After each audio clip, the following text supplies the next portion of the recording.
part 6, the beginning of Act 3. And it was definitely a rough one at the end of Act 2 there. Going into Duriel, it did give me a big surprise on that big difficulty spike, but we got there in the end. And I'm still feeling pretty confident overall of getting further in. I don't really think there's anything big I'm missing out on. And I really, really love jungle vibes. I really love the swamps and games much more than the desert. So I'm definitely ready to get stuck back more into this game. And I've been looking forward to it again. Every time I play this at weekends on stream, just save it for then. And every time I stop, the next day, the day after, I'm like, man, I wish I could play Diablo 2 again. And just like see what more is going to happen, get to the end of the game. And honestly, I haven't felt like that with the game in a long time. And I'm starting to appreciate it a lot more. I'm starting to notice that it might not have the same in terms of like quantity as other more modern action RPGs, hack and slash, loot fests. But it's the sort of way that everything feels like it's been made with care, and it's all been streamlined in a way that feels like organic and authentic. It feels like everything in the game is meant to be there, if that makes sense. And each area, each zone serves like a greater purpose, whether it's for the narrative, whether it's to immerse the player, make them see a different part of the world. And it gives you a greater sense of strategy. Like Duriel was a very interesting fight because it wasn't so much just crunching numbers, like you don't have the stats to beat this boss. It was more like you have to strategize in a different way here to get further. Anyway, I'm not going to need this like faster run, walk speed, regenerative stamina with the runes that I made just for her. And I get rid of these nice rares that I've got to offer as well. These nice uniques. But my build seems quite good. And like chat was saying last time, like you're not gonna survive Duriel. It's gonna be too difficult for you to progress, but actually with my summoner build, I managed to do okay. Like I got the wolves to tank her, distract her from damaging me, and then just like spam fireballs. It actually wasn't too hard.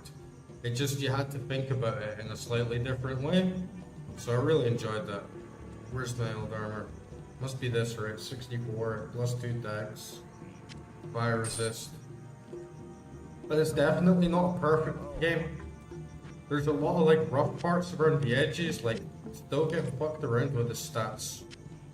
Still getting like missing stats for like no good reason, which is like really, really annoying. Let's see, this boots versus that. Yeah, these will do better. But it feels like I've been reset in a lot of ways too. And who knows like what else the game is going to offer. I don't know if like from Duriel onward, the rest of the game is going to notch up significantly in difficulty, or if I can just go back to sort of steamrolling everything until I get to the next act boss, but we'll see. Good to see you. Good to see you. I will just take it chill at the start. Last time, like because I was on stream, I just was hurrying past all the dialogue and stuff, so I didn't get too much time to like observe more of the lore. And this is a bigger town, so let's just take it easy, start the stream, have a bit of a chill, low commentary, and just listen to the lore and everything that we need to do going forward. I've not set foot in glorious Kurast for many years. but I never would have imagined it could be so corrupted. Certainly this must be Mephisto's work. You'd best get going, my friend. Diablo and Baal are still out there, and you must find them. I love the voice acting in this game as well. It really fits the vibe. It's like cheesy and very like old school 90s ass, which I love. You don't really see that anymore. But it's better, honestly, than a lot of modern games that just, I don't know, try too hard to be realistic. You know, it's like how so many games these days try and be photorealistic and think that automatically just means better. Sometimes it's better just to hear people having fun, getting into their characters. And we don't have any quests yet, so I'll need to have a little walk around and see what's popping. Let's see these waypoints. Okay, it's about the same size. We're probably looking at similar length. And yeah, I wonder what enemies we'll get this time. In terms of my build, like I have been going with summoning. I wish I could reset. I wish I didn't use my respec, but honestly, like I don't mind the wolves, the vines. They've come in handy for me. But I think going forward, it's going to be a lot more minor. I'd definitely like to get a grizzly. So I will be leveling this up a little bit. I'll be getting oak sage. Because I should already have that, right? I should already be able to summon direwolf if I'm level 23. So I guess I gotta get 1 point in that before I unlock it. And then level 30, I do definitely want to see the grizzly, but I'm not gonna like max out on it. I think pretty much the rest of my spells, I'm just gonna go pure fire, upgrade Fisher, get Volcano, get Armageddon. Just gonna leave wind and ice. Gonna completely leave shapeshifting because it just doesn't really seem too useful for me, or I don't want to divide my points too much. But yeah, we'll get a little bit more on summoning up to Grizzly, and then just start maxing out on fire, because fire spells definitely my heavy hitters. Alright, where are these quests at? And I'm loving the music here. I love those little jungle ethnic vibes so much. And it's like I've been saying to some of you guys in the comments, it's like you just don't really feel that so much these days in a lot of games, especially sci-fi and fantasy games. It feels really repetitive. Space games always got like a really simpy, like open soundtrack, and fantasy games, not that I don't like it, but it's very much like Jeremy Soule, sweeping strings, orchestral. And I just like getting those little congos, feeling like those little cultural elements of a city. It makes the place feel like it has more character. You know, it makes you feel like it has more like genuine personality, and you're actually getting to see somewhere new. Okay, I guess I'll speak to Natalia. Greetings, hero. I've heard of your exploits and I'm quite impressed. Got some Very demon few blood mortals here. are capable of dealing Keep with me the threat motivated and on my menace journey. as you have. My name is Natalia. I am a hunter of evil, part of an ancient order sworn to hunt down corrupted sorcerers. If I could, I would gladly join your quest to stop the threat. But I must wait here for further news. I can't predict what will happen, but the danger is greater than we can know. Until I receive my orders, I'll assist you with the information I have. She seems cool. None of this like woke shit, just a good old, hard, sexy woman. Has she not got any quests for me?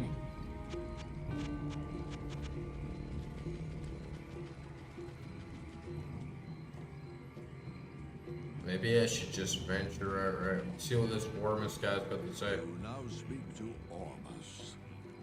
He was once a great mage, but now lives like a rat in a sinking vessel. You have questions for Ormus and doubt in yourself. Ormus sees a strange dichotomy in you, as he does in all would-be heroes. Speak to him, and he may... Okay, so I guess he's like my trading mage. Now, where the hell are these damn quests? By the way, guys, let me know in the chat how the audio levels are. Seems to change quite a lot, act to act. But let me know if like the game's balanced enough. Definitely not as embarrassing as last time on my RE4 stream. I forgot to turn the mic on for like a full fucking hour. Still embarrassing. I'm just gonna venture out, right? Like, but no quests. There's literally no one here, guys, with a marker above their heads. Am I missing something again?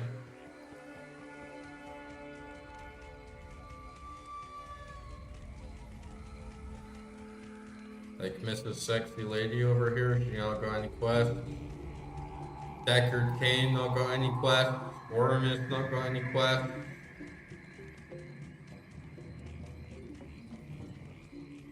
There's gotta be a fucking quest around here somewhere. These guys? Nope.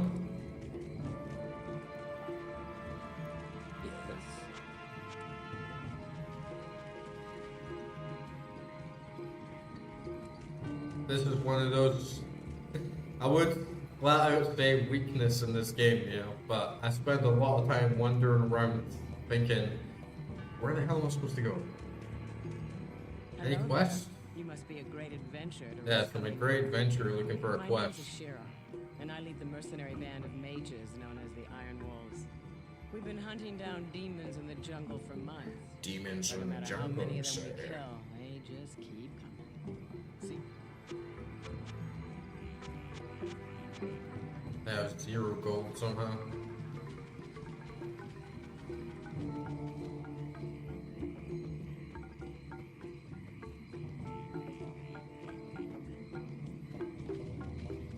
Sometimes they gotta give you a little push, right?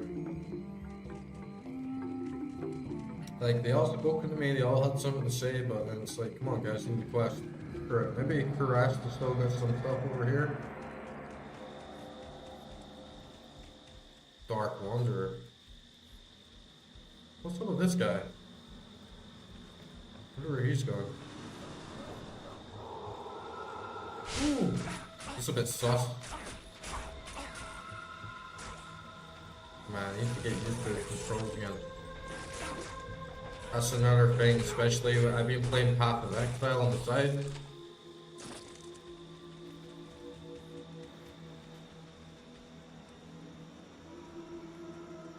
Oh, nice. Thanks a lot for letting me know, Steve. So there's still like some stuff there. There's still some people in town to check out.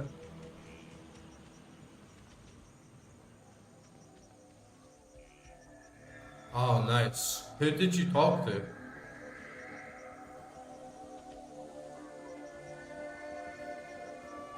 Yeah, I haven't played any online yet. I've just been having that like purist experience. I really wanted to like feel how it was when the game came out. And it's been great. Like I've been really loving this game a lot, like since I started playing it. But then I have these moments where I'm wandering around like, where the hell am I supposed to go? Like, where's the quest, right?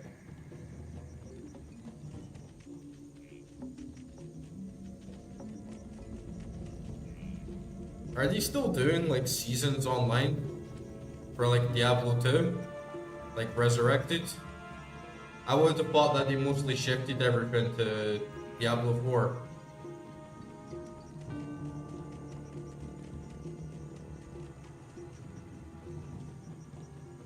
But yeah, I've been playing Path of Exile a lot as well.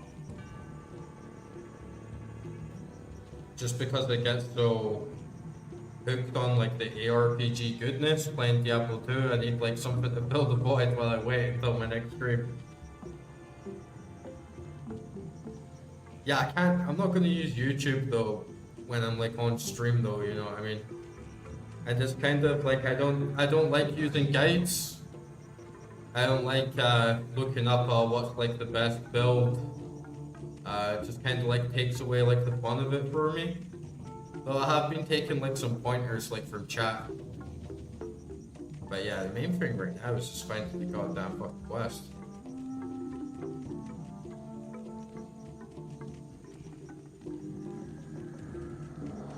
Like there's really no one here at all that has like an exclamation mark above their head.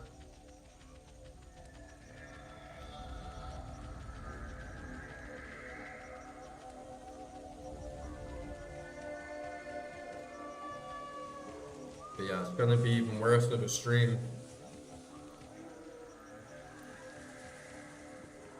if I just start like looking up guides on YouTube and start like watching someone else play it while I'm supposed to be playing it, you know. Screw it. I'm just gonna venture out. If you do know, if anyone does know who I'm supposed to talk to, let me know, but otherwise I'm just gonna have a little walk around.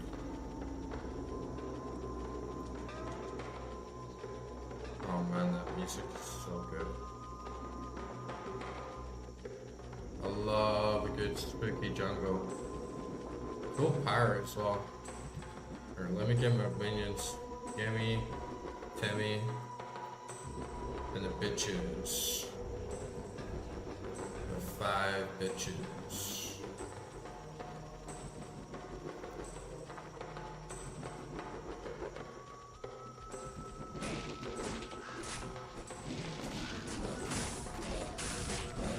Oh yeah, my wolf's freeze now as well. Oh yeah, they're taking some hits. Alright, thanks Steve. Hope you have a good one. And yeah, I do have some gear to like help me with the poison. I've been watching out for that like since Duriel. Or even since Andariel actually, I've been keeping some gear aside just in case. Seems like a good idea.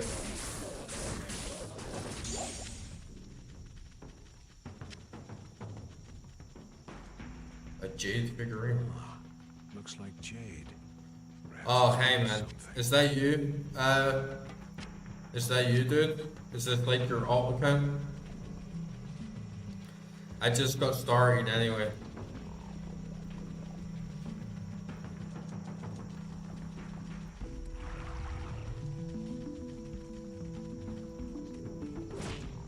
Oh, that jungle music is so dope.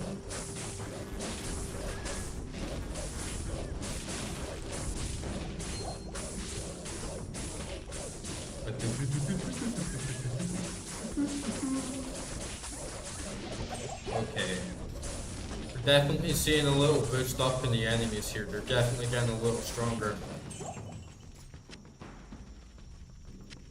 And we're getting those bigger potions dropping like everywhere, so I'm guessing everything's gonna get scaled up now.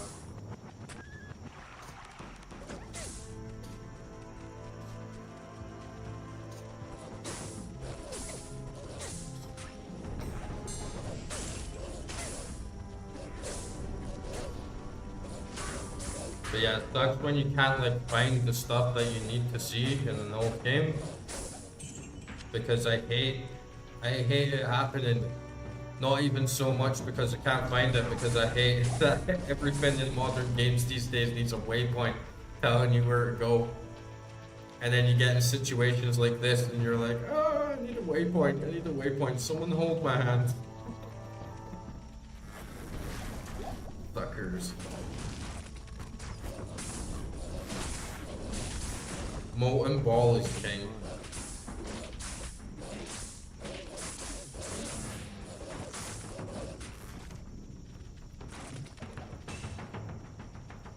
What's this jade figurine? Maybe take that back. Yeah, it must be like a quest item. Maybe take that back to the village and then someone will give me a quest like related to it. Oh look, there's a little spider cavern down here. Let's go. Screw spiders, dude. Oh, nasty. Look at the size of those, man. Oh, man. It's giving me bad vibes as well because up here right now, it's like starting to get like the thick of the summer. Man, there's like bugs and beetles absolutely everywhere. Like absolutely everywhere. I saw so many different kinds of bugs today. And honestly, I must have saw about like at least 6 species of spider, like 3 different kinds of ants, like a dozen beetles. Like I saw one of the biggest beetles in Europe, this giant like horned lion thing. It was like this size, man. Like crazy. Just like flying around, you could hear it buzzing. And hornets, flies, little mites, ticks, everything. Most bugs I've ever seen in my life.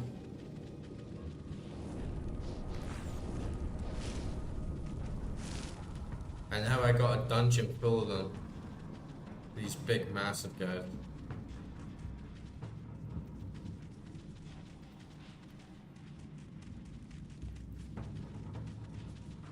I could not cope in a world of giant bugs.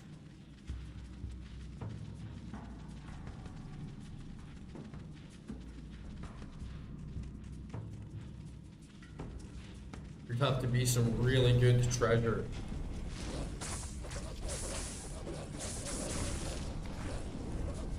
And I bet if they were like this size, you know, people would be saying, oh, they're like a vital part to the ecosystem. It's like, no, fuck that. We have to kill these guys.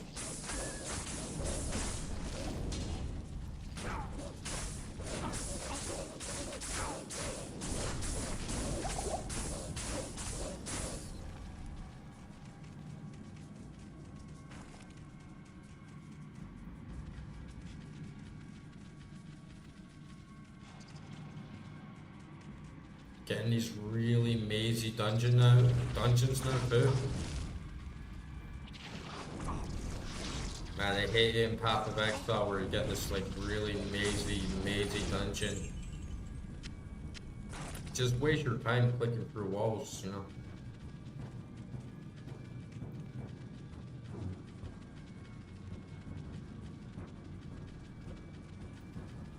Oh, that music is tense.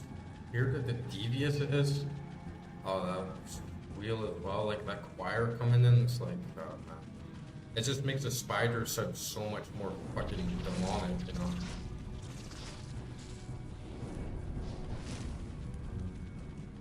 I need mana. Look at these guys, dude, absolutely fucking disgusting.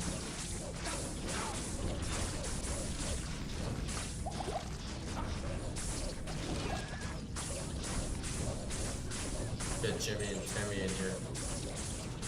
Come on, boys. Whoa, look at this disgusting little horde. Oh man, they're munching me down. Fucking die, you little pieces of shit. Fuck you, fuck you, fuck you. Die, die, die. Burn. Man, this is a fucking horde now. Oh, you fucking disgusting pieces of shit. Oh, bro, could you fucking imagine though? Oh, man. That's like worse than fucking zombies or anything, dude. Oh, bro, fucking gore. That was an actual fucking horde of them coming at me there, though.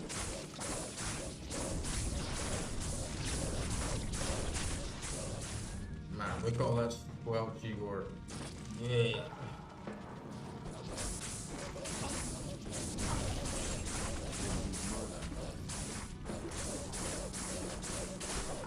Spiders don't even come in groups like this, you know? Like, spiders, they're like solitary creatures. They're like cannibals, a lot of them. They eat each other.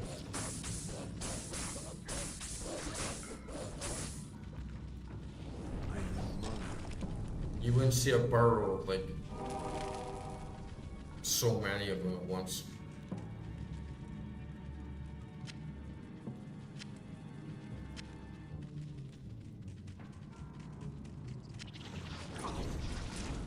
That's horrifying though, right? Like, fuck zombies. Fuck aliens. And like dinosaurs and shit, man. Like giant bugs. Oh shit. Hundreds of them. Like coming at you, like in your burrow, like down underground. That's fucking scary, man.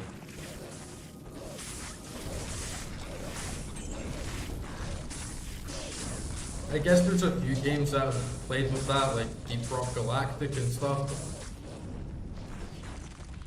Films like Starship Troopers, but man, I don't know, there's something about the way this game does it in its art style. And the music as well, it's just like, this isn't screwing around. Like Deep Rock Galactic, you know, it has that like big offbeat soundtrack that makes you like, yeah, let's kill these bug bastards. But this is like, oh man, I want to get out of here.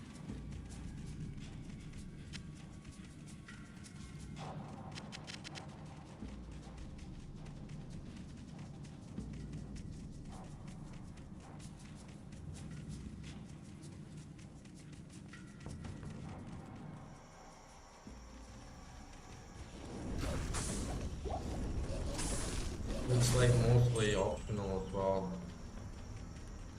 Got a little bit of loot. I like it as well. It's like I was saying earlier on, I love the jungle. And the game's like, nah, you're in the real jungle now, bitch. Fucking mosquitoes, bugs, slimy fucking weird shit, you know? Most of these games have been giving you like false jungle fantasy. It's like, this ain't fucking Donkey Kong.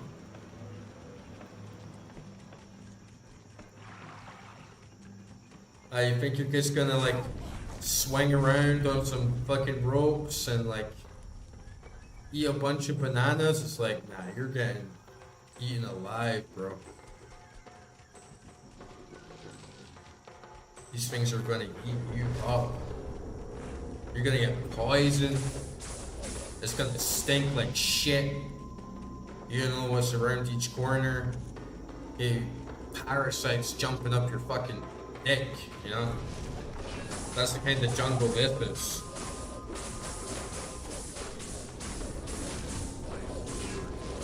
You gotta see some snakes at some point, right? Oh, bro, could you imagine giant mosquitoes as well? Like, no way, man. It's kind of ironic that we used to live in this age of like giant insects, and then they like all died off for like whatever reason. And I don't know, in my opinion, I don't think we would have became top of the food chain as easily if there was like 7-foot mosquitoes flying around and like 10-foot like hordes of spiders. Like, it's just not gonna happen. Like, we got lucky evolutionary from all these guys turning into like little micro things instead of like big, huge, massive. Because how the hell are we gonna cope with that, dude? I'm at the same amount of mosquitoes as well. Like, you know how many mosquitoes there are in the world? It's like, imagine if they were like 6 foot long. Fucking millions of them. Imagine locusts, except they're like as tall as us. Millions of them. It's like we get wiped out, bro. We get fucking wiped out. We'd be out there with like fucking shotguns and like 50 cal turrets and shit, like fighting off these hordes. Like, no way, man. We're lucky. We're lucky that they all went small. And you ever seen those like titan boas? Like those snakes that were like fucking huge, dude. Even like in the sea, you used to have like megalodons and like huge creatures. Like, these things could have just wiped us out. You go in the sea with any type of ship, even like an ocean liner, even like the Titanic. Like, some of these things could have just bashed into the bottom of it, and it's like, bye bye, kings of the sea. And I always think as well, like, there's all this stuff about aliens, like the UFO files being released. I always thought, like, we're going to be so lucky, right, if these aliens aren't like 90, 100 foot tall, at least, right? Because our planet is so small. And there could be so many other planets out there with like life on it. What's the chances of those aliens just coincidentally, oh, just by coincidence, they're the same size as us? You've got stars out there. Even our sun is a relatively small sun, right? You could have planets out there where everything's like scaled up times like 1,000, dude. That's not even taking it too far. Like, everything on another planet could be scaled up by 1,000. Could you imagine alien beings 1,000 times the size of us coming in a ship that's like 1,000 times the size of a ship that we would build for ourselves? It's like, we get annihilated, dude. There's probably, like, there could be aliens out there just like, our planet's like a equal to them, right? But yeah, thankfully, all that's really like come out of all these like released UFO files is just a bunch of tiny white dots. It's like, I'm not too worried about a little white dot, you know what I mean? But an alien being that's like 1,000 times the size of us, like, fuck that, dude. What the hell is even the point? How would we even communicate with them? Right, imagine like some being that's that much bigger than us. Even if they spoke, like the sounds that they would give off would like rip out our eardrums. And it's like, I'm not even being ridiculous here. This is science. It's like hubris to think that these aliens are just going to be the same fucking size as us, when there's planets out there that's like 100, 1,000 times the size of ours.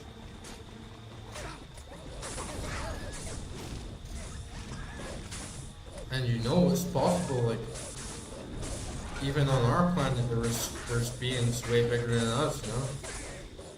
It's not like we're capped, and we're so much bigger than ants, spiders. That's why we dominate them, right?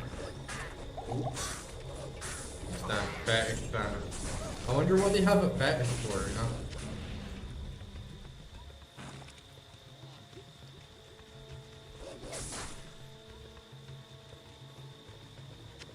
But yeah. People always think about just technology. Like, oh, if aliens came here, they would wipe us out like so easily, right? Because if they have like the technology to work and travel faster than the speed of light, then they probably have like all these weapons, all these different like technological advancements that just like vastly outweighs our own abilities. But do people even realize that all it takes is for them to just be incredibly huge?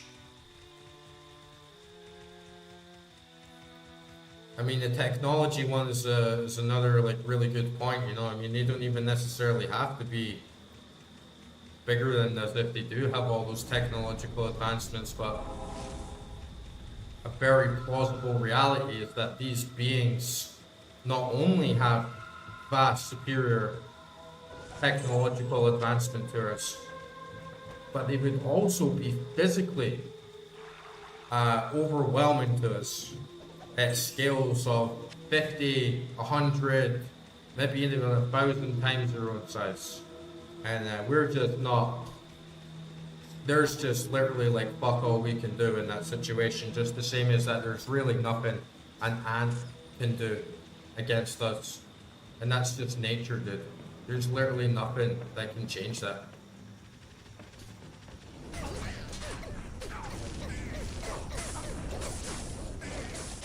So whatever is out there, we should be real humble. Because our planet is tiny, man. Just a tiny little ball in the grand scheme of things. And we might feel very, very big compared to other beings on this planet, but fuck, dude. Could easily be things out there that's fucking way bigger than us.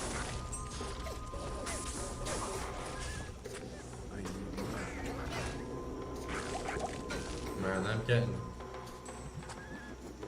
definitely tested a little bit more here in the jungle.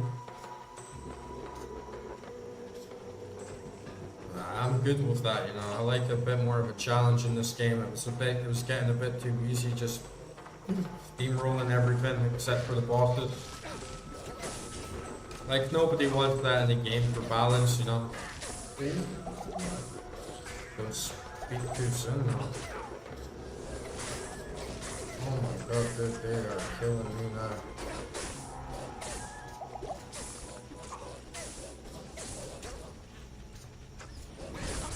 These little tiki boys. This little tiki tribe, guys. But yeah, they're giving me a smashing for sure.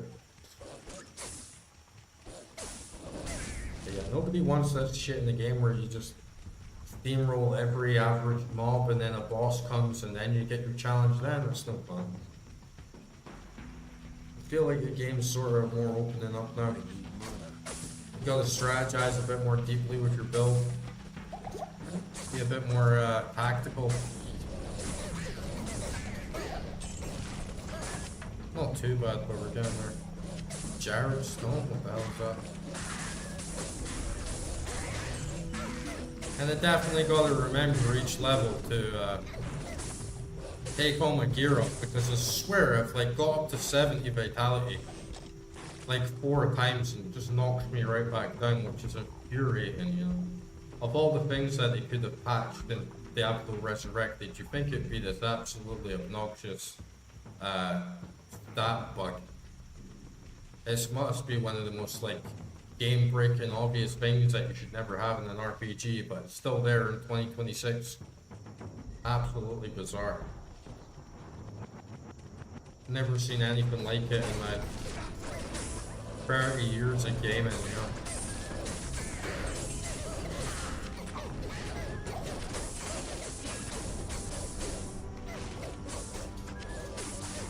The areas seem a little bit bigger now as well, like it's taking a little longer to like explore each zone.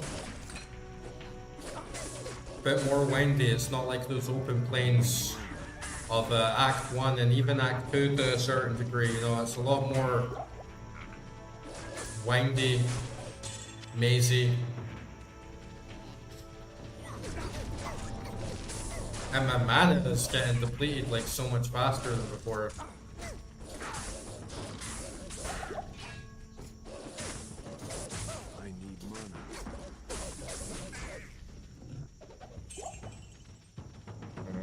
Let's switch to my beer.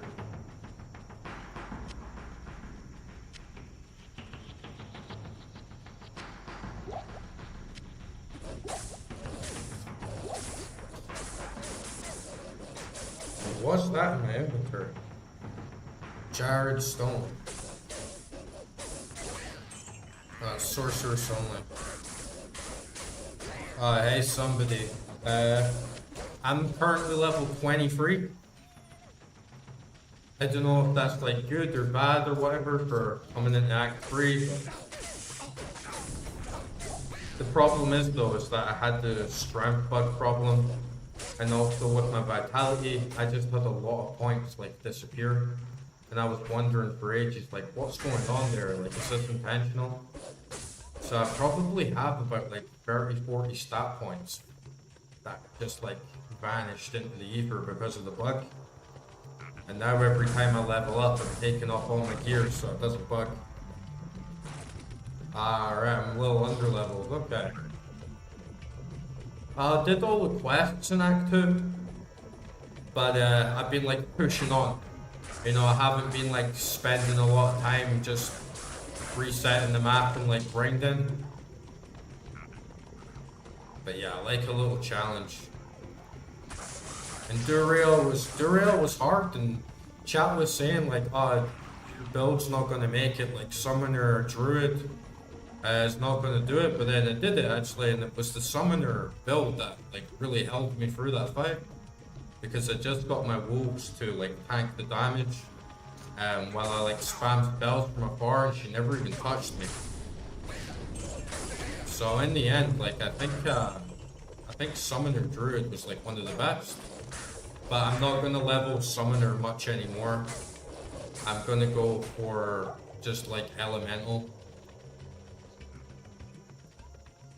I'm gonna like try and get Dire Wolves and Grizzly Bear like summon, but like after that, I'm just gonna go full on like fire, because that's what's doing like the vast majority of my damage, you know. But yeah, the summons are really useful for like tanking damage.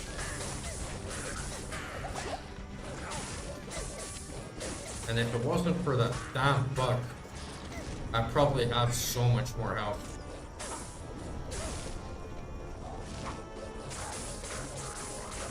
Goddamn bugs.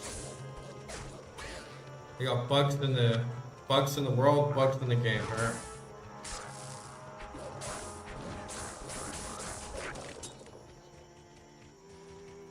But I'm not sure like how much the difficulty is gonna spike. Before everything was getting like mobbed pretty easily. And then it was just like the bosses that were actually posing a problem. Now I'm kind of feeling the mobs are tanking my health like a little bit. Oh, nice, man. Another Desperado is perfect on a hot day. And yeah, man, it's been absolutely boiling up here as well. It's been like 25, 26 degrees. It's not like... It is hot, you know, but it's not like unbearable. Like it's really high UV. So I got like sunburn like all over my shoulders. And I'm like a redneck. Because I was out in the garden all day, like working out. Doing like cinder blocks. And man, I'm feeling it. Like I'm feeling it from those cinder blocks, dude.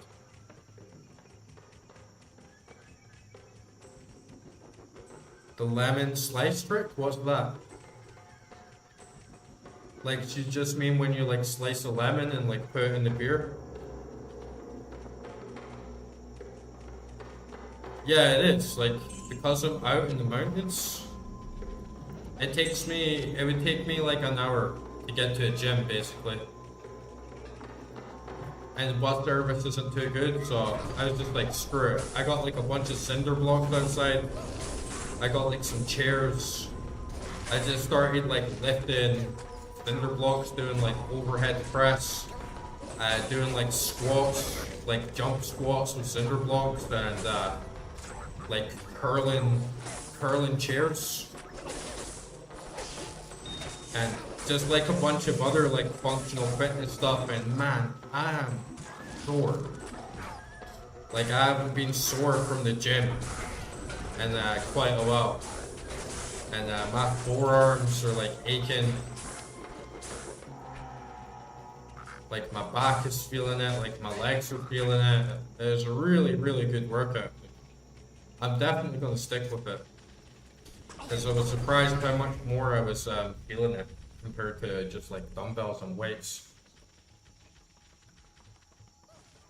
Yeah, I was doing carries with them, like walking from like one end of the garden like to the other. But my main thing for doing like carrying is I like rucking. So like I get my rucksack and put lots of bottles of water. I like fill the bottles of water up and put them all in my bag. And then I got like 20 kilos just hop that over my back, and then I go like climbing up in the mountains, and it's really rough mountainous terrain up here. You go uphill, downhill, really fast, and I'll do like a run up the hill, then walk down it, start getting the pace back up, like jog up the hill, and man, it like rips your legs, rips your core, get like a strong back from it. Does everything.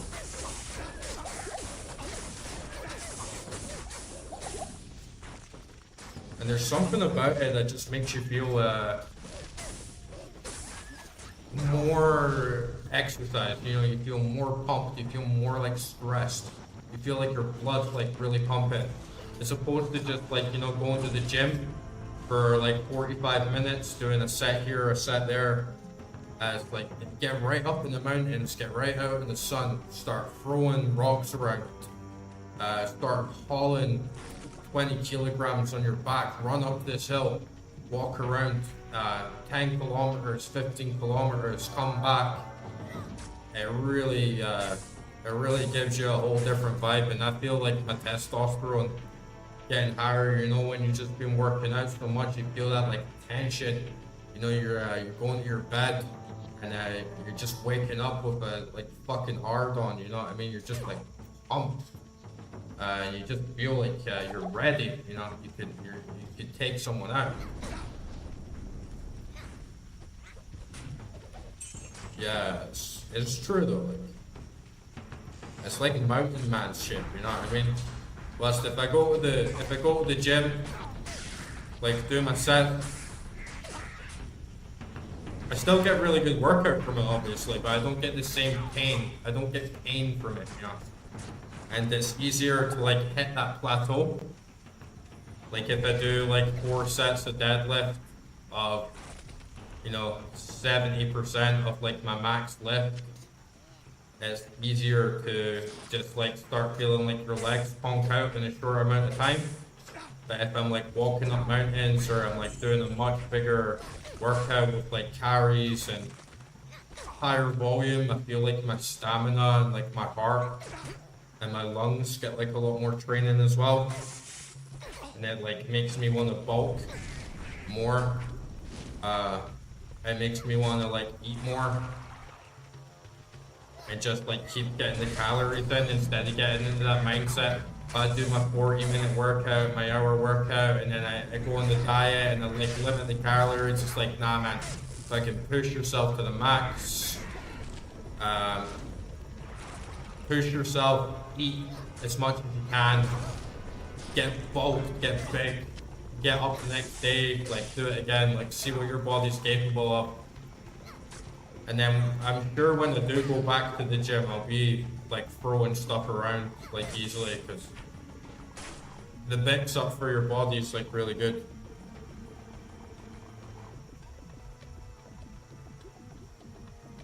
Do you have a tip on your hotbar to use? Oh, do you mean like use a portal, somebody? You mean like have a little have something hotkeyed for a portal so I can just like quickly get out of there? That's a pretty good idea actually. Once I figured out like how I could once I figured out that I could even do that in like boss rooms, like with Duriel, and just like throw in a portal, it made everything feel a lot easier, just knowing I have like that get out of jail free card. And then also figuring out that if I exit the game, come back in, my corpse of all my stuff is going to be there. Kind of like lessened the load, like quite a bit. Takes away the penalties of dying significantly once you know you can do that. And basically all you really need to worry about is losing your money, but like what the hell is gold for anyway? I think you're supposed to gamble with it, but I haven't really got that far in it. Yeah. The enemies drop like a lot of potions. So I haven't really been buying any, but now I'm noticing like these guys are like crushing through my health. And there's a different style of game here as well, because I'm noticing I'll like be chatting away and sort of like sidetrack, distracted, and then I realize, oh, I don't have my wolf summons, which come in like so handy.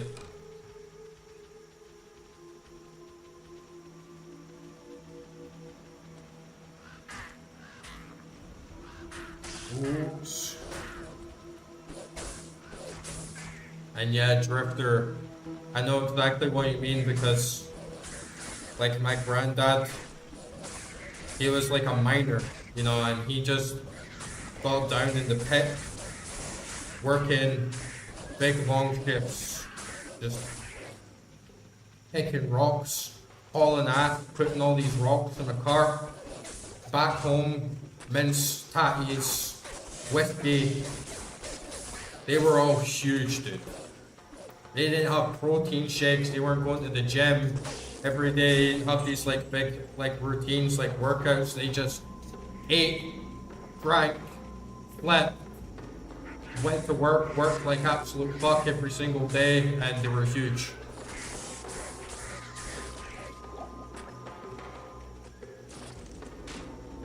Yeah. Like I said, I was like just going in blind, so I just like went with my gut, and decided like I would go druid. Well, a lot of people have been saying that the druid's not very good. I did try like a little bit of necro, and thought I was clearing rooms like a lot faster. Wasn't having as much fun personally, but I only did it a little bit of Act 1, you know, I didn't really get like too far into it. But I used that stuff like detonating corpses on like Path of Exile, so like I know like the strat. And I think like summons on the druid are actually pretty good. I think they're pretty underrated. But obviously I'm still on my first run, right? Like I don't know what everything's gonna be like on Nightmare and like Hell. Oh, by the way, somebody, I don't know if you could tell me, right, bro? Like this would help me out a lot. I'm gonna go back to town, but I'm not finding quests. Oh, finally, Deckard's got a quest for me. But yeah, I was walking around the whole time.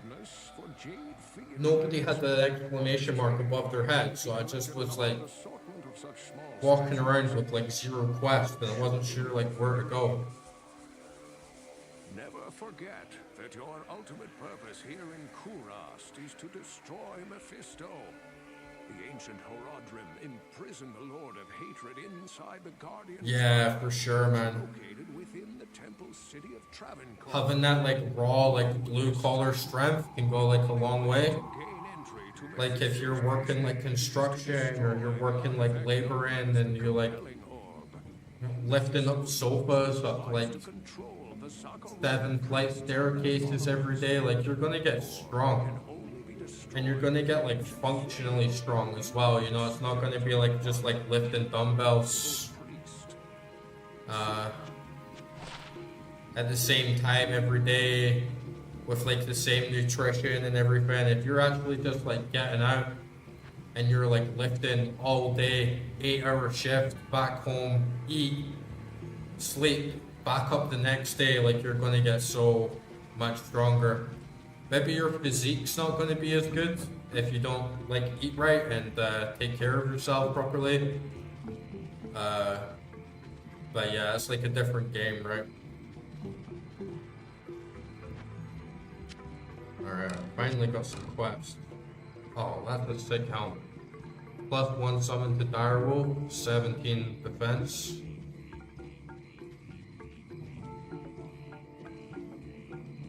Man, if you're like struggling bulking, you just gotta find the food that you like really like. I mean, for me, I've never had an issue bulking because I'm a fat bastard, right? Like, I love eating food. Like, if I ever wanted to bulk, or when I do ever want to bulk, I just get like a tub of Ben and Jerry's and eat the fucking whole thing, and then next day I'm like fat, dude. Like, it's milk, porridge, cheeseburgers, fries, crisps, chocolate. Like, it's so easy for me to bulk. I'm in the complete opposite spectrum, you know. It's just like I have to stop myself from eating. It's the opposite for me.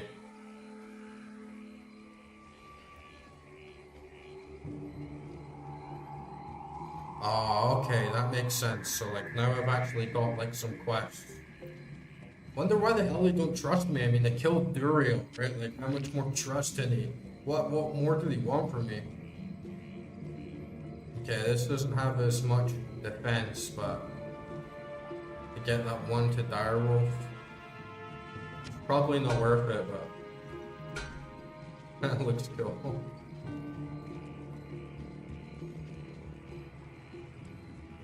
Yeah, it's not going to be worth it. This is better.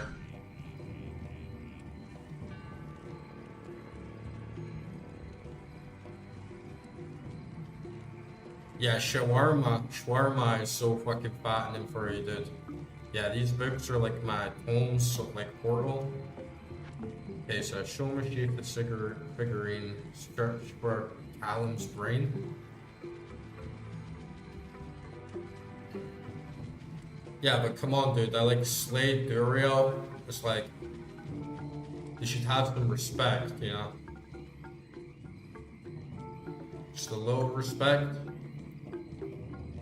For slaying Duriel, like they could have slayed Duriel, yeah.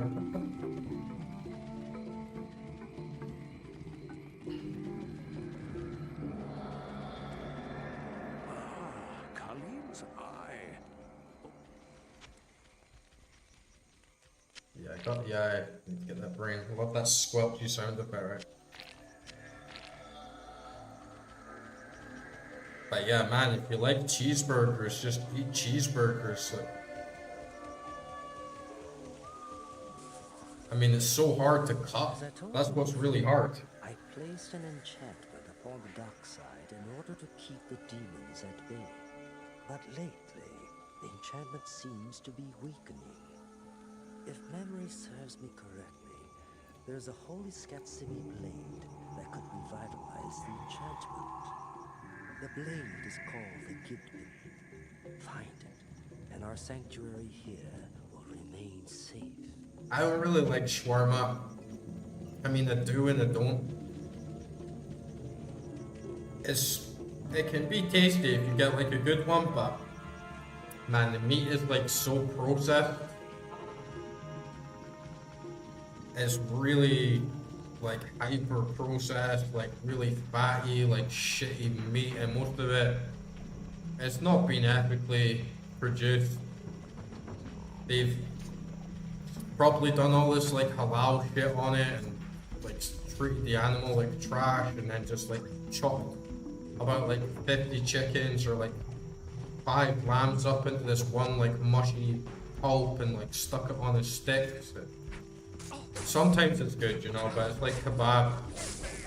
It's not like the best for you. It's not like the best thing to be putting in your body.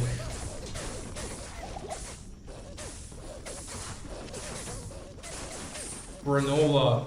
Granola is really good for bulking. Ice cream as well.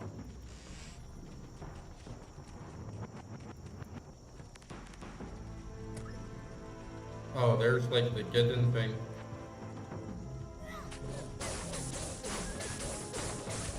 So that's like lit now. Die. Oh, we got it.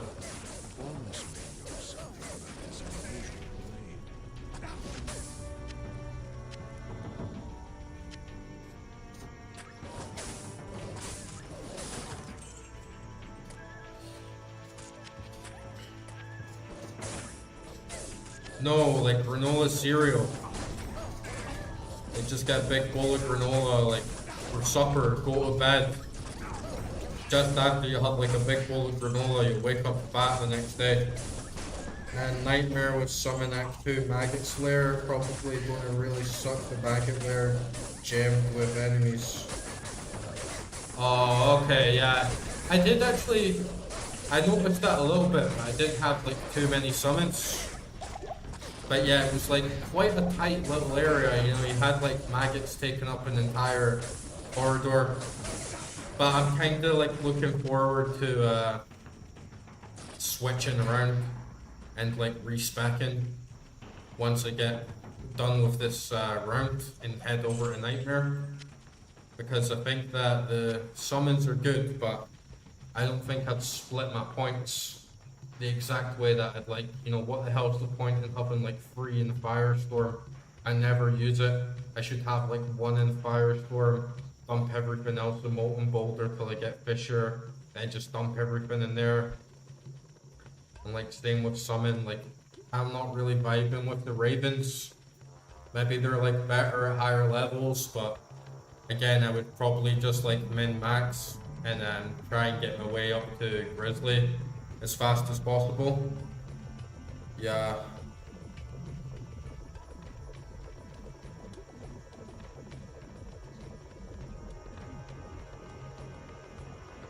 Yeah, I know.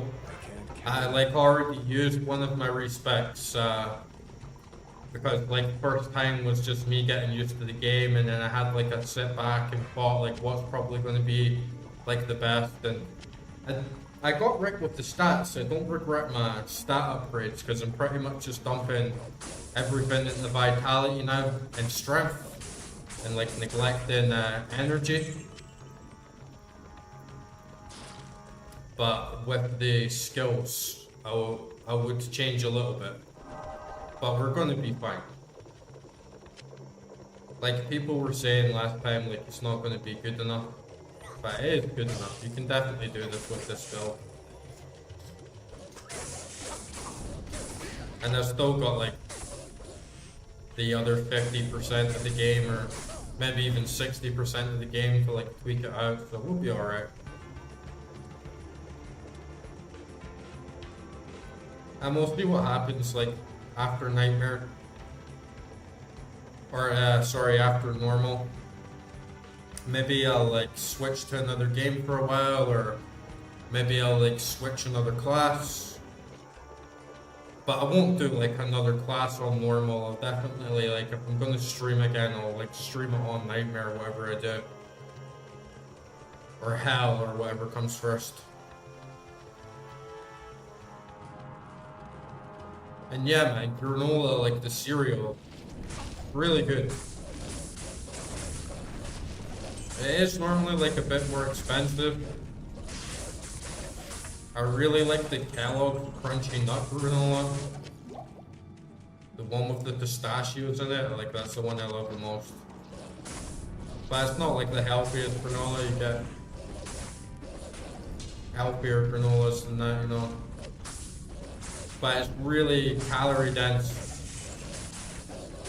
and you should, if you're serious about it and you do want to put on the fat, then change like the times that you eat at, because if you eat before you go to bed and then sleep after you've had like a big bowl of cereal, you will get fat, dude. And then even just like snacking on crisps and stuff, I don't know. You don't want a dirty bulk like too hard. I know my body can handle a dirty bulking, but just don't be afraid to get a little dirty, you know, if you're like really serious about it. It gives you more energy as well. Like eat like a lot of shit and then work it off. It's all gonna turn into muscle, bro.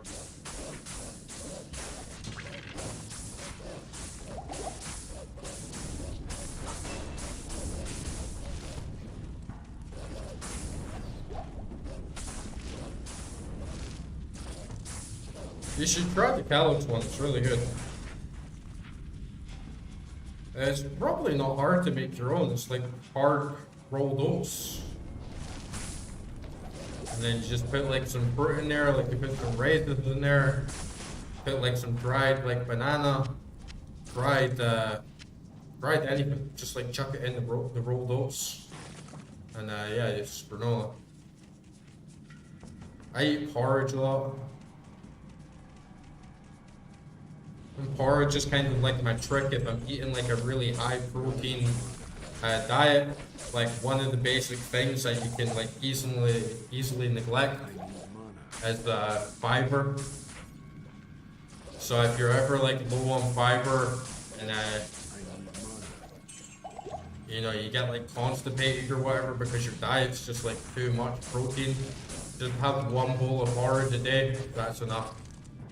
That's like all the fiber you need in one small bowl. And if you want to bulk, just put like honey on top. It's pretty much just like pure carbs and protein and fiber.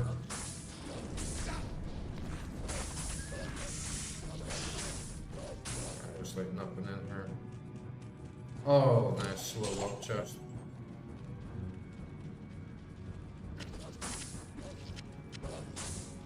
Also little beauty. But yeah, somebody, have you played this game a lot? Like, are you like a veteran? I know some people that have been tuning in have been playing this game since they were like really young. But for me, like, I slept on it for so long. And I kind of regret it. It's one of the best ARPGs I've played. Even with its like flaws, I really love the atmosphere and the style. Like, it's more immersive. It feels more structured instead of just all like crunching numbers and like look fantasy. I feel much more immersed in the universe.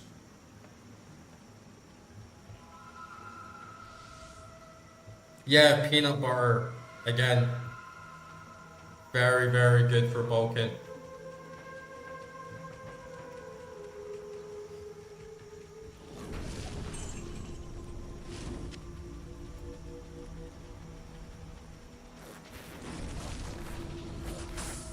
But yeah, I have a lot of home cooked foods as well, but if you wanna bulk, easy. Start eating like Reese's Pieces. Get like a Reese's Pieces cupcakes. Eat like a pack of those every day. Give it like a week, bro. Like, you're gonna put on like so much weight.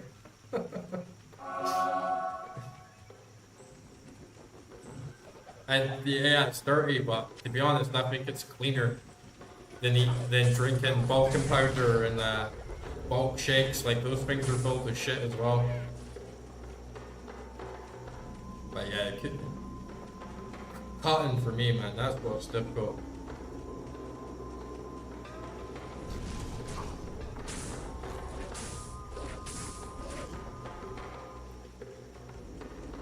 I can't even cut. Like, I'm so bad at it, dude. I need to like fast. I need to just like stop eating.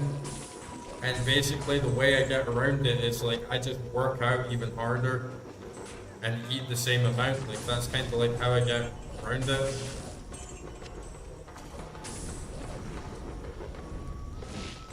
But then you end up needing to work out a lot.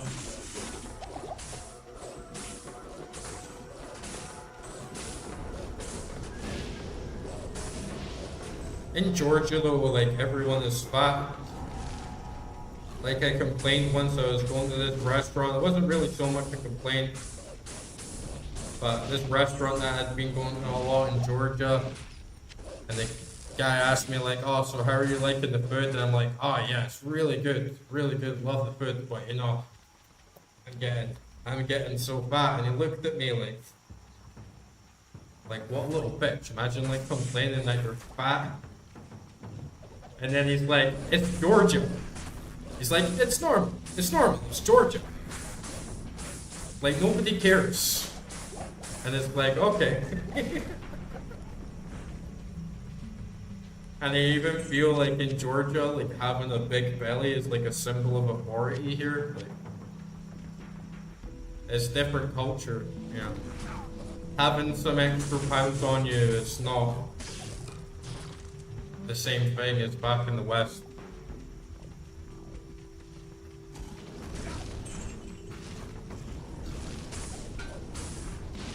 Oh, I got that level there as well. Right, let's see if I can actually get my vitality past 70 if I take all my gear off. Because this has really been pissing me off.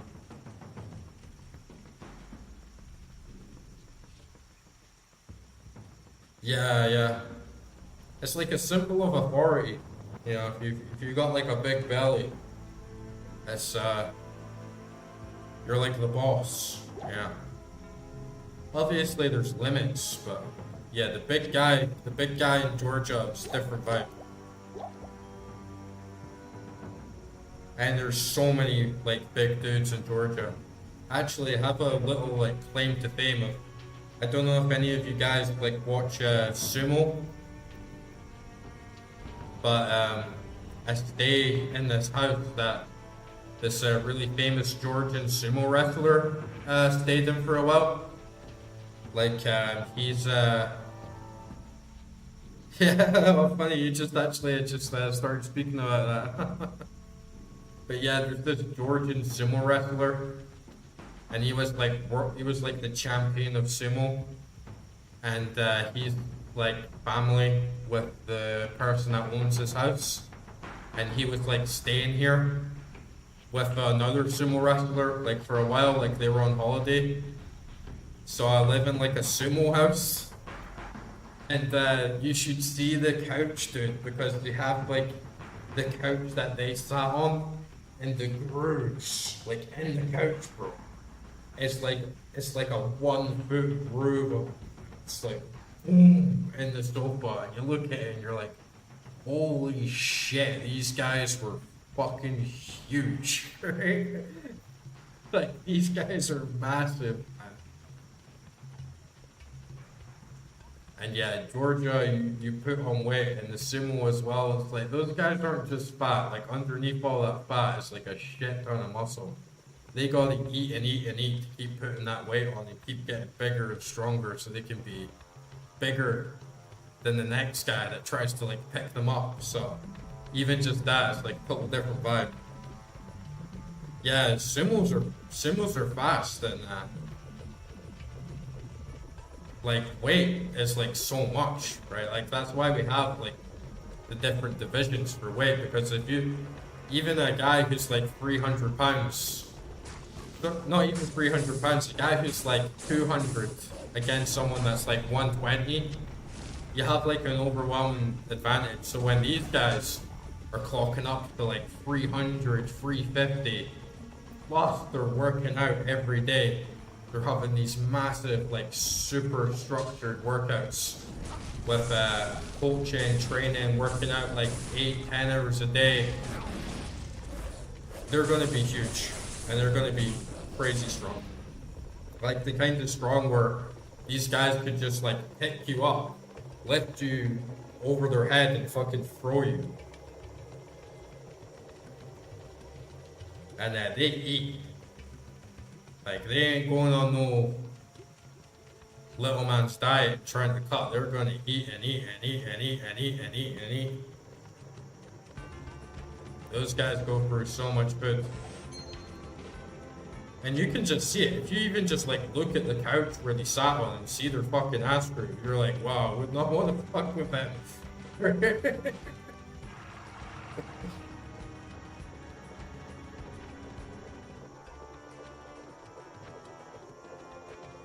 Okay, let's take this back. Yeah, well, they got it constantly, right? Like,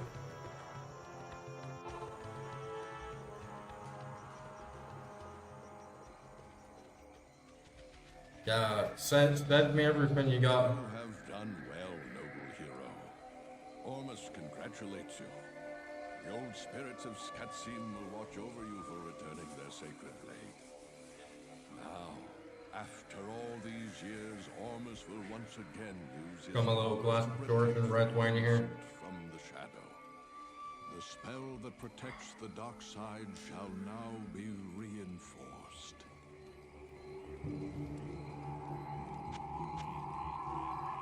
Trade some of this crap now.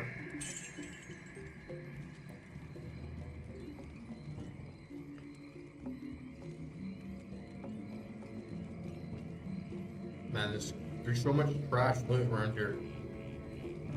Yeah, the voice acting's great. It's like really cheesy, and like the best way. Now you can feel like the actors getting like really into their character, instead of just, it was like what I was saying earlier on, instead of just being like trying to be really realistic, like how games always try to be photorealistic. They just like got in the vibe and got in the role, and yeah, it sounds good, it works. And all these rooms are trash.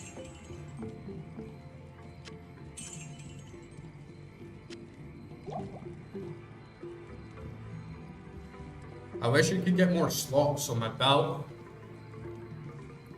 I'm not really sure how to get that.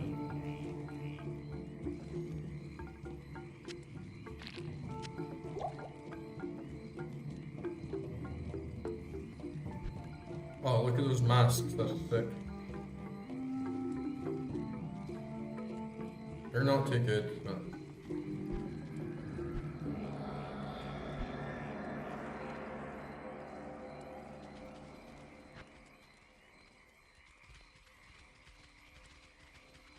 Okay, Ashiya.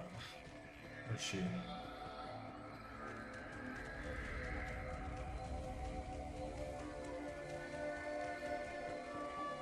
Yeah, there's so much voice acting in games these days that just feels so artificial, and I feel like there aren't enough of them, especially in Japanese games recently, like Capcom and like Square Enix. They always use the same voice actors, and it's like just seeing the same actor in every single film, and it takes you out of the vibe because you can see through it and you know who it is and you've heard the same voice, and you've maybe already associated that voice with like 10 other characters. Really annoying. But then you listen to the Japanese stuff and they don't have that problem at all. It's like a little bit of like disconnect from the English audience. One game that I started to fall in love with the voice acting with recently is Witcher 3, but not the English dub, because the English dub is actually not too great, especially for Geralt. But you know, if you listen to the Russian voice acting, the Russian voice acting in Witcher 3 is fucking awesome, dude. The golden bear. You get different belts drop, or you can buy them. Where can you buy them? Like, can you buy them in Act 3? Or do I have to wait like a little longer? I got a pretty good belt here, but nothing with extra drops.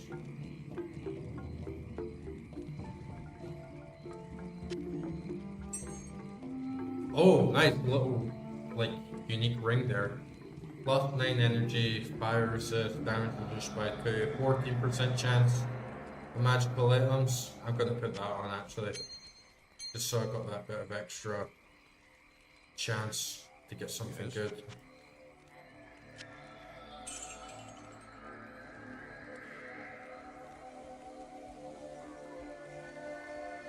Yeah, if you can switch to Russian voices on any version of the game. But it's way better. And it actually feels a little bit more authentic because it's a Polish game, but it's Slavic culture, Slavic tradition. So I think that Russian voices suits The Witcher 3 like a lot more. And then one thing that I really hate in fantasy games is that all the voice actors are American. And I hate American dwarves. You know what I mean? When you go to this like dwarven city and like Dragon Age or something and they're all American.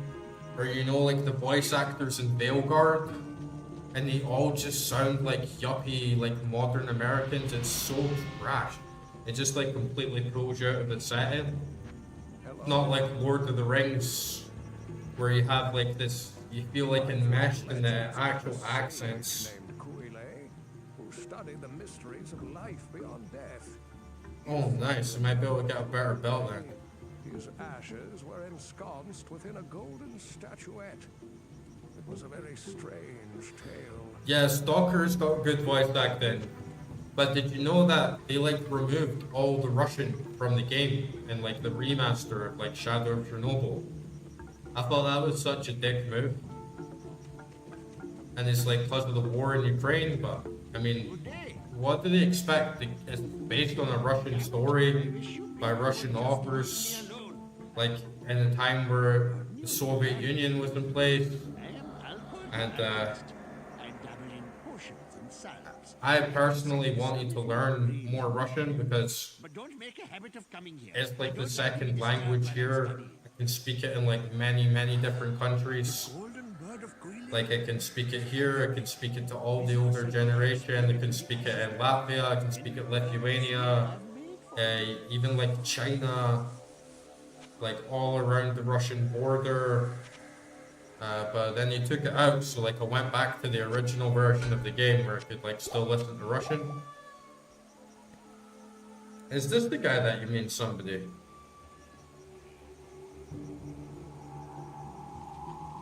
Like he sells belts? I don't think so. Yeah, it's a nice little cozy room. Bet there's a lot of stinky ass bugs getting there though, right? Like you wouldn't want to stay in a shack like this and wake up in the middle of the night and you got like some giant stag people like crawling over your face. Like, oh, to the left side, okay.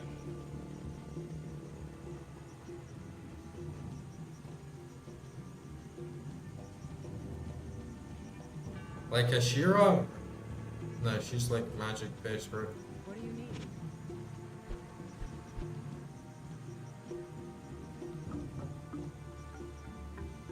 Oh, belt size. 8 slots.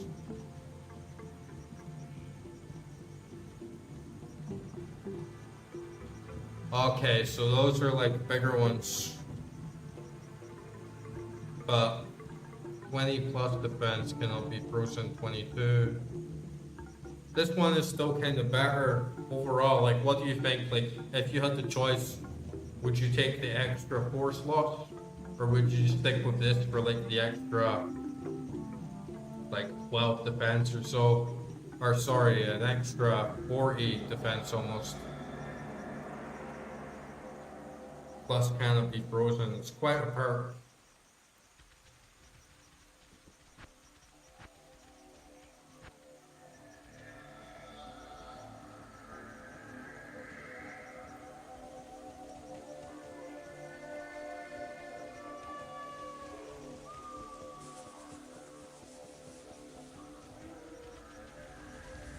Greetings.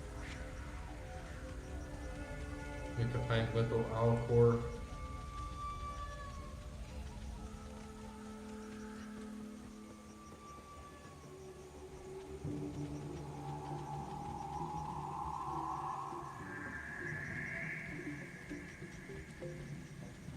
Oh yeah. From the ashes of greed. But yeah, what do you think about the belts? Like, would you trade? Would you take an extra 4 slots over an extra, like, 35 defense?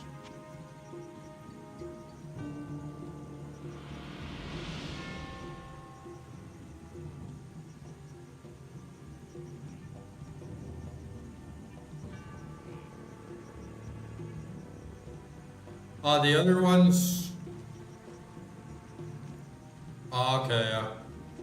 But like in general, you know, because I'm definitely not gonna roll a belt with an extra 32, 35 defense, you know what I mean? That's just not gonna happen.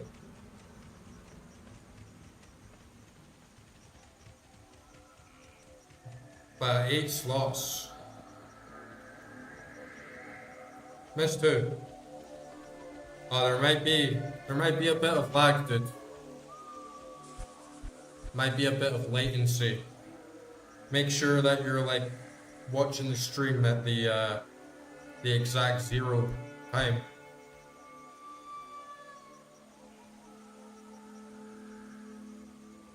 Yeah, these belts defend 6. You get 8 slots and like 4 strength, but the stat difference is like way smaller. I'm gonna stick with this for now. It's definitely good to know though. In fact, actually, are any of them common? Because if they were common, we could like put runes on them, right? We could maybe get like a socketed belt and start putting some runes on them if I see them.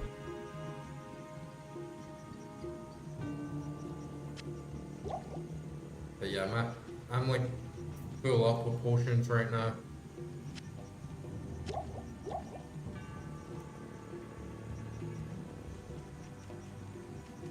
Should be good. I'm gonna put this in the stash for now as well. My stash is like way too clogged as well. I just have like too much shit. Just scared of letting go of too much.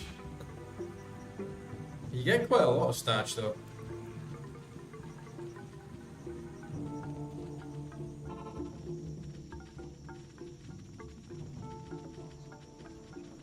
Been struggling to find these waypoints this time around as well.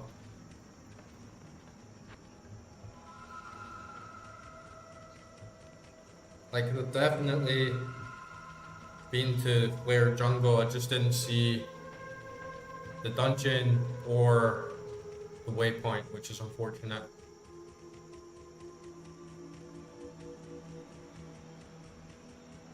Okay, man, I hope you have a good one. Thanks again for all your tips.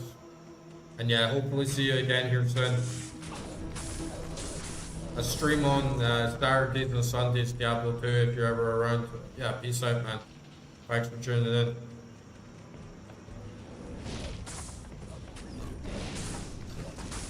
Boom. What whiskey are you drinking, Drifter? It's a good one.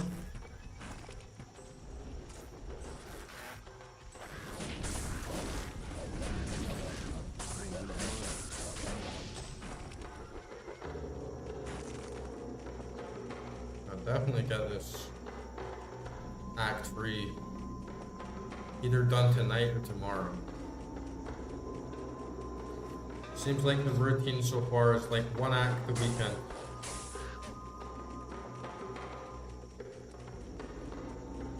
Yo, Drifter, what whiskey you drinking, bro?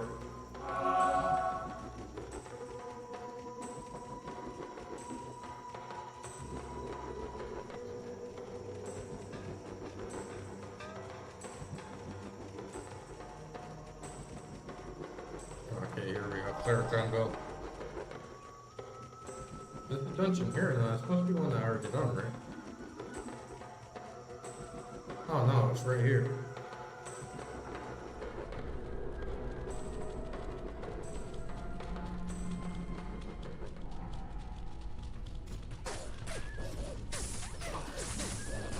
Happy being a normal looking dungeon instead of like some bug infested shithole.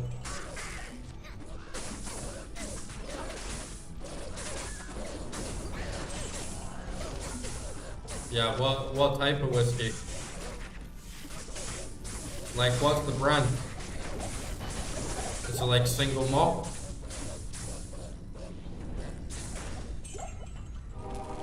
I'm Scottish, man. It's not even whiskey if it's not from Scotland to me. Are the only whiskey in the world that like stands up to Scottish whiskey is Japanese whiskey. You know, that scares me of like how good it actually is, because the quality of a Japanese whiskey is very, very nice. But it's almost too nice. It's like too refined. It's like too good. But the Scottish whiskey, it still has that raw, earthy, peaty, smoky flavor that Japanese whiskey just can't really replicate. But Japanese whiskey is like crazy expensive as well. I've seen places charging like £50 a fucking gram. Absolutely insane.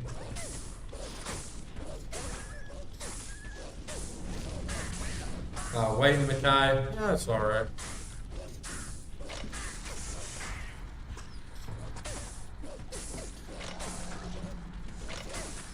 Decent blend.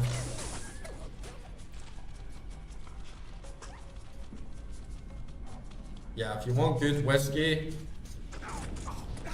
for a start, it's gotta be like single malt. But I think Lefroy is maybe not a single malt. I think Lefroy is potentially a blend. Lefroy is so good. It's actually a relatively like cheap whiskey, and I think it is a single malt actually. But you can buy a 10-year-old Lefroy, and it tastes amazing. Yeah. Whilst other whiskeys, like minimum I'd really go is like a 12-year-old.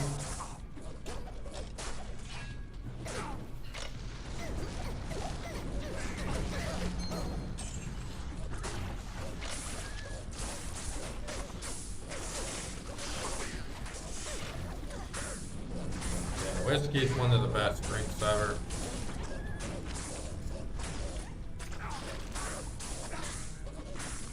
The only things I really drink are whiskey and red wine. At least it's like a straight drink. Well, I also I drink a shit ton of Cointreau. I drink Cointreau a lot, bro. And I also drink cognac. I like Hennessy. I like quite a lot of brandies. And I like cocktails.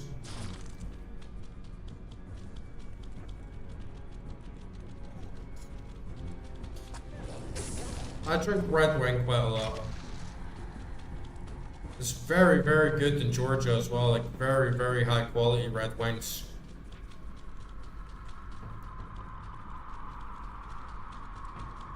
Yeah, it depends what Hennessy you get. Like Hennessy, VSOP, like the regular stuff, it's not too much.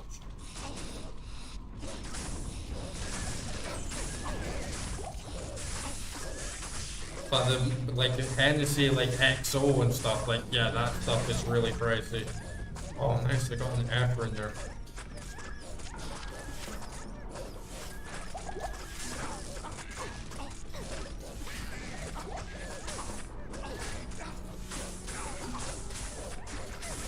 Man, well, we're over getting found. These little cheeky bastards, man. Leave my bitches alone. £25, £30 for a bottle of Hennessy, it's not bad at all.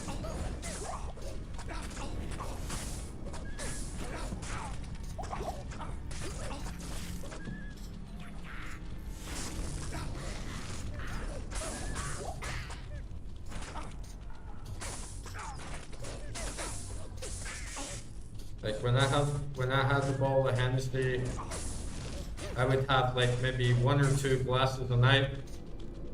Just have a little bit of ice in there. This very nice drink, like great with dinner or like after dinner, or you have a little smoke at like the end of the night with like a nice Hennessy, nice little bit of cognac, like hits the spot. But yeah, I'd rather like, cause what White and Mackay is probably like £15 a bottle or something. Which is like half price, but it's nowhere near as good the quality. Like I couldn't drink White and Mackay straight. I would have to like mix White and Mackay, which I don't really like doing.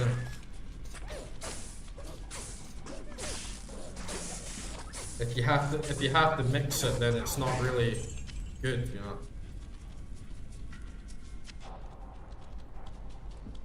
Yeah, red wine and steak, that's the best. That's where like the best like culinary experience, I mean outside of like Michelin's and really fancy dining, it's just a big bloody rare steak, a glass of wine, red wine, and then a cigar, dude. That is peak shit. Smoking a nice big Nicaraguan cigar after a bloody as fuck steak and a nice glass of red wine. It's like, that's a good night. That is always a good night. You never say you never had a good night if you had all that.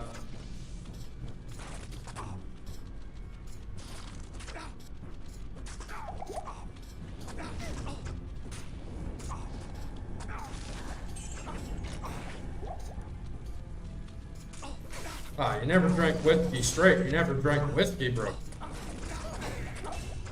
Like you shouldn't mix whiskey.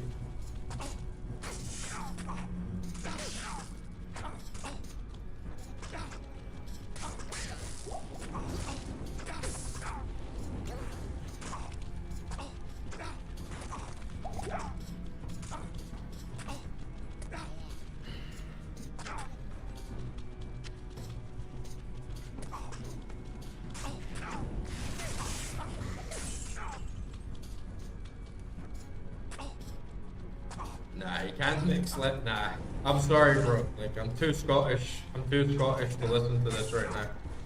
You can't put fucking you're English bastards. You can't put lemonade in whiskey, bro. I can't listen to this.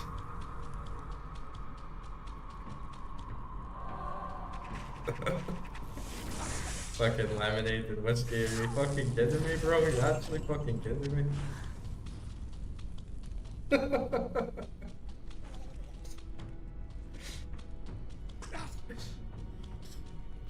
Yeah, bro, you can't put lemonade in fucking whiskey.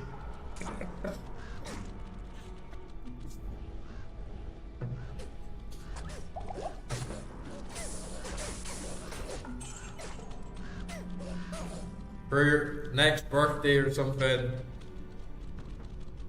Yeah, don't do that in Scotland, bro. Don't go to Scotland. You alright, mate? Can I get a little bit of whiskey, a little bit of lemonade in it? Be like, get the fuck out. Yeah, fucking right.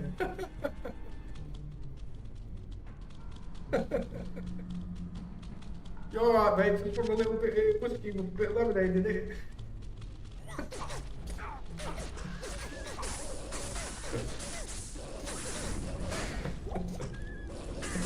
Yeah, he will, bro.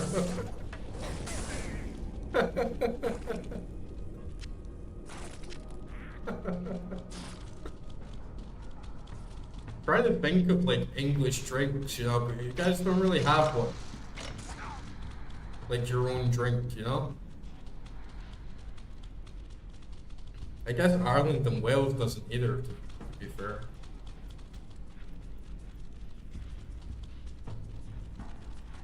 But yeah, next birthday or whatever, man, like treat yourself. Go out for dinner, get yourself like a really nice steak and have like a glass of red wine and then buy a cigar so you have one to smoke like right after. Get like a Nicaraguan cigar. Big fatty. And yeah, smoke that, bro, after a big dinner and a glass of red wine. It's absolute peak, bro. You'll never look back.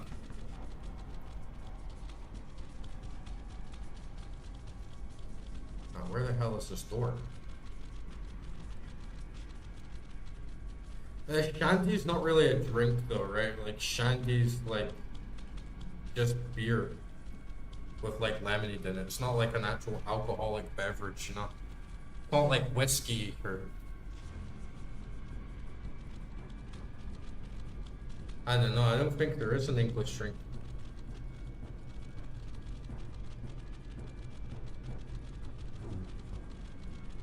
Where the hell is this door? You can tell I'm supposed to go over here, right?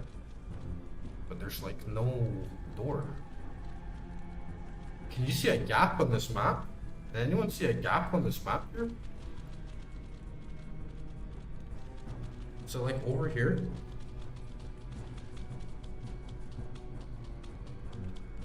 Oh, here we go.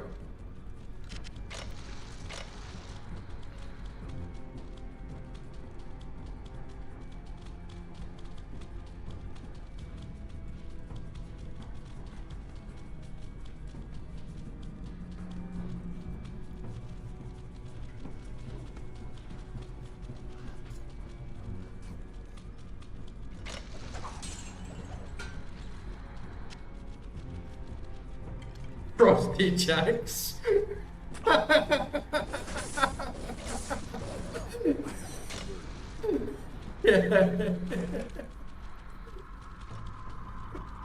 That could be it.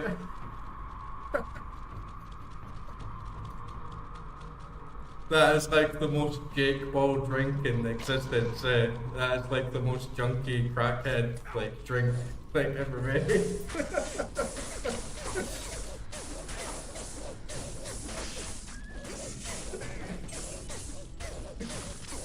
Yeah, Frosty Jack, if you're drinking Frosty Jack, then you've got my sympathies, you know.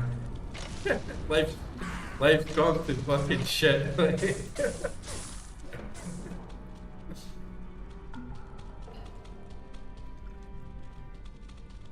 White lightning, yeah, that's probably even worse. Like,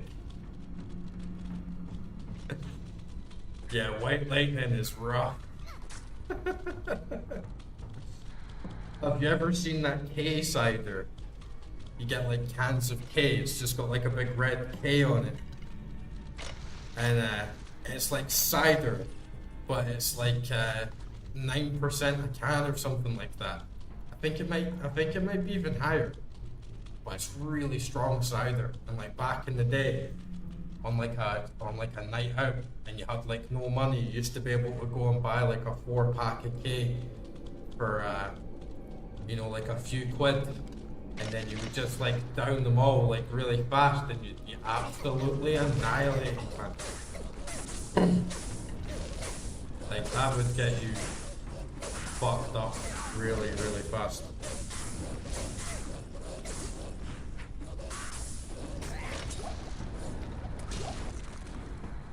Oh, they still make it, do they? Yeah, I'm not very good with cider. It gets me drunk very, very quickly.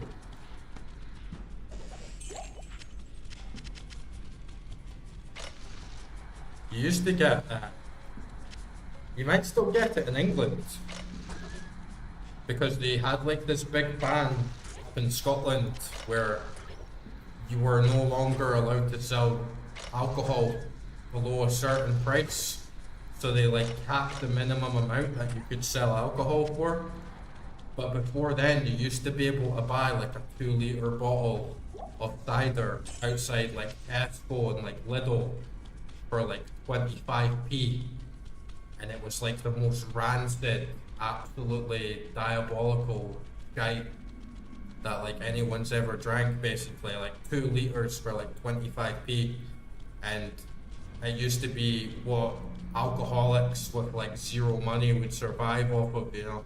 Because if you get alcoholism really bad, then you start to literally like need alcohol to like function and survive.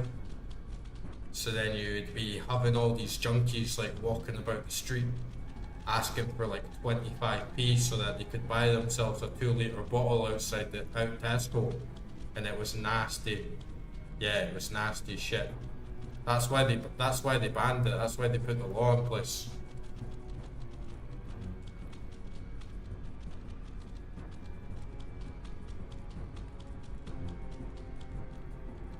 But then they doubled down on it even harder, and you know, some people in Scotland, if they stay close to the border, they'll go down to England just to go to a Tesco and buy like a bunch of booze, because the booze in Scotland's much more expensive than it is in England.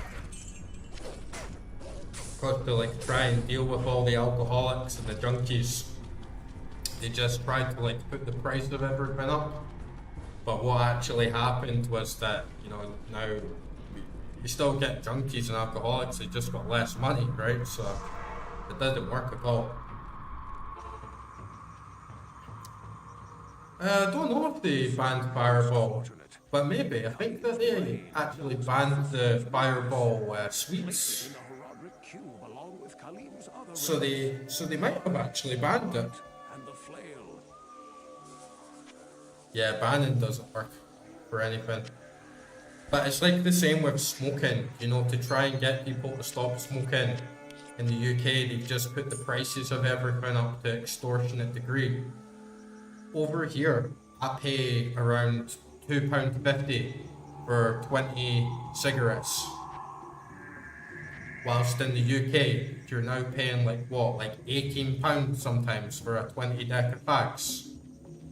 Like, that's just too much, bro. And nobody actually like stopped smoking because of the price. Like, so all it means is that people that do smoke are now just getting like ripped off and have like even less money. And the people that are addicted to smoking are usually, well, not always, you know, but quite a lot of them are the people that don't have as much money as other people. So I don't think it's a very good idea. Oh, nice, I got a potion of life. 20 extra life permanent. Nice, that's decent.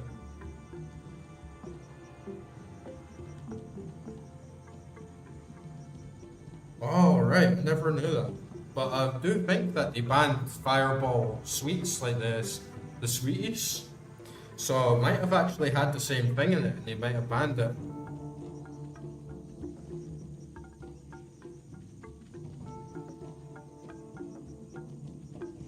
Yeah, I was the same. I didn't really smoke cigarettes. I would only smoke them when I was drinking. But now, in Georgia, like I started smoking cigarettes like all the time, and then I had to quit. So like I started smoking, but now I've quit and I don't do it anymore. But I was smoking like quite a lot because there's like nothing else to do here. But before it was like I would just smoke cigars and stuff when I'm having a drink, and that would seem fair enough, you know. But the price is too much in the UK. Like you can't be expected to spend £20 on cigarettes. I've got way too much potions now. What am I gonna do here? I'll just start like hoarding them in my chest again. Yeah.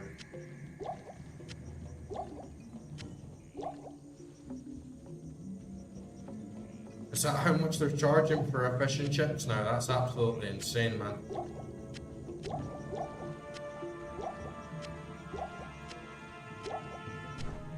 Like the prices in the UK for everything are just going through the roof.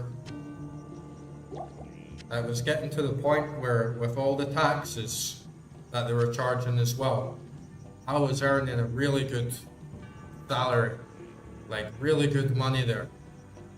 And then after all the rent I was paying, all the tax that I was paying, plus all the bills, it's like the most expensive energy bills in the world. Then all the, for your food, for all your shopping, I was broke. I was making like 80,000 a year, and I was broke. At the end of it, I couldn't afford anything. At the end of it, I was like, this is absolutely ridiculous. And the more you earn, the more money they earn, the more they take off you, the more council tax that you get, the more income tax that you get. And then they started taxing everything. If I sold services for someone, I'd get 20% taken off of that. If I made money trading, then they take money off of that, everything. And then it ended up becoming like a full-time job, just managing all your taxes. I was like, fuck this, man. Like, for what? So that I can wait on the NHS for years without getting an appointment. So that I'm in an emergency situation and I have to wait over 27 hours for a fucking ambulance. It's like, they must be having a laugh if they think I'm going to put in about 70% of my income, at least, into that government, when I don't even get basic healthcare. All the roads are broken, all the public services are run down, all the community service centres are run down. It's an absolute joke. Yeah, the rich people are moving out because they can move out. It's all the poor people that don't have a choice. If they had money, they would be moving out as well. Okay, I need Callum's heart in the sewers.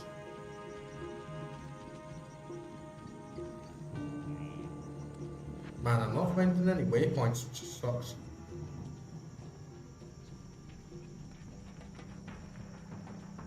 Yeah, you can get, that's the thing, it's like you can get cheaper, but it's not good for you. It's like worse hygiene, like worse like quality. But to be honest, I ended up shopping at Marks and Spencer's most of the time back when I was living in the UK, which is regarded as one of the more expensive retailers. But then when I was price checking against Asda, I was like, it's not even that much cheaper going to Asda, and the quality that you get at Asda is so much worse. So it just didn't make any sense to me why I would pay a little bit less for substantially less quality. But the UK is an absolute shithole, man. I absolutely hate that place. And it's a shame because I didn't want to leave it. But I felt like I had no other choice. I felt like if I stayed in the UK, they're going to run me dry, I'm going to be bankrupt. I'm going to end up on the street. I'm not going to be able to do anything that I want to do. I'm not going to have any freedom. My every movement's going to be watched. I'm going to be tracked. I'm going to watch my culture die off in front of me. I'm going to watch my race die off in front of me. And I'm not going to be happy at all. I'm not going to be able to look after myself. I'm not going to be able to get decent health care. I'm not going to be able to get a dentist appointment. I'm never going to be able to start up a business there. I'm never going to be able to have a family there. Culturally, I don't feel like I'm getting on with many people in my area. So yeah, I just thought, you know what, I'm gonna leave because this place is just really pissing me off every single day. And all the politicians are completely corrupt. You can't trust a single word that any of them say. They're all in bed with the World Economic Forum and all their little like secret societies, all their little pedophile rings. And I don't want anything to do with that. There's no hope for the place, you know. It's all being controlled and monitored, and it's a very evil, dark country.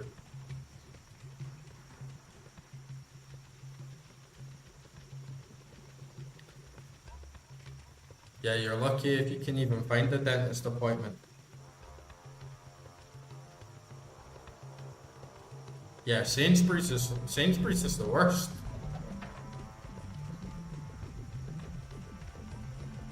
But yeah, the UK, I felt very sad leaving it because it's my home.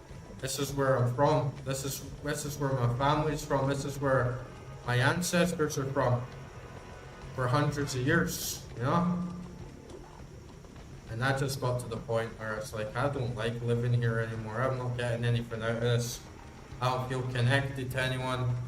I don't feel like I can succeed here. All my money's getting taken away from me to fund wars that I don't support. So to support immigrants and asylum seekers that I don't want here. To support all these corrupt systems like having facial ID and digital ID and putting money in all these bastard politicians' pockets so that they can basically enslave me and rip my country down. Putting in all these like hate speech laws and police coming to your door for like Twitter posts. Just an absolute dystopian nightmare, man.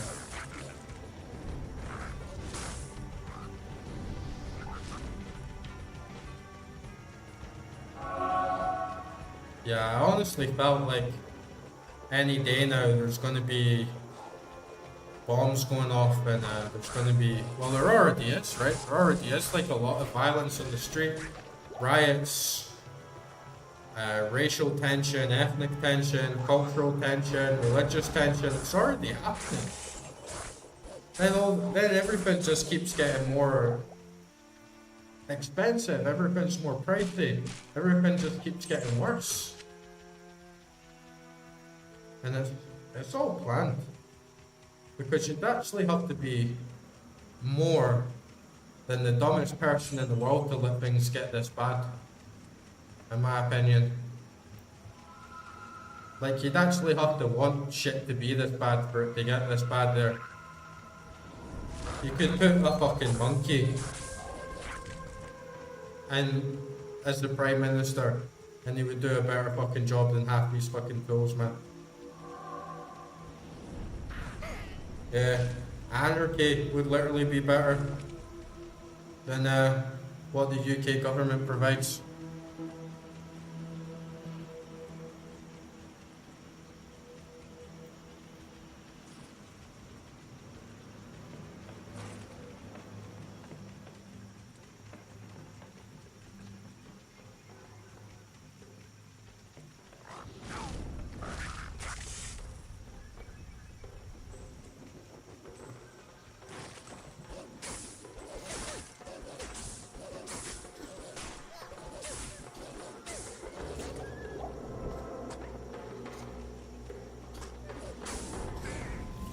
the stuff with COVID and the vaccines, that was definitely like one of the last straws for me. I remember the first time that they started all that like clap for the NHS stuff, and I was taking a nap in my bed in the afternoon, which sounds like a lazy thing to do, but during COVID, you know, there's literally like nothing else to do. And I woke up and all I heard was all this clapping outside. Just this noise, you know, and I wondered like what's going on. And so like I got out of my bed and I looked out the window and I just saw the neighbours standing outside their front doors, just all clapping, just all looking at each other. And I was just looking around like, what the fuck is going on, man? Like, what the actual fuck is everybody doing? And just looking all around, it's like, no, there's nothing in the street. Like, there's nothing there. There's nothing going on. I thought I was in a dream. I thought there was some, like, really weird, nightmarish shit going on. I was just like, this is absolutely bizarre. Had no idea what to think of it. I was startled. And then, I look up. Why is everybody clapping up out in the street? And it's saying, oh, it's to clap for the NHS. I was like, you fucking what? Clap for the fucking NHS? What, clap for these bunch of fucking clowns? Dancing on fucking TikTok while we're all locked up in our houses. Let's all clap for the NHS. Oh, you remember that receptionist? That's always an absolute cunt and they can't ever get you an appointment and you have to sit and wait for years to get like basic health care, to see like any mental health support, anything at all. Like you need medication today, oh you have to wait till like next week for it. Like this is who we're clapping for. And then they said, oh, we need to support the NHS, they're like so essential. And if we don't all support the NHS, then it's going to crumble because it's going to collapse because it can't handle the amount of people that would need help if they all got COVID. And then look where we are today. The NHS is in absolute shambles. It's at absolute breaking point. No COVID. There's no virus, right? So that was all a load of fucking shit. Absolute nonsense saying that it's all because of COVID that the NHS is going to break down. It's like, no, the NHS is fucked from the ground up and it always has been. It's one of the worst healthcare systems in the world.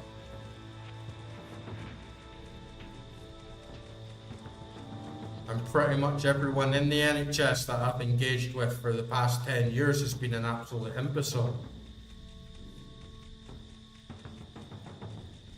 Highly corrupt organisation. They let babies die and then they scapegoat people like Lucy Letby. That's the NHS for you. That's who we should all get out and clap for. Bunch of corrupt arseholes. Yeah. You had people competing against each other.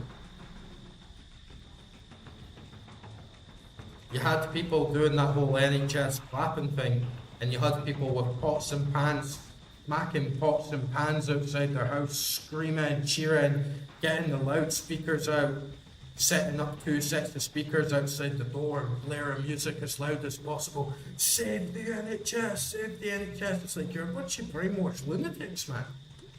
It's like someone just turned a switch on in your head, and now you're like some demented freak clapping for some political cause that you've got like zero idea about.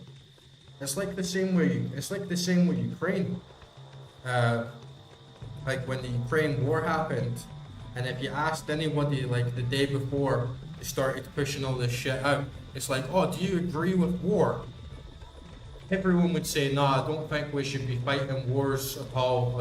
I'm not pro-war. I don't like war.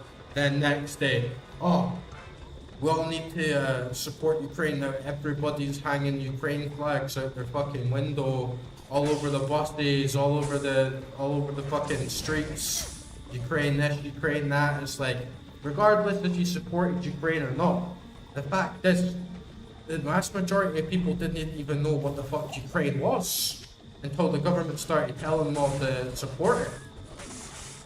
And it's the same with Palestine and Israel, but apparently that wasn't enough. Like, the stuff that's going on in Palestine was just too bad that the little brainwashing scheme didn't work, and now nobody wants this war in Palestine. It's horrible. Shouldn't be supporting these fucking Israelis doing all their fucking evil shit, man.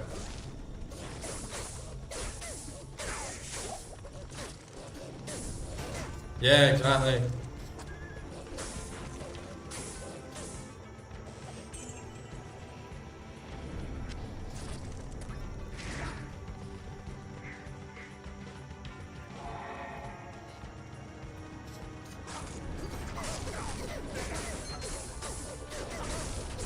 Yeah, it was really horrible what they did with the NHS stuff, and some people got relegated as you're not essential. This is an essential worker, and they can now skip the queue in front of you even though they're not at work. They don't even need to be working, they can just skip the queue in front of you because they work in the NHS, and you're just a plumber, or you're just a joiner, so you're not essential, right? It's like, oh, and you get a little discount as well. Whilst you, who's like struggling and you can't go to work and you can't get any work because you're locked inside, fuck you, you're not essential, so it doesn't matter. That was the whole attitude back then. Yeah, did you not know that? If you were in the NHS, or you were in the police, or you were in the fire service, you got a discount at the stores, and you also could skip the queue in front of everyone else because you were an essential worker. And I think it was the same for council workers and probably politicians as well, though. If there was any bunch of clowns that were not essential, it was the idiots that work in the British councils. Probably the most inessential people in the world. Yeah, they get priority. They can have toilet roll. Not enough money. And to be honest, during COVID, like during the lockdown, at first I didn't really care. Because I was like, oh, okay. Government's just going to pay for everything, and we can just like sit inside like all day. And yeah, I'll just like game all day and do whatever the hell I want without like any guilt, because all the government's telling us to do is like sit inside and do what we want. So when it first started, I wasn't even that bothered about COVID. I thought it was pretty comfy. But then as time went on and everyone else was stuck in their house as well, it made you realize that like our housing is not made for everyone being inside constantly, especially if you live in like a block of flats. It's just not tenable. There's too much noise and there's too much equality. Like some people have a garden and so they can sit outside in the sun all day, and then if you don't have a garden, you're just like stuck at home. Some people have bigger families and they were allowed to see people around them because it was like close family, and then if you don't have family, you were just like stuck on your own. So it became like very, very unequal, like very fast. Yo, Gandalf, dude, how you doing? Yeah, you don't have a garden, but you have a sauna in your house, right? That's pretty cool. I got a really, really nice garden. Like, it's great. It's probably the best garden I've ever had.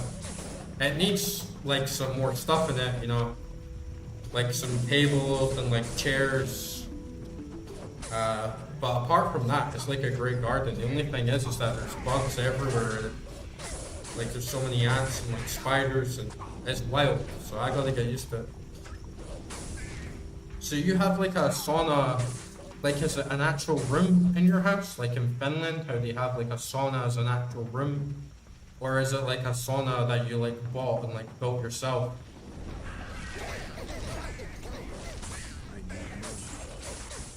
I love sauna. Makes me feel so relaxed and good. And my favorite type of sauna actually is like a Russian sauna. I had a really good one. I went to this spa in Belarus, and man, that was the best spa I ever been in by far. Holy shit, dude, wow. If you ever go to Belarus, you ever go to Minsk, 100%. Go to Spa Riviera. They have like 7 types of sauna, like 5 types of steam rooms. You have like cedar steam room, hay steam room. You have like Russian sauna, Finnish sauna, salt sauna. You have a Japanese thermal suite with all these different temperature pools. You have big swimming pools, spa pools, all like the hydro vents. Amazing restaurant, good drinks. Oh man, it was absolutely amazing. It was paradise. And I went to this Russian sauna there, and you know how they have the leaves, like in a Russian sauna. We had a guy like an attendant, and he like covered the big fan, soaked in all the water that had the leaves run through it. So it was all scented, and then he wafted all the hot air on us as we were lying back. Oh man, that was absolutely amazing. Absolutely amazing. And if you have a partner there with you, you know, if you've got like a really nice girl to like take there, life does not get any better than that. That was an absolute heaven.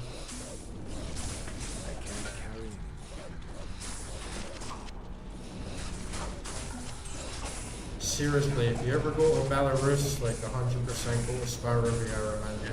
You will not regret it. And it was very cheap as well. I think it cost, I had a discount rate because it was my birthday. And I paid £60, I think, for 2 of us in there. One of the best days of my life. Oh, nice. He has a steam room, a sauna, and a hot tub in the same room in his house. Wow, that's really nice. That's really luxurious. See, I could totally like go for that, having something like that here, but at the same time, it's like quite a hot country most of the year. Like right now, it's about to get up to 40 degrees. It's not the type of weather that you're going to be like sitting in a sauna in, you know. But if you're up north, like northern Eastern Europe, like hell yeah. Hot tub, sauna, steam room, I'd have everything, man. Spas are just such a good place to like rejuvenate your mind and your spirit. Just take a whole load off, take everything easy, and just feel completely refreshed after it, you know. So good as well, like after you've had the long workout and you've been exercising a lot, and then you just go for sauna, alternate between sauna 15 minutes, then get in a cold pool, cold shower for like 2-3 minutes, then back in the sauna. You're always a new man after that, you know. Oh, Belarus is really nice, man. I really liked Belarus. I was so surprised with it. Where's Patriot Park? Is that in Minsk?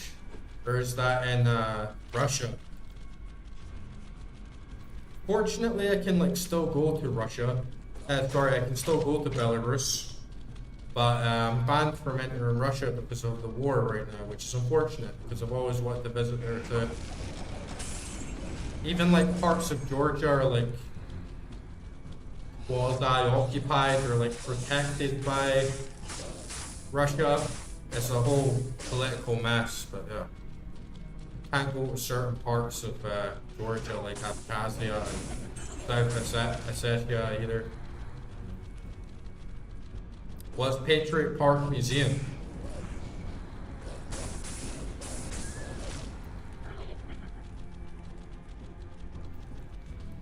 Like what's there? It's like a Revolution Museum or something like that. Russian War Museum or something.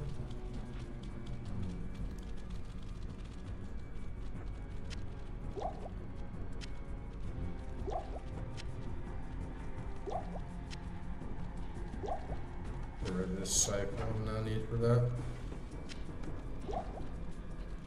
Nice little rinse here.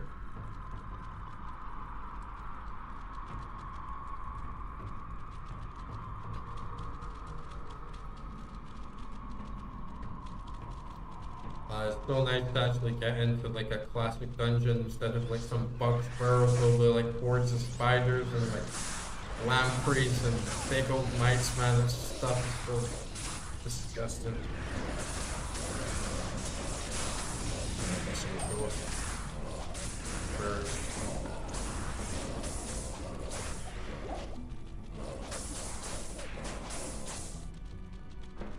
Oh, kill. Yeah, they had some military museums in Minsk as well. I also saw a really cool military museum in Athens, in Greece. And they had like all the tanks, helicopters, not just from like World War II, but from other eras as well. That was pretty cool to see.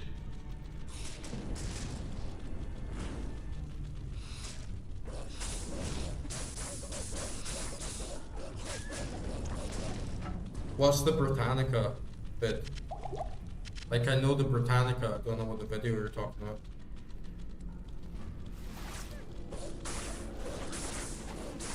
How did you like Athens? I thought it was really nice, but I've heard it's quite divisive. Like, some people like it, some people don't.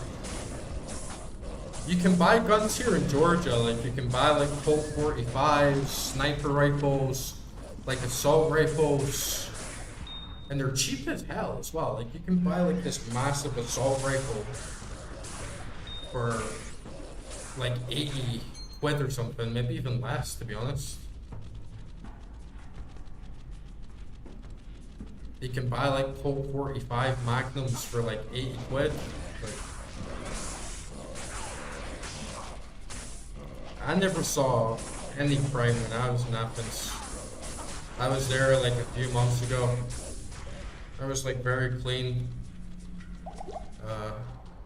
But you know what sucks about Athens is that you can't like flush your toilet paper down the toilet. So you have to like put your toilet paper in a fucking bin next to the toilet. It's like, what the hell? You really need to get that shit sorted out. And you like literally, no pun intended. And then you look it up, like why can't you put your toilet paper down the toilet and in Greece? And it's like, oh, because the pipes aren't big enough. It's like, why the hell didn't you build bigger pipes? It's like, retard move, guys, retard move.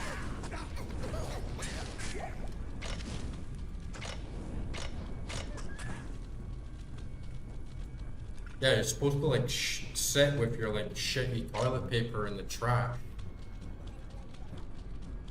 You're in the hotel, you're supposed to like wipe your shit all over the toilet paper, put it in the trash, then wait for the maid to come and open the bin next day and take all your toilet paper out so she can like dispose of it in a bigger bin.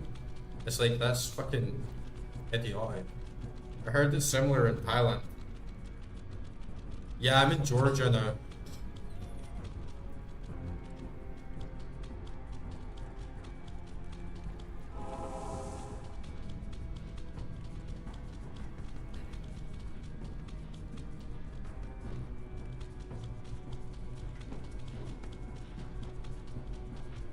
Eastern Europe.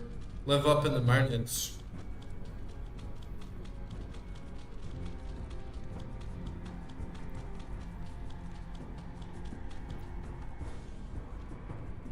Yeah, it's nice. It's not perfect, but the area I'm in is a beautiful, beautiful village. Right up in the Caucasus Mountains, deep, isolated, got no neighbors. Great internet connection, everything's cheap, like everyone's pretty friendly. It's kind of rough being an English speaker here because not many people speak English. So it's a little bit like lonely, even though like people are like really friendly, because you can't actually like communicate with them and speak to them. But like internet's great, like cost of living is like really cheap.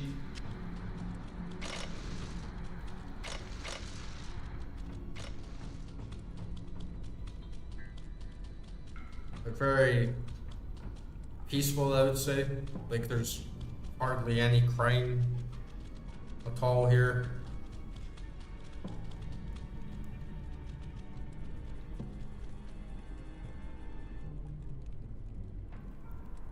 Man, where the hell is this? Oh, it's up here. Wait, how did I get in there? These doors are elusive, right? Like, there's no... Oh, I have to go like down and along and around the water. Okay. It's a good country, like it's definitely worth a visit. I'd highly recommend it. And it feels like going back in time in a lot of ways. It doesn't have that whole ideological wave of like modernism that's everywhere else in Western Europe. Like there's no woke shit. You'll like never see LGBT flags like flying around here. Like very based, very like traditional, very friendly, very rustic, very like old school. The only problem that I really have with it, or like big problem, is the dogs. Like there's so many stray dogs here. And it's really bad. Like people just leave dogs on the side of the street. I'm talking like hundreds of thousands of dogs, guys. Hundreds of thousands of dogs. And they bark on the street. And sometimes you're walking around, you just see dying dogs on the side of the street. And that's like my least favorite part of the whole place. It's like the main part of it that makes it feel like this is still a developing country and there's still like some really big issues just like lying there at face value. But it's a small negative besides all the other like pros, you know. It's no, I'm telling you right now, there's no other country in the world that has a worse problem with stray dogs than Georgia. And you just have to come to Georgia for 1 or 2 days to notice there are dogs everywhere, dude. Everywhere.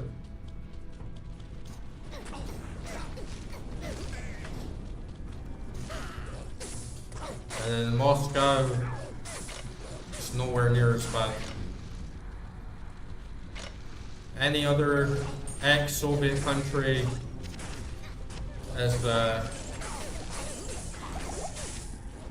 richer, you know. I mean, they've got slightly better infrastructure and doing a little bit better for themselves, and the streets are a lot cleaner. Whilst Georgia, it can be very, very dirty. In certain areas, there's a lot of trash lying around everywhere. And the pollution, like on the roads and like Tbilisi, like the capital city, is like very, very bad.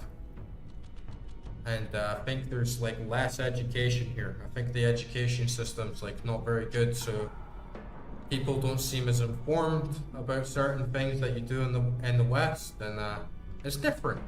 But like apart from those things, I think it's great. I think it's a really nice country, and like I really enjoy like living here. You have so much freedom here, and you don't feel like you're always sort of being watched, or there's so much rules and regulations that you've always got to be aware of. You're kind of just like free to like do what you want. Yeah, they do bark like all the time.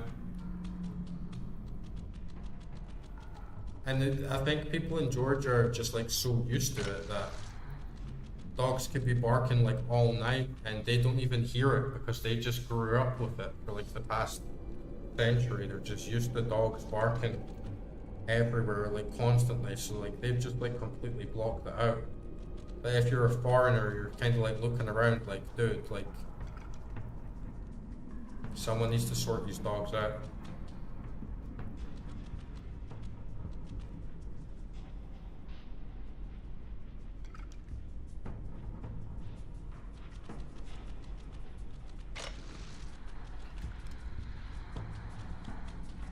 You should find a remote job. I'm currently teaching myself like web development, teaching myself like HTML, CSS, and like JavaScript and stuff. And look for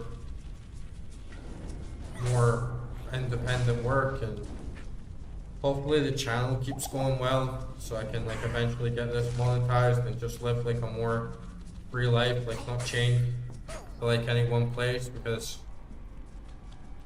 I think being stuck in the same place is risky, especially in this day and age, because you don't know what's going to happen, you don't know where the next war is going to be, you don't know what the government's going to do, like.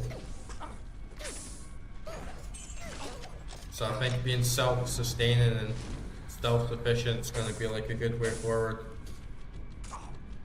You heard, now Georgia's nothing like Afghanistan, dude.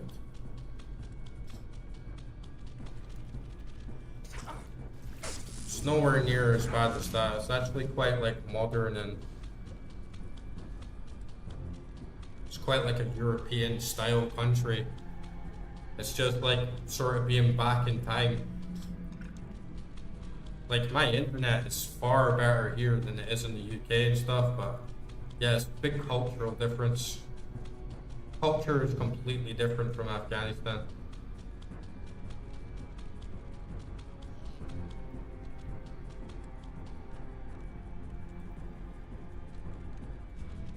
Damn, I thought there was heart was gonna be in here, right?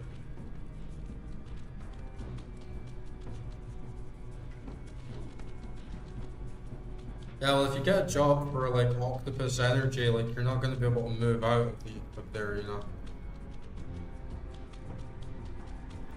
Oh yeah, the UK is like Afghanistan, yeah.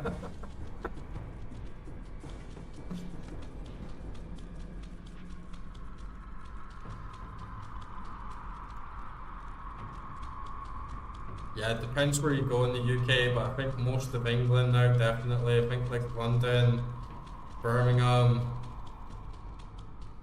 a lot of like Manchester, like the big major cities are like very Islamic now, and risky places. But yeah, I hardly ever visited England personally.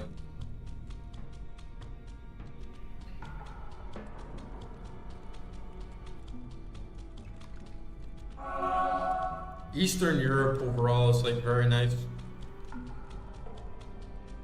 But again, it depends where you're earning. If you earn money from like a basic job in Eastern Europe, it's not going to be like too much better in terms of pay that you would get in the UK, but you still get like a higher quality of life and better culture. But if you can get like a remote job, or you can get job from like international clients from like US or like somewhere else, and then you move to Eastern Europe, it's a totally different ballgame, because you basically like wealthy from not even like earning that much compared to what you'd have to do back home.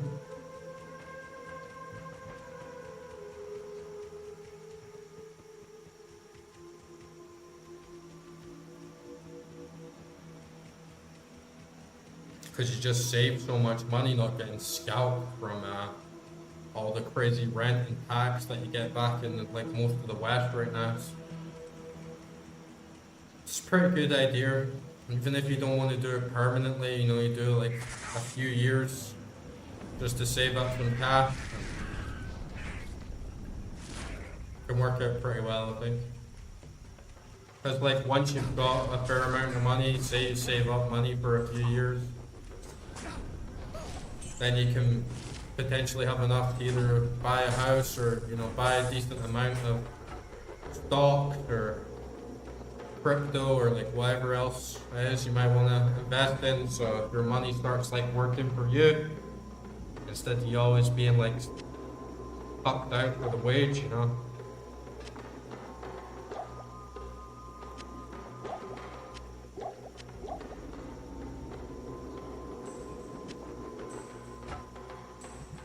risky as well, though.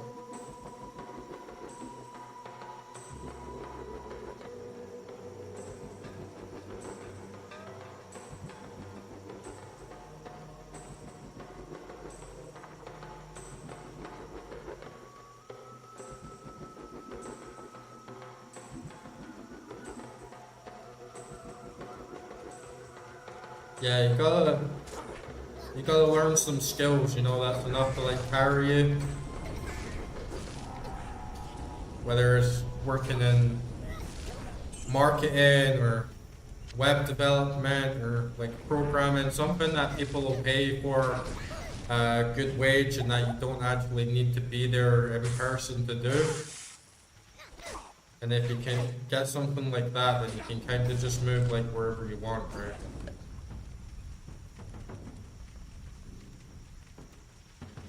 Yeah, trades. Like, that's kind of like the opposite of what I'm saying, right? Because if you learn a trade, say you become a plumber, you physically have to go somewhere to be that plumber. And then those types of scenarios are just going to be locked to the regional economy. So say you become a plumber and then you move to Georgia, you're not going to get paid better wages here, you're going to get paid worse wages here, right? Whilst if you, just as an example, like you learn how to like code websites, and then you got like clients who live in the US and then they pay you money, a US based salary, and then you move to Georgia, then you're like rich, right? But if you like move to Georgia and then you get a job in Georgia, working in Georgia, like you're just gonna be poor, like most people here, you know? So you have to like min-max like your finances with your like local economy. Learning a trade is always good though. Like you can't go wrong with that. Like if you learn to be a joiner, it's gonna save you like so much cash. I don't think you necessarily need to like go with school for it.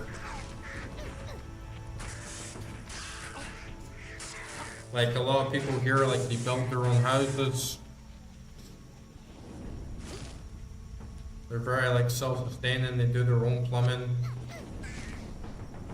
do like their own electrician. They build some of their own furniture, stuff like that. It's very productive, very good skill to have for yourself and for your future, for your community. Yeah, that's the great idea, Gandalf. I think Czech Republic's not as good as it used to be. Like I've met some people that live here in Georgia that like moved from Czech Republic because apparently Czech Republic's getting like quite bad. But yeah, if you're living in a small village, again, it doesn't even necessarily have to be a different country. If you like live in a smaller village, prices are always cheaper, houses cheaper, so you can do it like locally as well. Yeah, I've heard Czech Republic's getting quite bad for taxes, regulations, bank account checks, crypto regulations. It's all part of the EU, right? So the EU is like rolling out a lot of stuff like uniform. What crypto are you gonna buy? Like, are you gonna buy BTC, Ethereum, like Solana?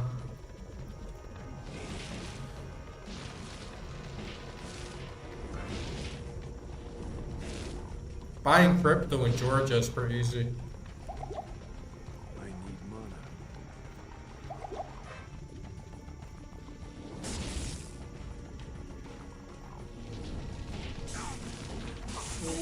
Oh, what the fuck? I just got like stunned there, dude. Shit.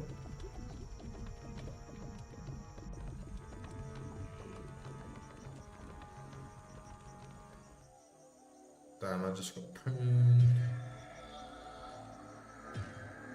Jump back in and get my corpse back. Yeah, I don't know what happened there. I think it just got like stunned.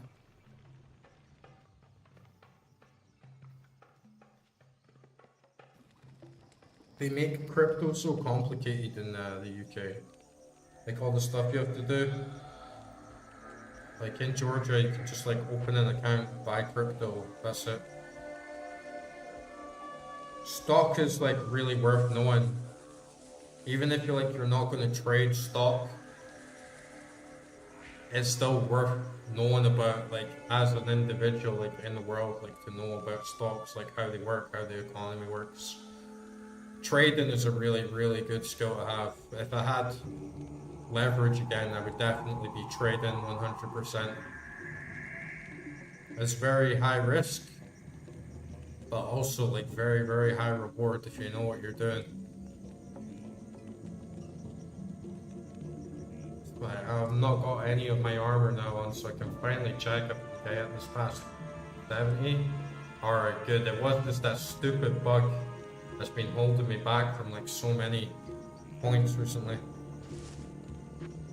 Yeah, I don't know about the skill. Oh, look, unlock volcano. Maybe go for that, or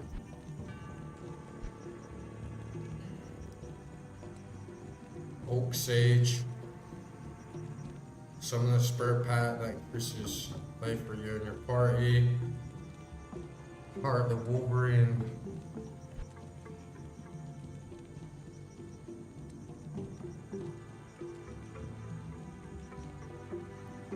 Yeah, warehouse jobs can be pretty good. Especially if you get something like your forklift license or something, then you can start getting paid like a significant bit more than just standard labor jobs. It's always hard to know like what to go for because you get 34 damage if I level up on that. What's that? At level 1 only gives me 16 to 21. So it's like really I would just want to go for that, right? But then Fisher would give me like up to 60 next level, so I think we're kind of peaked.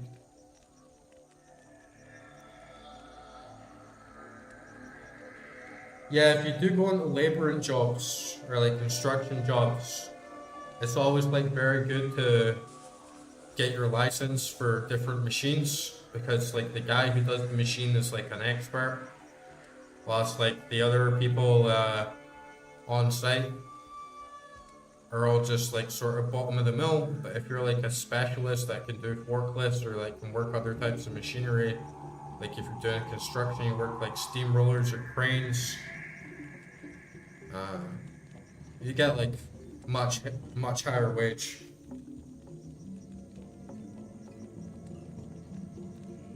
Yeah, logistics and IT. Yeah, oil rigs is like one of the hardest fucking jobs in the world. Like, it's not like you're not going to be moving to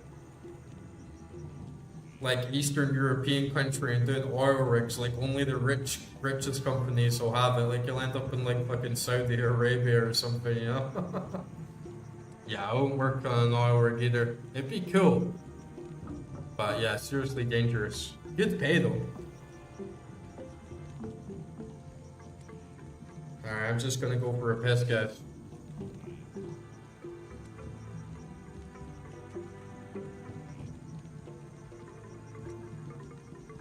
I'll be back in a second. Keep the place warm for me.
I feel like still kind of fat, but I'm getting there.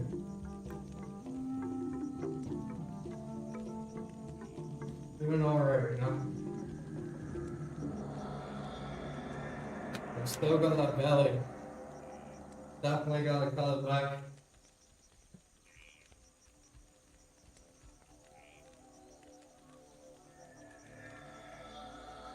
Man, 90 key is good, man. I'm like 115 key right now.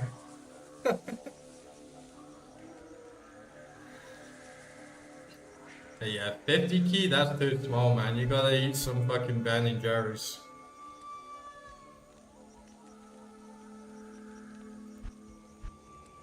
If you're 50 key, you gotta eat some Ben and Jerry's, 100%.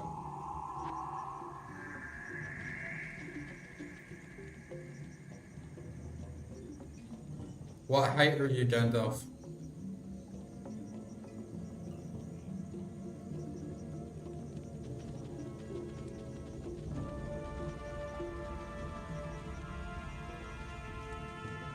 Yeah, that'll bulk you up, but remember what I was saying. Don't eat in the morning, eat it at night. Eat it just before you go to bed, bro. And then you'll fill your belly up, and then you'll lie sleeping doing nothing. And then it'll all just get put on as fat, bro. You'll bulk up. Yeah, eat it before bed.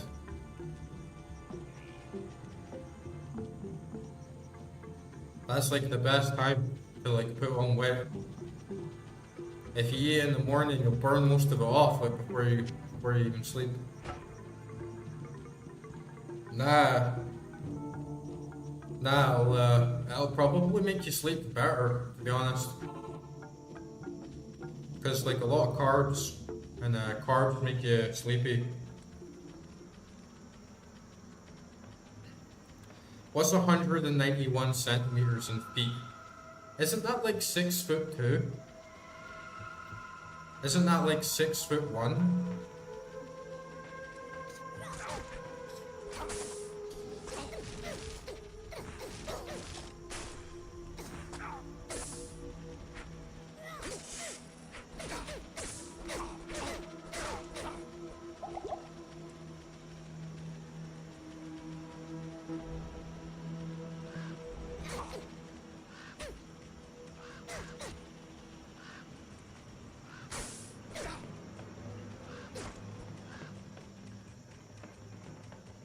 Yeah, if you eat a lot of calories at night, you will like fall asleep faster, dude.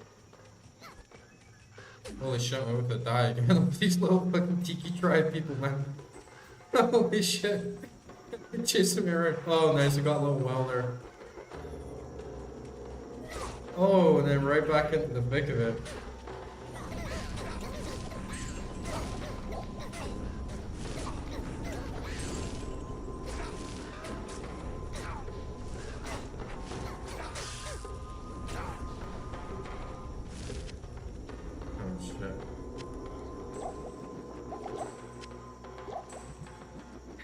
Yeah, those little bastards, man, they're tiny.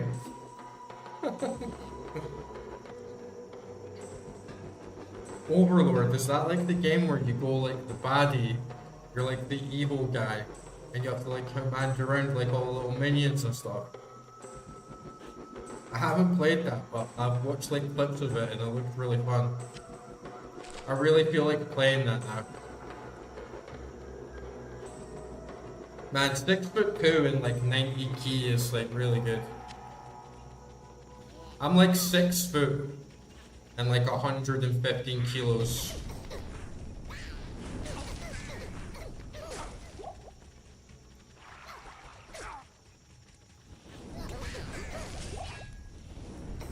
Which is like too heavy, but like I'm always bulking.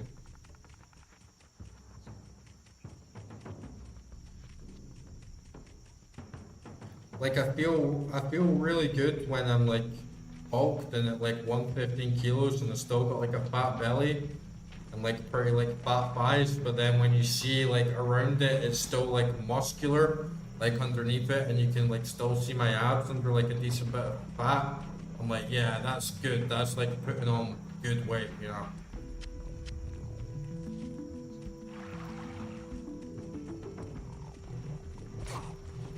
Yeah, I don't know if it's on Steam. I could stream it maybe. If it's on Steam, then I'll like look into it, because it's a game that I've always wanted to play actually. There's Dungeon Keeper 2 as well. That's another like classic game that I never really had the chance to play.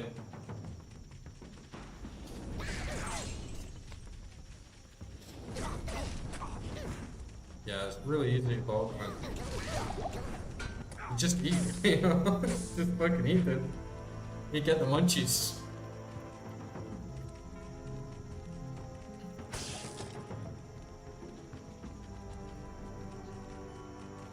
Oh, nice. It's on Steam. Yeah, I might get it then. I think there's a second one as well, right? I don't know if the second one's better though. But yeah, I always like being an evil guy in games. Like whenever I play RPGs, like Fallout and stuff, I always go evil. Always. It's just so much more fun, you know? Come here, little cheeky bastards.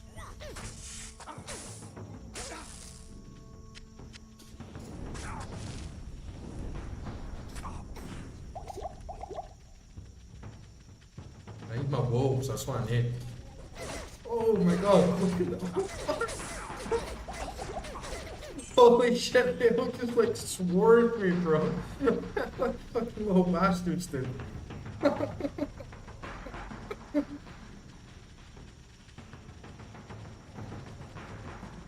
Yeah, Gandalf, I was saying the exact same thing.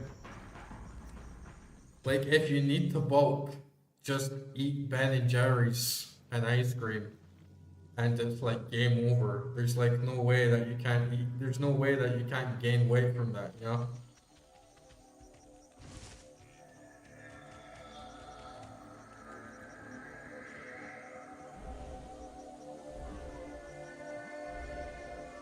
No, bro, you can handle it. Ben and Jerry's.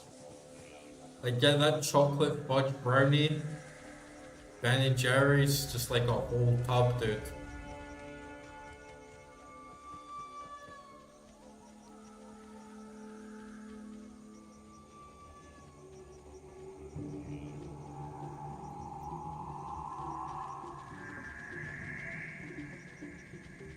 Yeah, well, there you go. You love ice cream?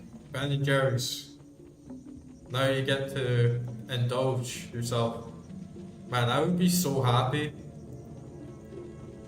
I would actually be so happy if I was in your position and I was like 50 kilo and needed the bulk. It's like, wow, I get to eat Ben and Jerry's every day.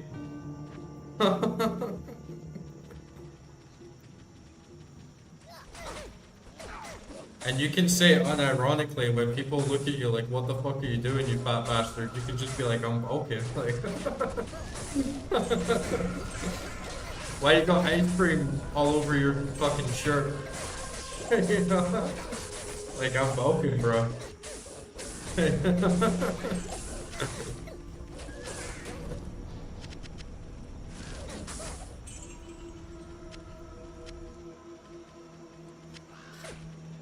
You might even find, like, once you start bulking, like, properly, it's gonna be hard to stop.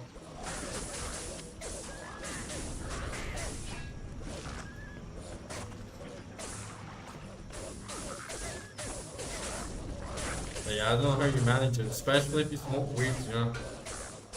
Man, I smoke weed, I could eat, like, fucking 3 tubs of Ben and Jerry's in one night, I swear.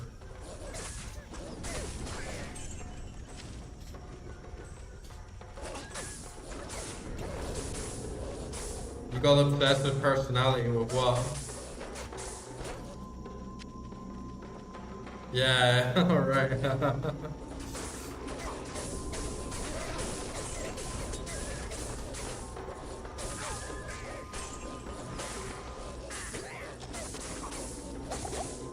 Drinking lots of milk is also like good if you want to bulk. That's why ice cream's so good.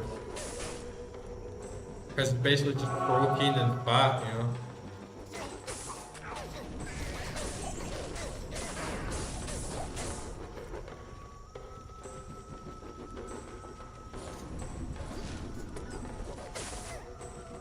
Man, these little, like, tiki guys are actually so heavy.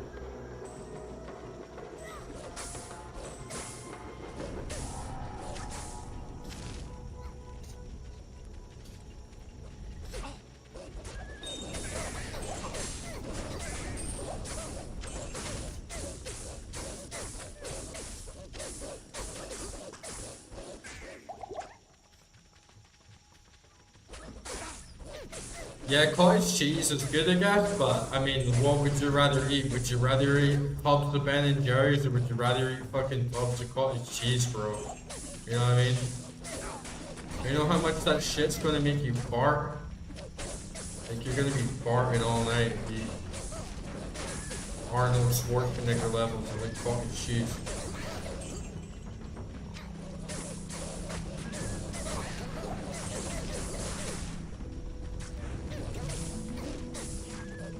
It's true, like you're gonna be farting like a motherfucker if you eat all that cheese, bro.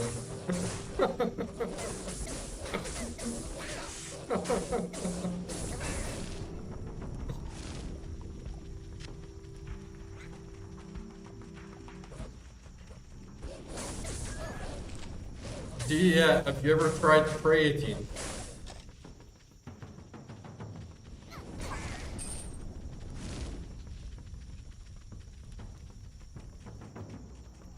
Because that could help a lot.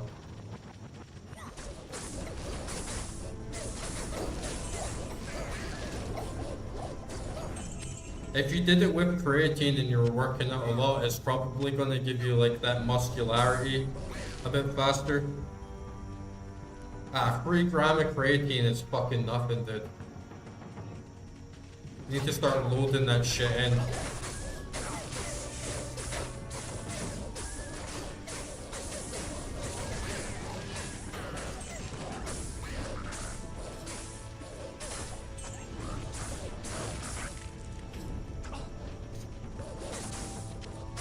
Stop the shakes.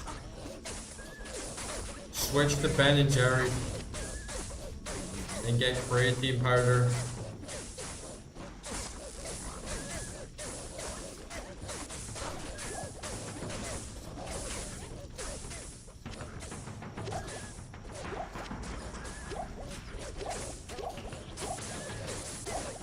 And then you'll blow up.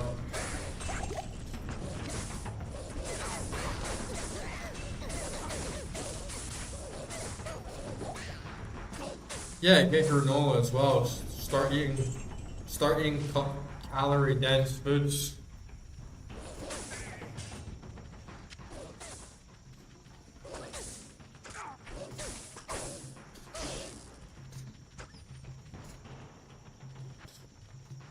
Okay, let's try this new volcano. Let's go. Oh, that actually looks quite good. Oh, that wasn't it. Oh, nice. It like traps them and it like launches fireballs at the top of it. That's pretty sick, actually. I'm going to be investing points for that.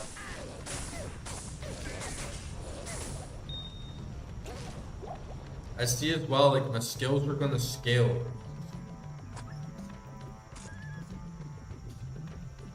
Like if I have points already in other skills, it's going to give that even more damage. So I get 16% per level. Molten Boulder, 12% for Fisher. That's pretty good. Yeah, nothing like some good retro looking trees, dude. I always love jungle vibes in games, you know.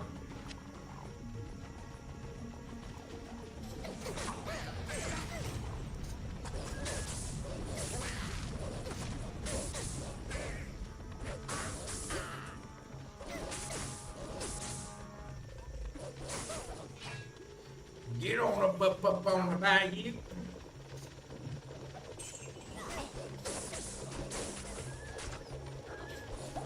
Yeah. Like in my old place here, right now I'm like up in the mountains, so it's a lot drier. But even just like 1 kilometer away down the bottom of the hill, like in the valley, that place was like a swamp. And every night, you could hear like all these frogs outside having this like massive orgy, dude. Like you could hear so many frogs, it was crazy. And they were all just like fucking hundreds of them, man.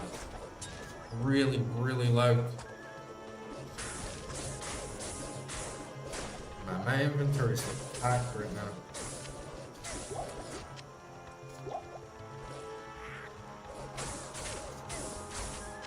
I got way too many of these scrolls of identity. I might like definitely put them in my tome. I never played Mafia 3, but I love Red Dead Redemption 2.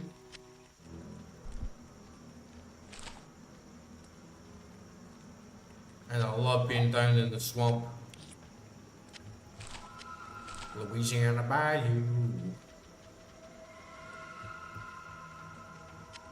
Get down in the swamp now. Louisiana Bayou.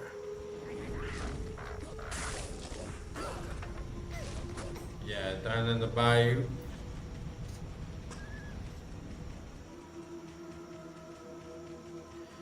Get on up on the bayou.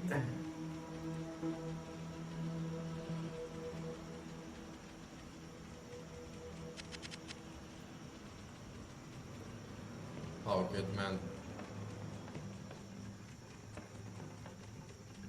Diablo, drink him away.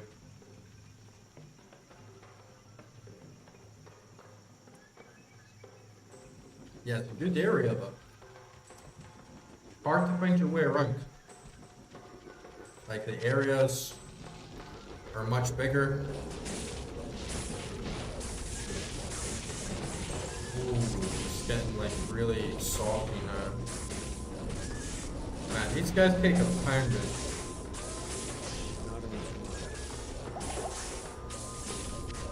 I'm definitely like burning through my mana a lot.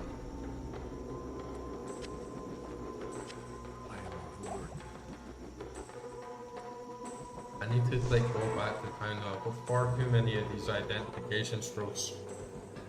It's giving me so many scrolls and like hardly anything to actually like identify, you know? And I got so many of these rooms now as well.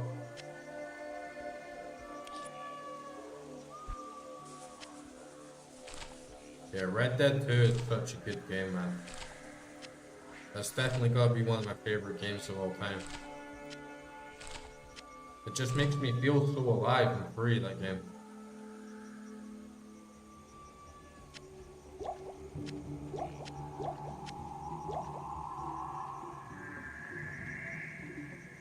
Yo, dude.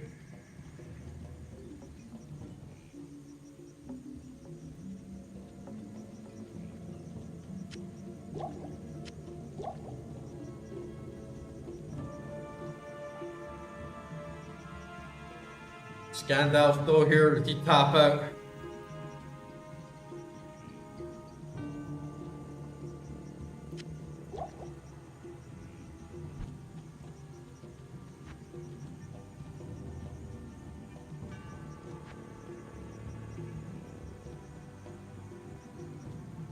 Throw this shit away. I don't need all this crap. Too many keys as well. It's like, why do I need all these keys? I might as well put my Horadric cube back in there as well. Give myself a little space.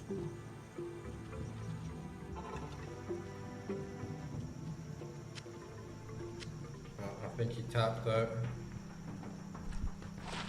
Ooh, big axe there. 90% damage to undead. It's not good for me though. Let's go back and sell that.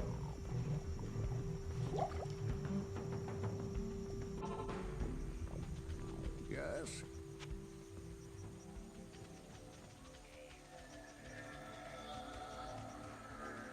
Greetings.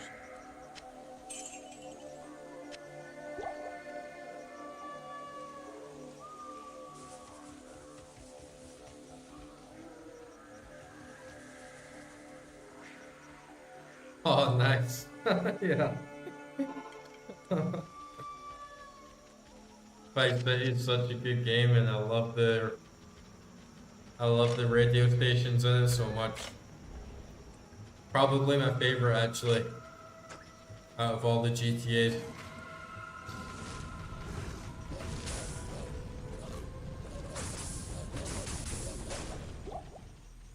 And call me, I've been waiting here for you. I don't know what else to do. Yeah.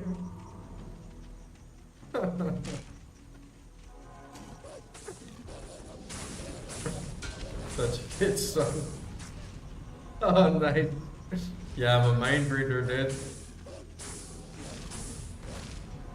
That's twice I've done that tonight.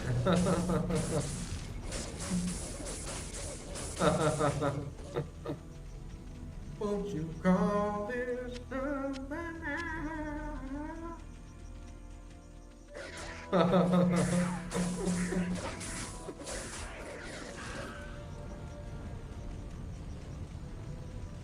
Yeah. It's got those Diablo powers, bro. I haven't seen Miami Vice, but I really like Heat. Have you seen Heat with like Al Pacino and Robert De Niro? And I really like To Live and Die in LA. I really like that film. I think it's similar vibes.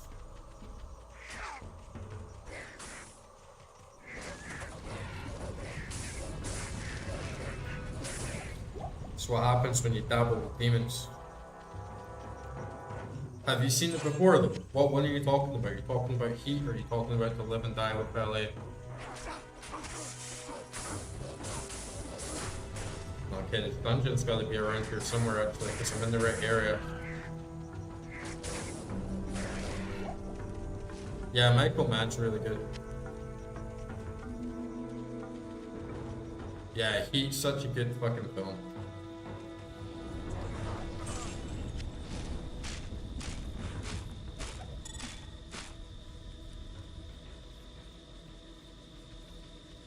Yeah, I've seen Thief as well. Didn't like Thief as much. Still a good film, but nowhere near as good as Heat, in my opinion. Have you seen To Live and Die in LA?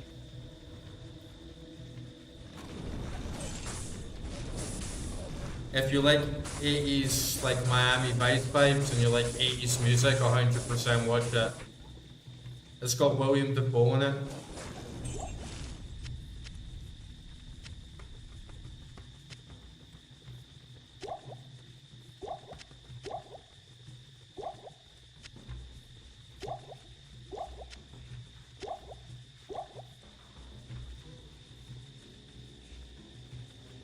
Ray Liotta.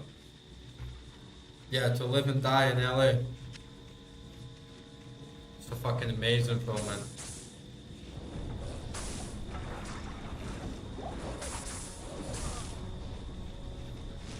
But yeah, Heat is such a classic. I watched Heat like so many times, man.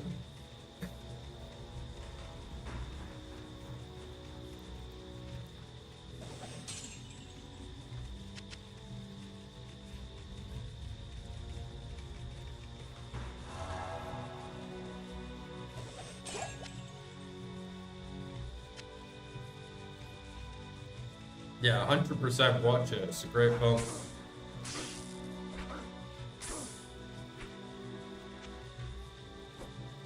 I've watched both of them like dozens of times.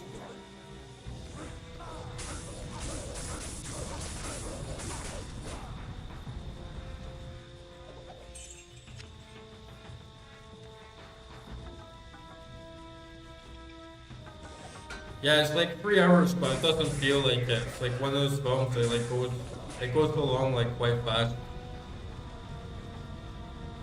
Oh, nice, man. Hope you enjoy it. And did you watch Apocalypto?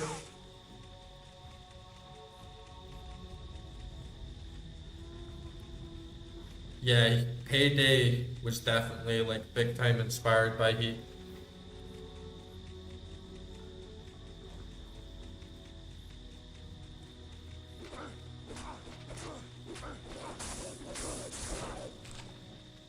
When you're watching it as well, Al Pacino in Heat was actually like legit like poked out of his nut, like he'd been taking like so much cocaine when he was making that film. So when you see him like acting like all crazy, he's actually like high out of his mind.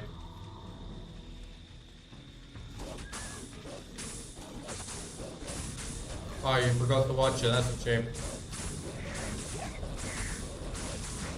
Still though, at least you still got at least you still got some good films to watch.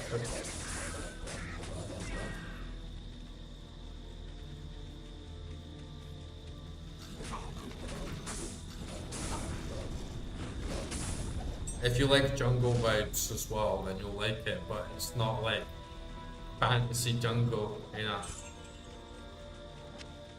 It's not like fucking Donkey Kong, like swinging off trees and shit, you know. It's like, nah, this is the real jungle, like people get fucked up.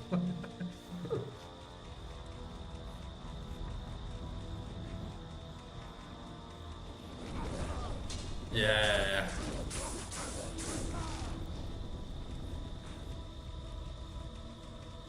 Yeah, people getting scalped. No, I don't think people get scalped actually. I think that's like a North American thing.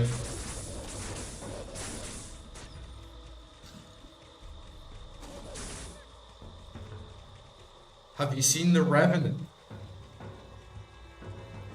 Have you ever seen The Revenant with Leonardo DiCaprio and Tom Hardy?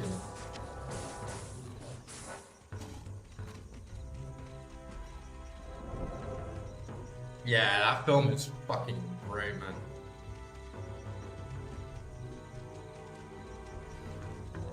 Yeah, that part's crazy. That's like some Bear Grylls shit. Yeah, pretty much every scene in that film is like, you know. Yeah, if you've never looked up like the true story of like Hugh Glass, look it up sometime like when you've got free time, because the true story is actually way more crazier than the film, bro. Like the true story is way crazier than the film. It actually happens to him twice. He gets stranded in the wilderness twice in real life.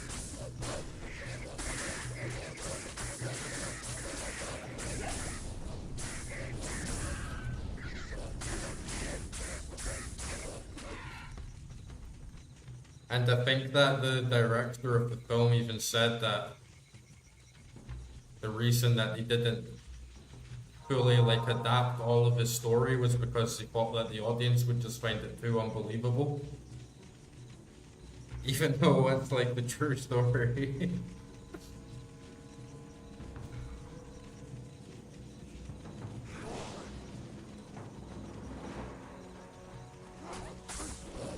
Yeah, he gets stuck in the wilderness twice. And he like claws his way back from like fucking nothing, like completely injured, getting savaged by animals and shit. And then he finally, it's not even a book, it's just like a historical account. But he finally finds like the guy like Tom Hardy plays. And he like forgives him. He like forgives them and doesn't give revenge. Which is kind of crazy.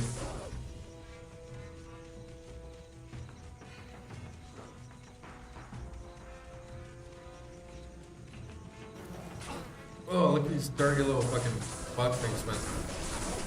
Hellstorm. Yeah. Scalp that bastard.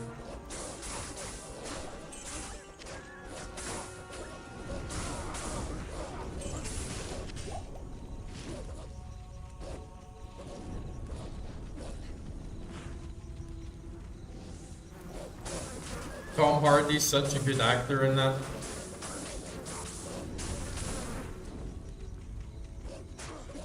I don't really like Leonardo DiCaprio that much, like as an actor these days. Oh, look at this gory, like ritual sacrifice altar, dude.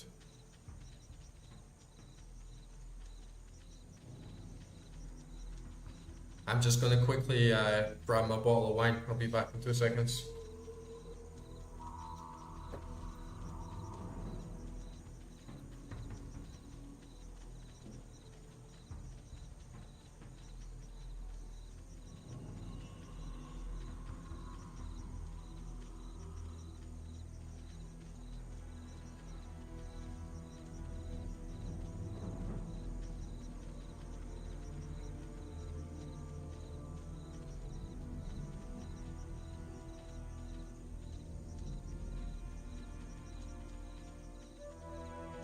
This is the wine that I got here. And it cost me £3 for the bottle. It's fucking crazy cheap.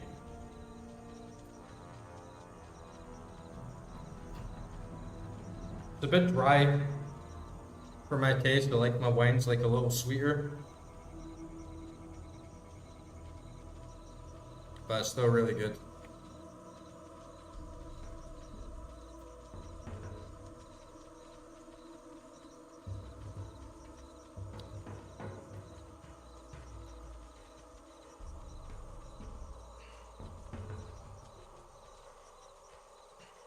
Yeah, I'm kind of the same with rum as well. I like a dark, like juicy rum.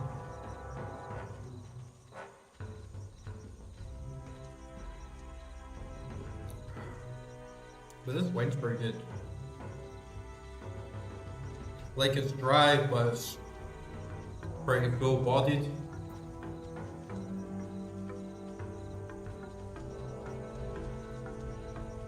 Gotta get my wine out here as well.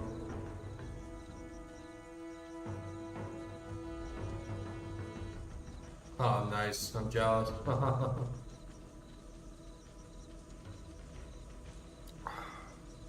Good old amnesia, huh?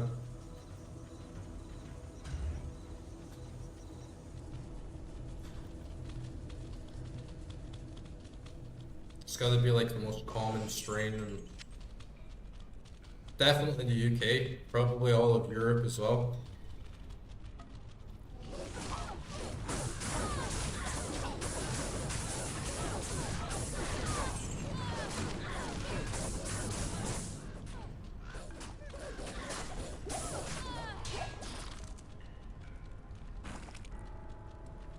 Man, you should have seen the joints I was smoking in Amsterdam.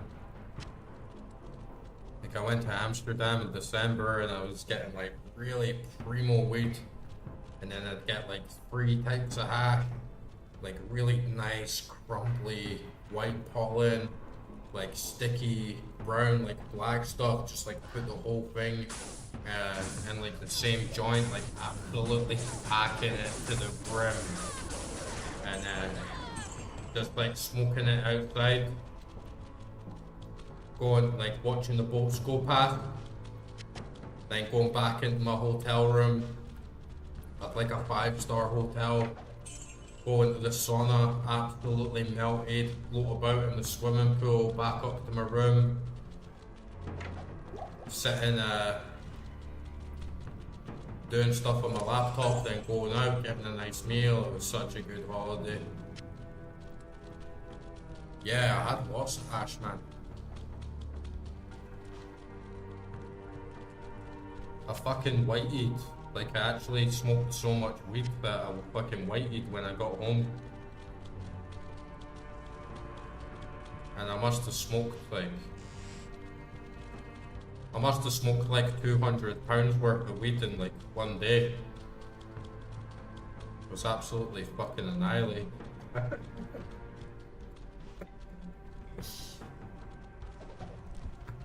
am overburdened.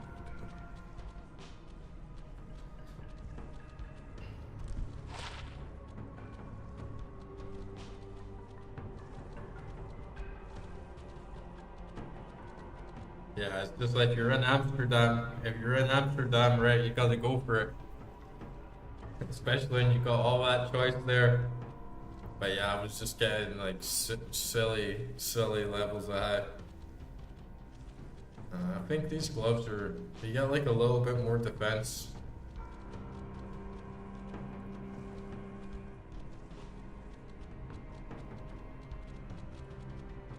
A little bit more defense, but less everything else, I'm just gonna throw them away.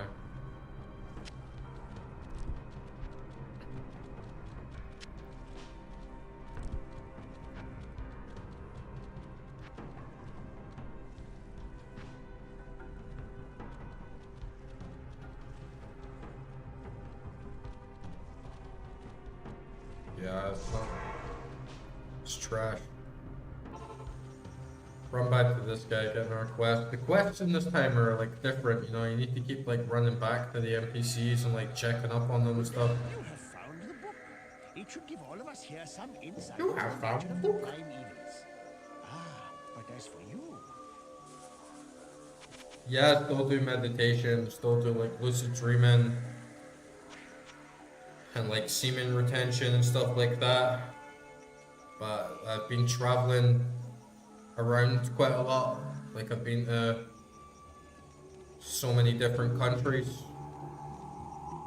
in the past few months, past like 5 months, 6 months, and I've not really had like the same time to be like consistent with it. But now that I'm like settling down in my new place, I've started like to meditate a lot more and doing it like more regularly and consistently, you know, so I can.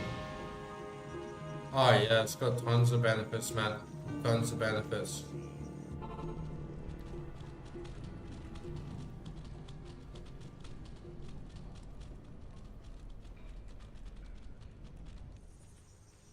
Like semen retention is like one of the best things you can do for yourself. But don't go like overboard with it, you know? Like don't fucking force yourself. Don't go like fucking crazy. Like if you're fucking holding in this nut and you're just going absolutely crazy or whatever, like you have to lean into it, you know. You have to practice it and get like better at it and learn how to like direct the energy properly, like up your spine into the right places, so that you can get like the right sort of energy from your practice, and actually makes you like stronger instead of just like controlling yourself. And I think there's a lot of people out there that just force themselves to do it like too hard, and sort of like the middle way, like there has to be release and tension like properly guided. But I think most people like they'll just like jack off like every day, or they're jacking off like 2-3 times a day or like too many times a week, and it's really bad for like your system and like your state of control, because you really got to learn how to control yourself, you know. And it makes sex like a lot better. It makes like your personality a lot better. It gives you like a lot more drive, like a lot more focus, and it's very powerful like spiritually as well, especially if you're combining it with like meditation and lucid dreaming, and helps orientate your spirit very clearly. I just get like so much more drive with not like releasing my seed like all the time. Yeah, I think smoking weed is like really bad for helping you dream, because you just become like very like unconscious of it. And yeah, if you come all the time, you're like always drained. You don't have like enough energy to like do anything, especially if it's just like yourself. Like if it's just for masturbation, then you get like extra drained. If you're having sex with a woman, it's like less so, because there's like benefits to that as well. But obviously, even if you're like fucking a girl, you want to be holding your cum for pretty much as long as possible, right? Like you want to be like training your body to like last as long as possible and divert all that like surge of energy like upward through your spine. And if you can do that, like you won't only give yourself like better clarity and get better powers, you'll also give like your partner better powers and more clarity for themselves, and you'll overall just have like more of a like complete like life experience. But I think like it's not, I think it's overstated these days. I think it has tremendous benefits in your pineal gland for sure. But yeah, like tantra. But I think it has I think it's like a little overstated these days because people make out like, oh, it's this like hidden technique or whatever, but like the reality is like nobody was coming the degree that most people come today in the West until very recently. Like most people back in the past, even like 50 years ago, like they weren't coming like all the time, they weren't like masturbating like all the time. And people today have like normalized it to do it like multiple times a day. And it's just like not good, it's not like natural. It's like a natural like human being is not like waking up every morning and just like jacking out or like watching porn all the time like every day. It's just like much more natural, like organic, like human experience to like not come all the time. You gotta like limit yourself, you know, because it's like your vital essence.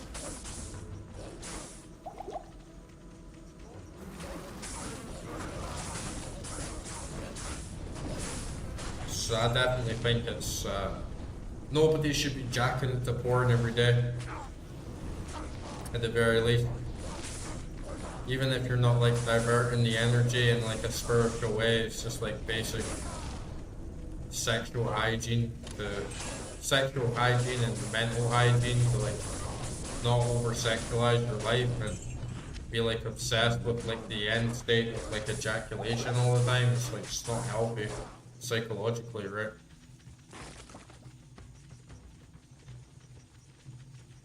Jimmy?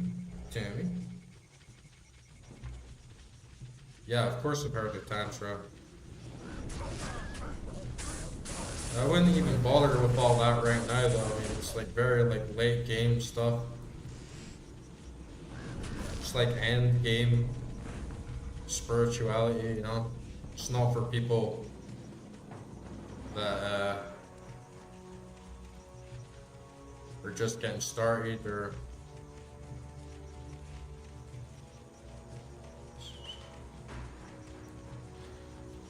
like tantra is extremely powerful, especially when you're managing like kundalini energy. But it should never be done or practiced by people that don't have a very solid grounding of what they're doing. And if you can't handle like the basics of semen retention, like you'll never be good at tantra.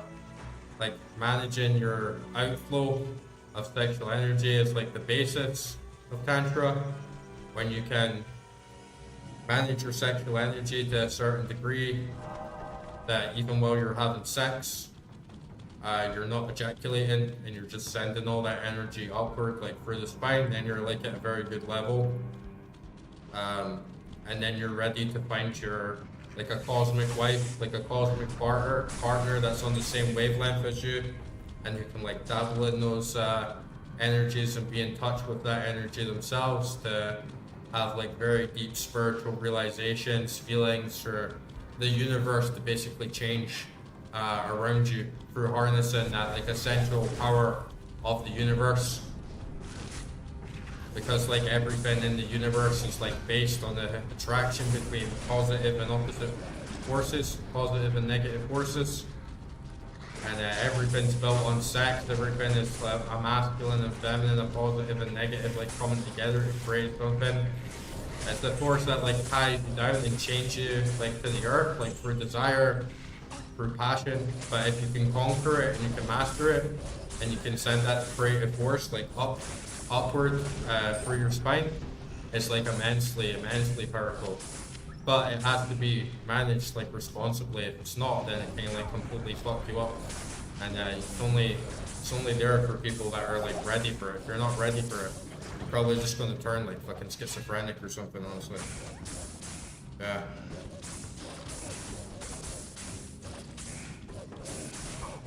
yeah, you're basically limited. Like, you can try and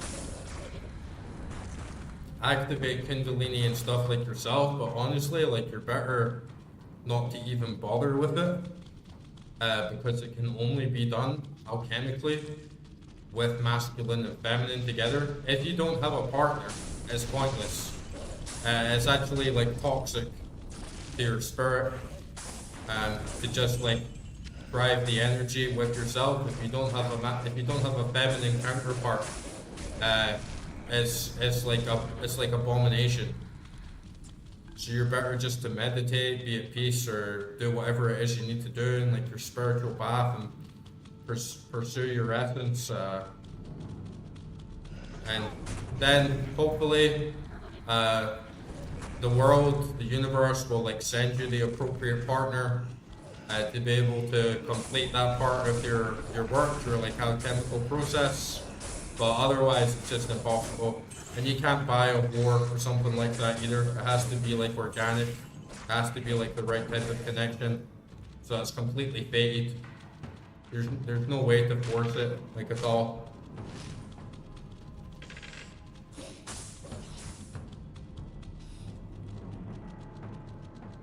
Yeah, don't even bother with it, bro.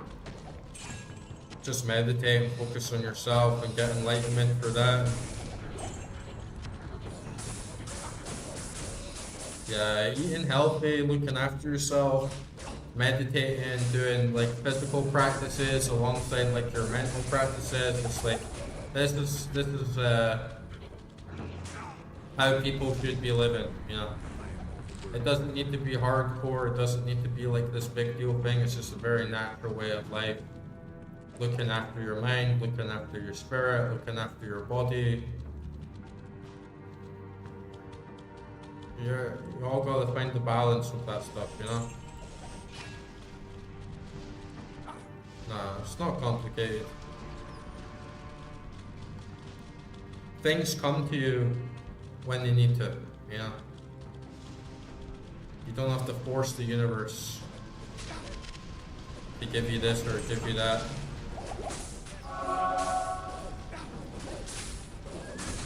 At the same time though, like your willpower is very important. Like you do have to make things happen. You can't just be sitting around thinking everything's always just going to work out, you know.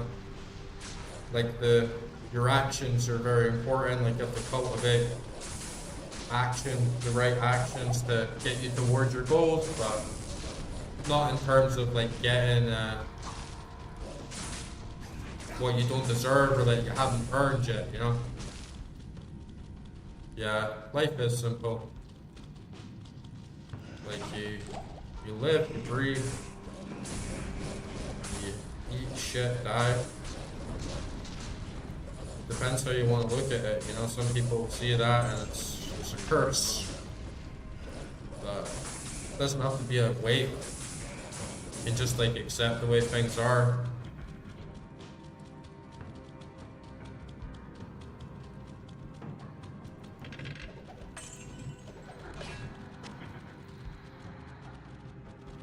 Like our lives are simple. The universe is complicated, you know. It's like a juxtaposition.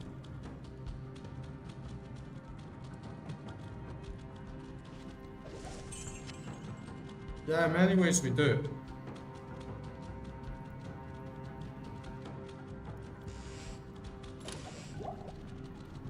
Yeah, in many ways we do.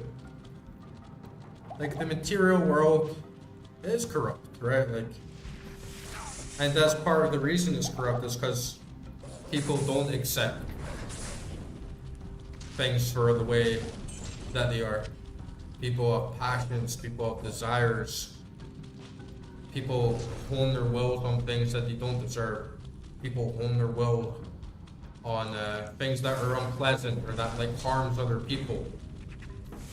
And everything's in this constant state of decay, so people latch on to hoarding wealth. When you die, all of it will be meaningless. You know, you come into this world with nothing, you leave this world with nothing.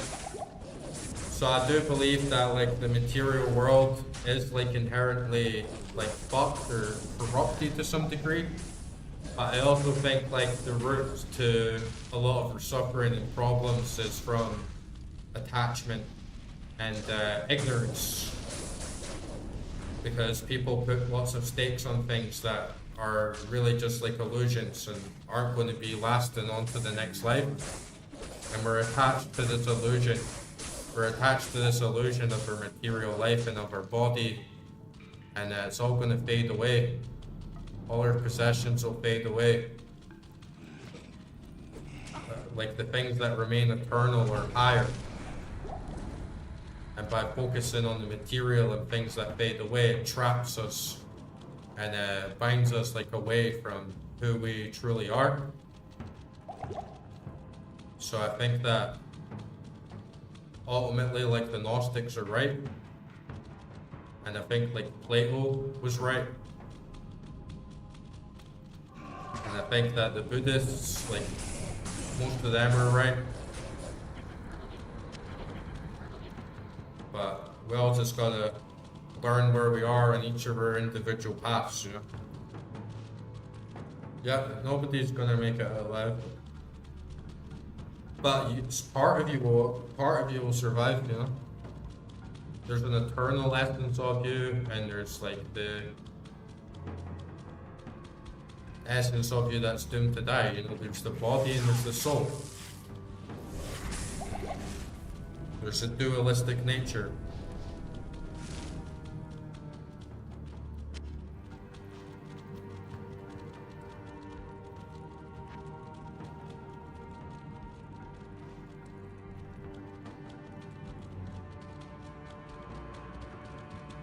Yeah, and it's like there's so much shit in this world, and pain and suffering over what? Over something that's going to be completely irrelevant to you once your body like passes away and like dies, you know? People hold on to the things that they own, to their dreams, their passions, to having like conquests, like fantasies of like owning land, owning property, having wealth, having power over other people, being remembered. It's lost from reality, that nothing lasts forever.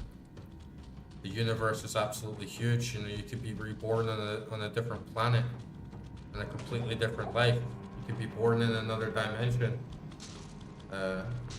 Nothing is going to be remembered forever. Like nothing, you know. A million years passes, a billion years passes, like nobody's going to remember the fucking Roman Empire. Nobody's gonna remember fucking Palestine or like any of this other shit, right? Like,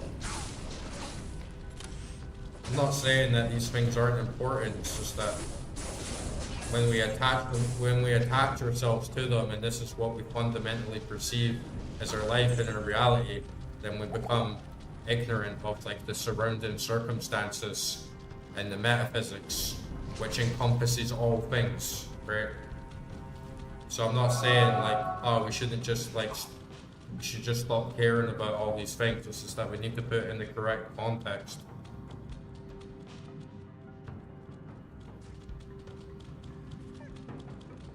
Yeah, well, I mean, if you believe in reincarnation, right, like, you could be born anywhere. You could be born on another planet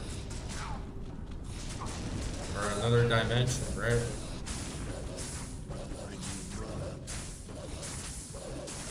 I mean, why not?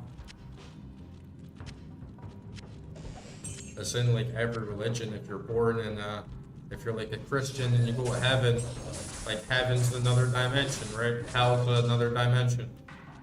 If you're whatever religion, every religion has some perception of the afterlife.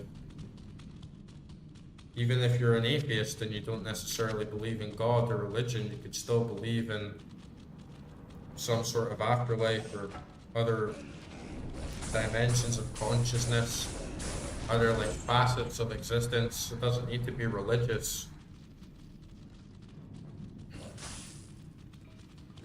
Yeah, and why don't people think like that? Why is this line of thought like completely shadowed in pretty much every aspect of our life? From like the media, you don't encounter it, you don't see it, even though from my point of view, it's like a rational conclusion if you follow the chains of events that we're living in, if you follow cause and effect and you follow reason and you listen to like the ancient philosophers and sacred texts and stuff, like it's all there, right? I think it's like blocked out from us for a reason, you know, so we keep falling into the trap and we keep like contributing to this false reality that we live in that keeps like the chain of control and like power going for those that are in control.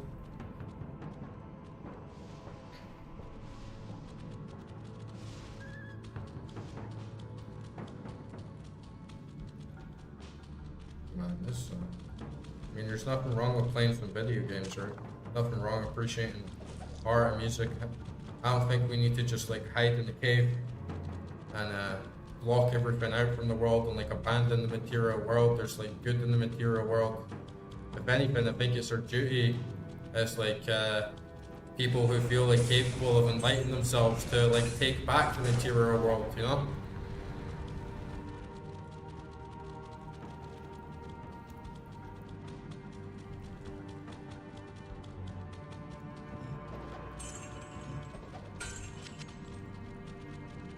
But yeah, there's a lot of shit in the world.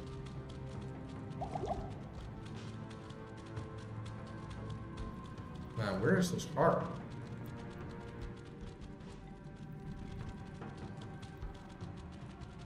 Over here?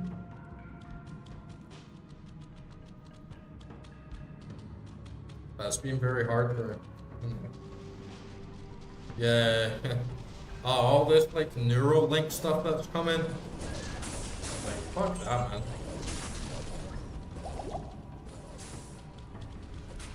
Like all the neuralink stuff that's happening and all the like political chaos and like the stuff that's happening in the world right now. It's big Kali Yuga vibes. People are so fractured.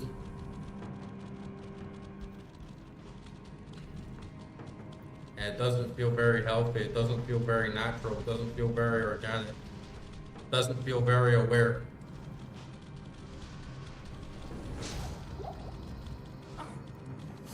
Feels like most people's perceptions and like ideas of reality is just like spoon fed into them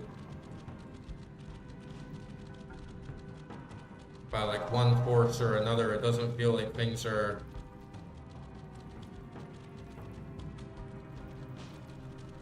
progressing in like a natural way. It feels like everything's culminating into this weird like dystopian society, and when people start putting chips in their brains, I think that's going to be like the next stage of like human enslavement to this like fucked up machine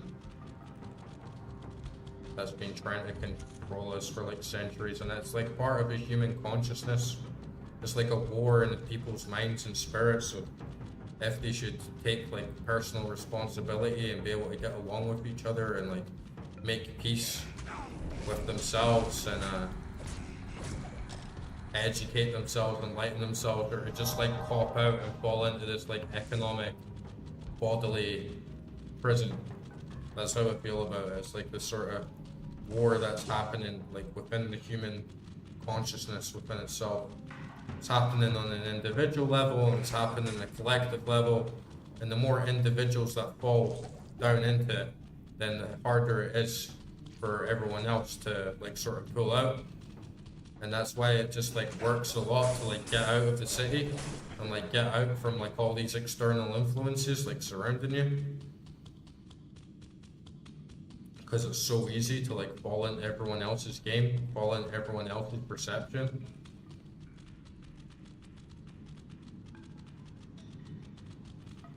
Yeah, I mean, smartphones and electric cars, you don't really have any problem with that. But when people start like falling in on this whole like transhumanist agenda, putting a microchip in your brain so you alter your senses, alter your sight, selling your body to corporations, right? Like implanting your body with products from other corporations to like fundamentally alter your perception of reality, when everything that we've seen happen so far of like social media, of like what all these companies actually do, and then people are actually going to put a brain, people are actually going to put a chip inside their brain to like decide how they perceive reality, to give them little odds, to change their vision, to speed up their cognitive processes or change the way they think. It's like, it's obviously not a good idea. It's obviously completely unnatural as well.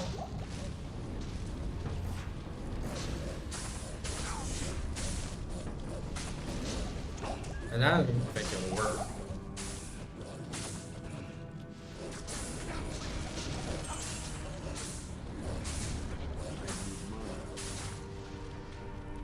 All these people with like brain chips in them, like we already know, right, that if you have a smartphone, if you use, if you're on YouTube, if you use Google products, like we all know, like we all consent to it in the terms and conditions, terms of service. They can watch and monitor all the data that's processed through them and record all your metrics and everything about you and blah, blah, blah.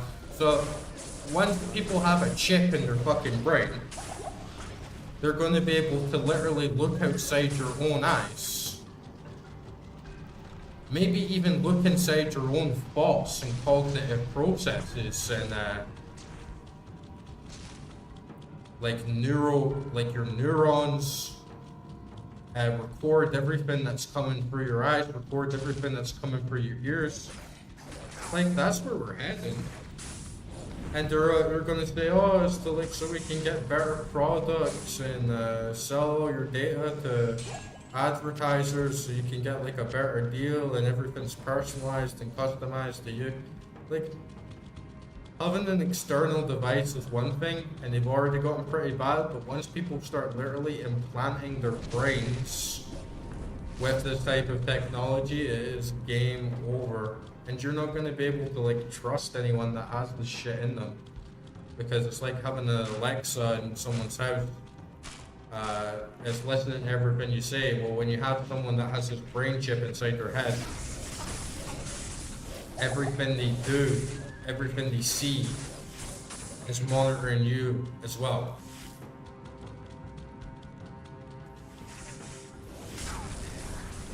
So it's completely stupid, and the way it's all being marketed around us to like help people who can't see, or it's to help like disabled people. That's all this shit, because the reason that they're making this shit is to make money. It's a business, right? They're corporations, and the big business is getting this out to the mass market appeal and getting this in as many people's heads as possible so that they can make a profit and have more control over this like essential piece of infrastructure. Oh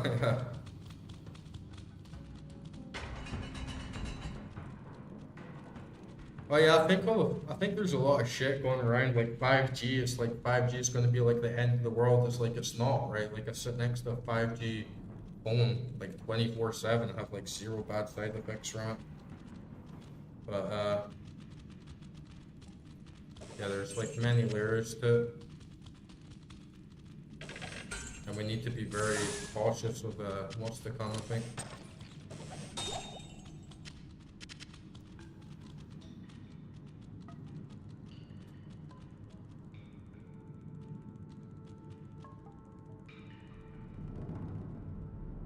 Yeah, that's what we're like. That's what like really worries me as well, right? Like, if you have these like Google eyes, because there's some technology like Google was developing where it's like a retina chip that they implant like into your eyeballs. They literally put like this chip into your eyeball,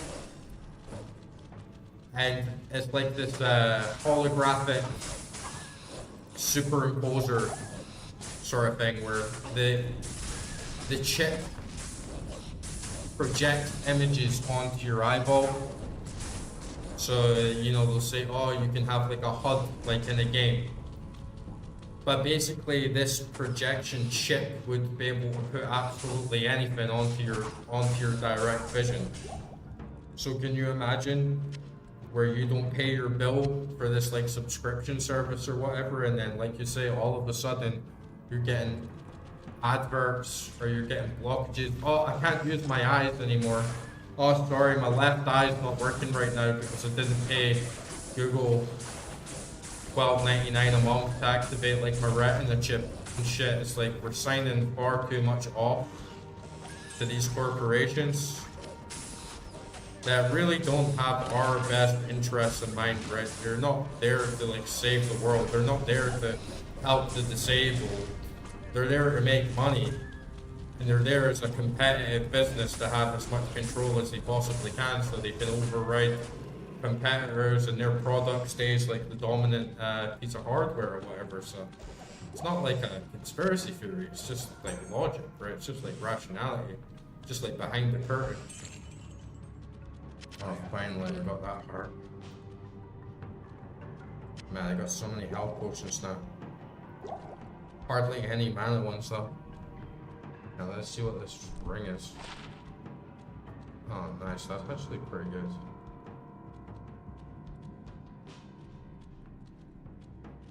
Damn it. This is actually better than that, right? Yeah, the wolves are poisoned. That's why they're all free.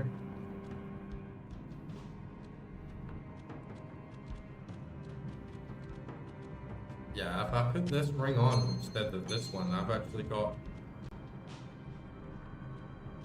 like a 25% chance more of getting magical items. That's pretty good. Alright, nice. I got the heart, I got the eye, I got the brain. Should be able to mix them all together for this quest now. That's maybe too many potions. Oh well.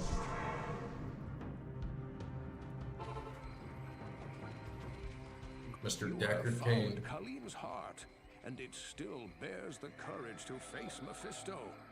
Place it in the Herondric cube along with Khalim's other relics. Why does he call his eye the flail? Do I have it? Huh? Oh, I still need one more item. Search for Khalim's flail in Travancore. Yeah, he's such a Chad.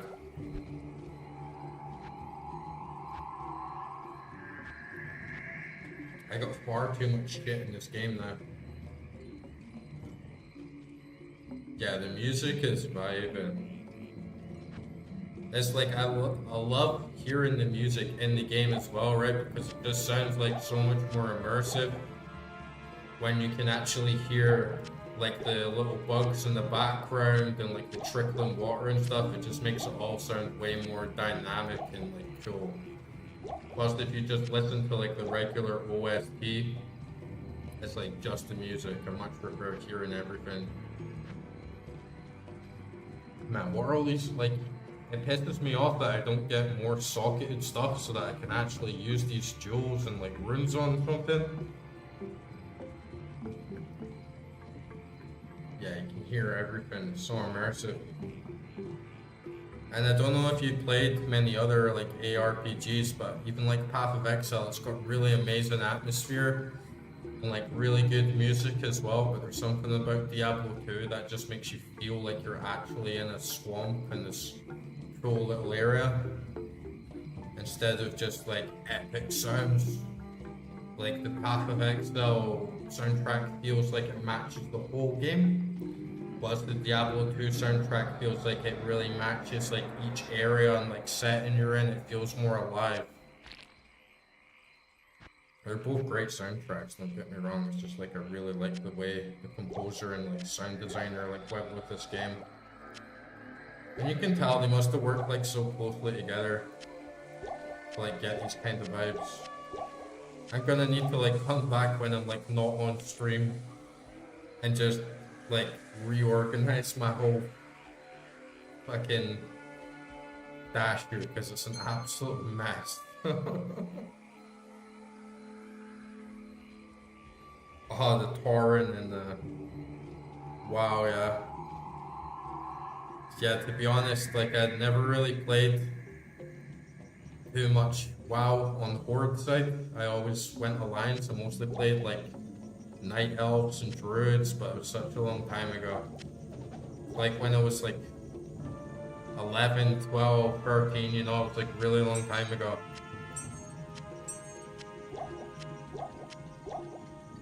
Once they started adding like Pandora or the one with the pandas and stuff, I stopped playing around then. Played like Blood Crusade and can't remember the one that was after it. All these keys as well, like I've just got too many keys. Pandaren, yeah. Yeah, I never played the Panda one. And I always preferred like classic WoW. When they started adding like too much expansions, it felt like it was sort of like a different game to me. Even though they like improved a lot of things in the gameplay, it changed a lot of ways for the better, to be like a little bit more interactive. It just never stuck with me as much. I still play like old school RuneScape now and then, but mostly just for the economy and like trading in RuneScape, because I really like trading in MMOs. WoW's not the best for like player-driven economy. And MMOs are in such a bad state right now. Like I keep waiting for like a good MMO to come out, but it feels like every single one is just sort of like pay-to-win garbage and just like too much of a like time sink for like not really that much of a reward or that much of a good world and a place that you really want to like hang out. I played like FF14 quite a lot, and that was quite close, but it had a lot of issues as well. Yeah, I think making a good MMO is just so difficult these days. Because it's such a big investment, right? Like you have to hire out like all the servers. You have to like invest like a lot of money like to make the things like float and just like work on the basic level. Plus like you need to make like a full game at the same time. So it's very costly and demanding, and every person that has that type of money isn't looking to make the best game ever. You know, they're just like looking to make like as much money as possible off like a live service sort of game, so they're kind of like doomed to fail now, right?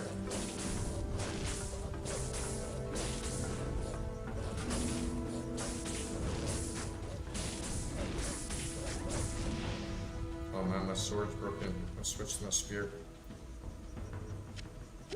Getting a little scanty on these magic potions. I wonder why the game just decides to drop like 100% more health potions than it does for mana. Yeah, microtransactions ruins everything. Like WoW didn't even have any microtransactions, right? But now it's like new MMOs, you pay for the subscription and you pay microtransactions. And I don't really mind, like I was playing Albion online for a while. And I suppose it has like lots of good elements to it. But it's just so boring and bland, like it doesn't have any lore. Like the music's not really that great, like the art's not really that great. It's just kind of like a grind fest for like this PvP game on top.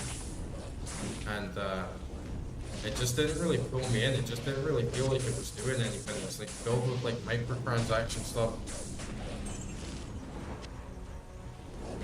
Yeah, you have to pay for like so much trash, even though it's like free on the outside. And it's like, oh, you can buy premium and then you can do everything like 10 times faster than everyone else, and then you can buy all these other skills and bank slots and everything, and it's like you realize this is what the game is about. Even on a gameplay level, it's about doing things faster than other people. It's about grinding more rather than like World of Warcraft and stuff, and RuneScape, they're very much like community-based games, you know, you feel like you're actually like part of a world, you're communicating with people, like you're doing things together.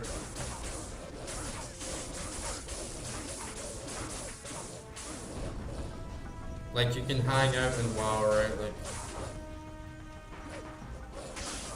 and I still feel like World of Warcraft is still like one of the best MMOs for actually having like this huge world with like that's like dripping with lore and like stories and immersion and like great settings, and doesn't just feel like this is the level 1 area, this is the level 10 area, this is the level it has parts of that as well, but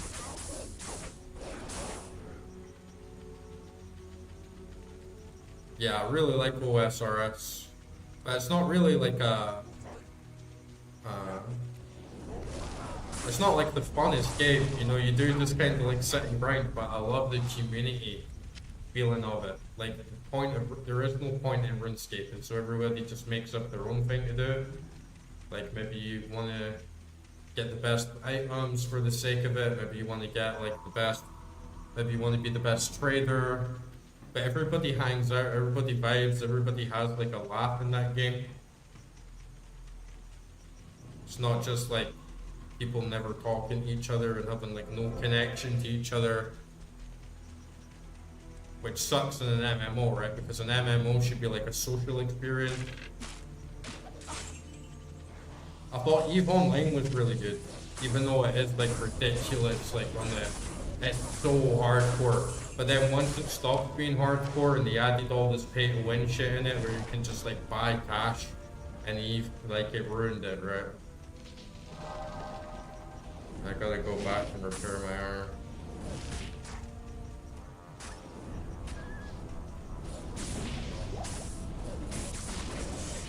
Yeah, you can get into some mad chats on those games like RuneScape for sure.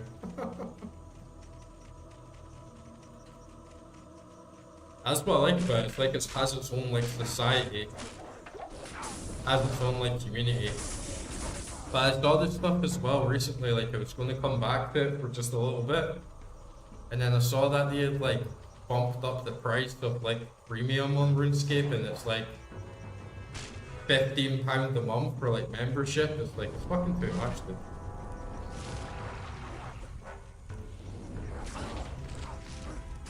Most of it's dead anyway. It's like all the very high level areas where you can get like Inferno Cake and they're like active high level fishing areas and everything like that, and but everything else is just Grand Exchange. That's like the entire game. It's just like sitting in Grand Exchange and talking to people.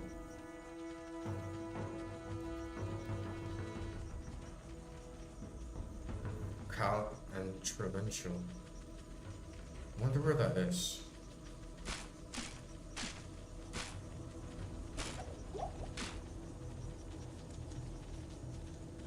I never even did shipbuilding that much. Disguised relic. I'm gonna go back and quickly repair my ship. Yeah, I saw they had sailing, but I never really got in it. To be honest, I mostly just played like 90% of my time on free play. I did a little bit on gardening and stuff, but I always just got max cooking, like max fishing, and pretty much just trade. That's all I'll do is just like sit at the bank and like buy stuff and then trade it and make money just like sitting at the bank and trading it. It's actually how I taught myself trading.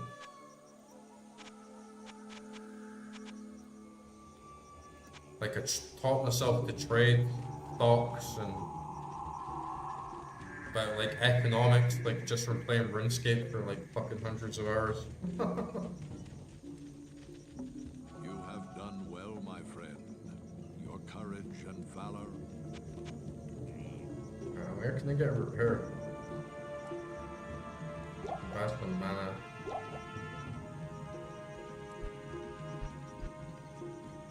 Need to get a repair from one of these screws.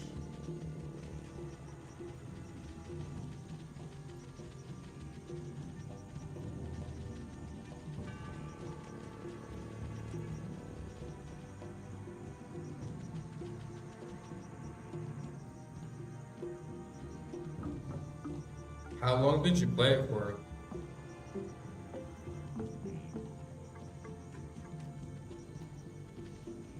Greetings.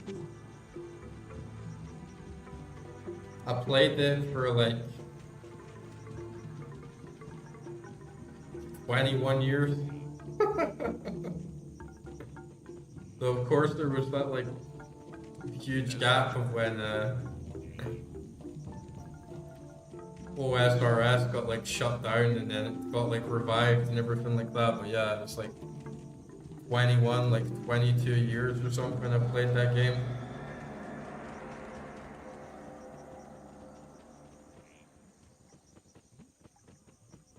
Yeah, it's always on and off, but you never stop coming back. Like Natalia, she's got to give me a repair, right? Good day. Come on. Supposed to be a hot warrior babe, you know? Can't even repair a man's gear.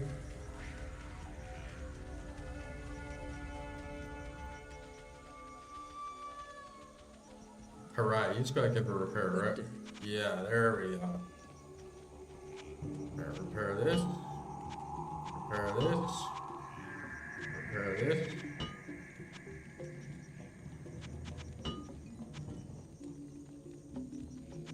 Okay, that's been good.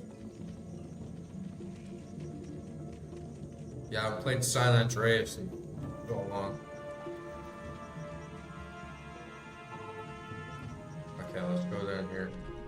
Oh, nice lightning strike.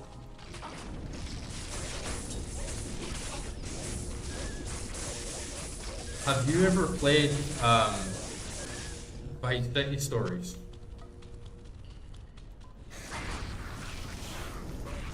That's actually really, really good.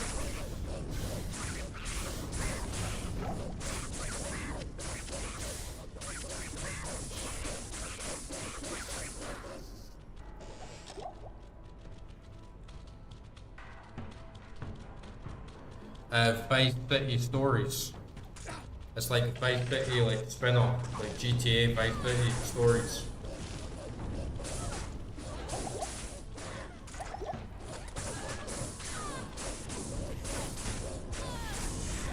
Yeah, yeah. Can you hear me all right? Like, is my audio coming through all right? Yeah, it's like you play like Lance Vance's brother.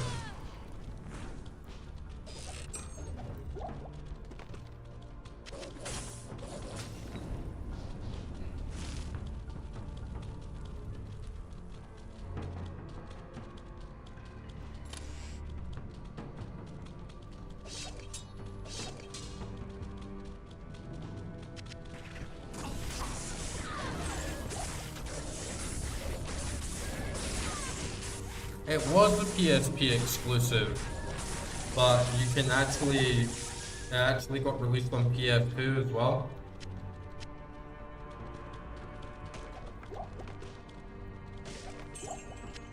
You can, like if you download the PS2 emulator, if you download PCSX2, then you can play like Vice City Stories through that, and it's really good, man. Like if you like Vice City and GTA, I think that Vice City Stories is like one of the best GTA games actually, even though it flew under like most people's radar because it's like a spin-off, right? But it's actually like a really top tier game because you can get like the gang wars and stuff in it from like San Andreas.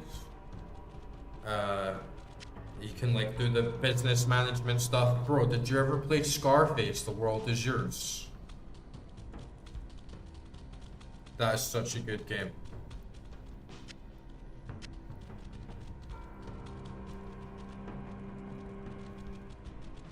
Yeah, you can do gang wars and Vice City Stories.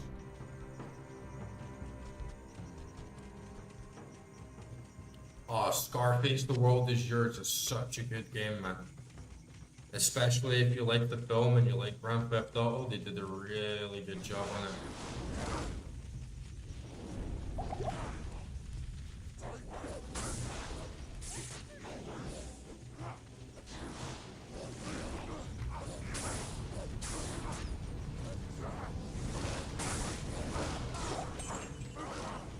Yeah, I've seen the Sopranos game, I've seen clips of it, it looks terrible.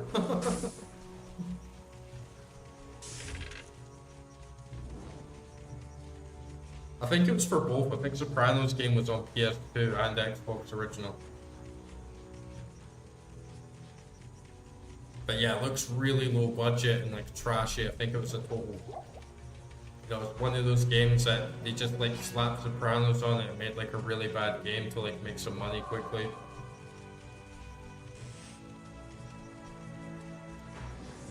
Night Lord.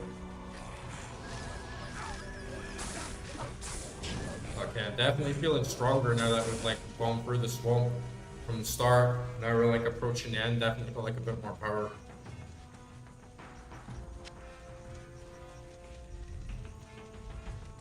Oh, is that like the getaway?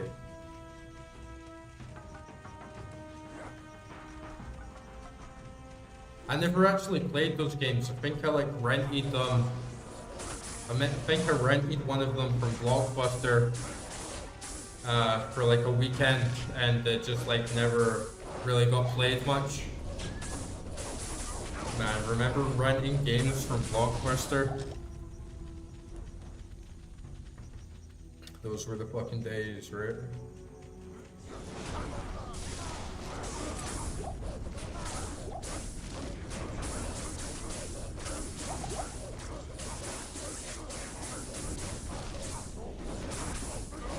Yeah, but I think that's what it was called. It was called like the Getaway Black Monday. But yeah, I never played that. Or I played a tiny little bit from it when I got it from Blockbuster.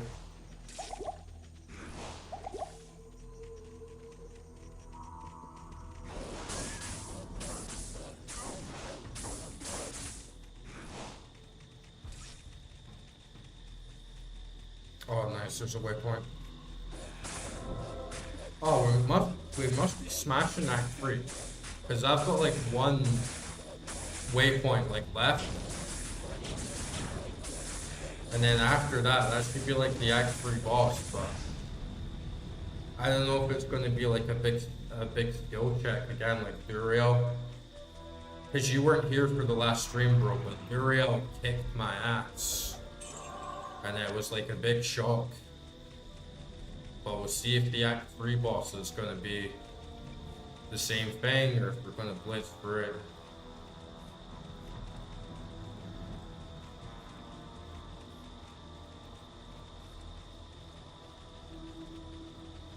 I don't remember another GTA style British game. There was GTA UK, like GTA London, but it was like the top down.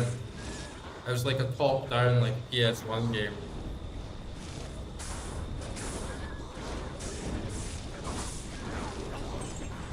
Oh, nice big juicy pile of them right there.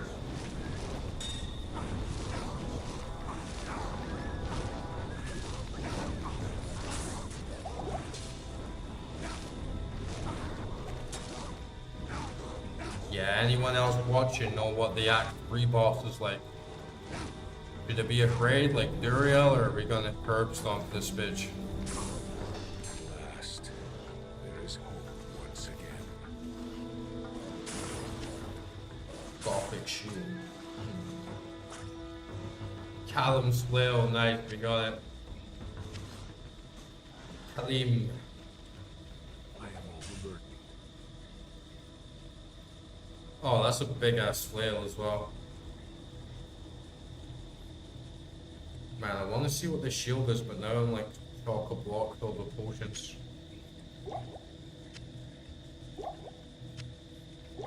I get rid of some of these. You go for potions so much in this game.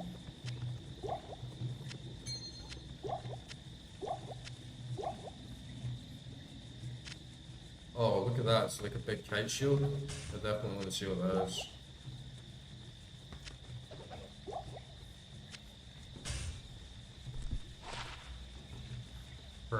Defense, so I've got 9 as well.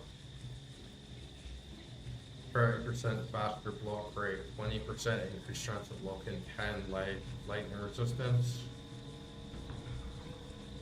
Yeah, this is pretty much better, right, in every way. Nice. Oh, no worries, dude. What are you making in the air fryer? I used to have, well, yeah, totally need to get an air fryer again, actually. It's so handy. Last time I had one, I just, like, completely ditched my oven for life. Put everything in that thing. I can't. Can't get this compelling orb. Is that because I'm, like, full up, or what? Huh? Impossible. No, can't get it. Okay, I'll take the flail back, complete this quest finally, and then see where I need to go after that. I got the waypoint, so. But yeah, man, the air fryer is so good. Can't believe it like took us like so long to invent those things. You just like throw anything in there in like 5-10 minutes. It's all like crispy good. I was putting like baked potatoes in there. I was putting like pizza in there. I was putting like everything, dude. Samosas, pies. Putting like a nice chicken pie in the air fryer. It's like damn.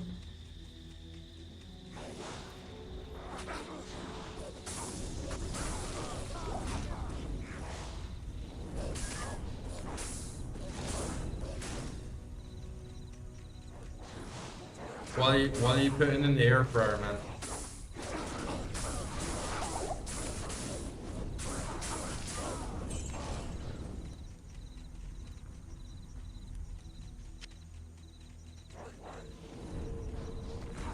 Man, I was like, fuck the oven. If you got an air fryer, I use that thing all the time.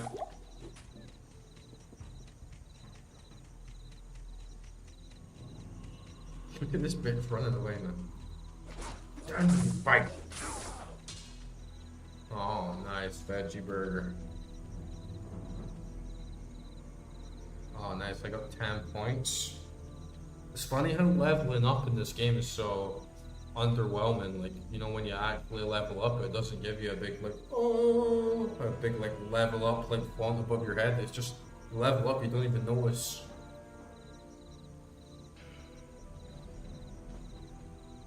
Man, I like this volcano skill, but I also really like molten boulder. I don't know if it's really much point in like keep stacking points in it for now.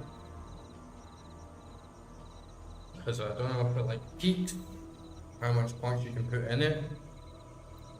Fister, I heard it's like really good, but I don't even have any skill.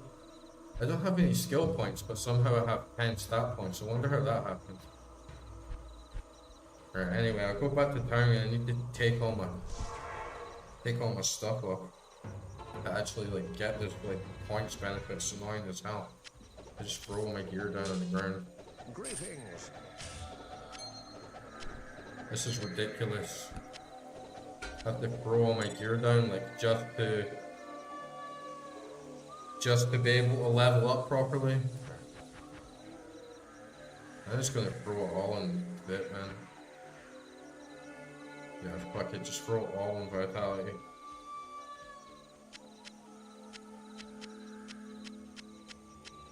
Nice. Oh look, I got my shield on the main hand. I wonder what's the difference, right? Like, what difference does it make if you put your shield on like the left or the right? That doesn't seem right to me. And I get my Haradra cube.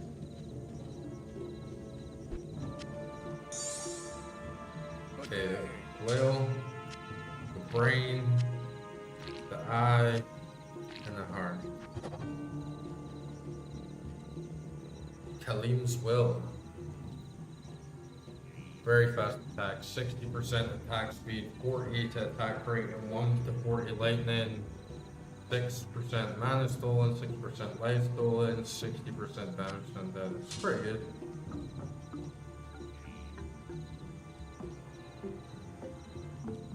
That shit is like a bit on. It's probably not gonna last me though.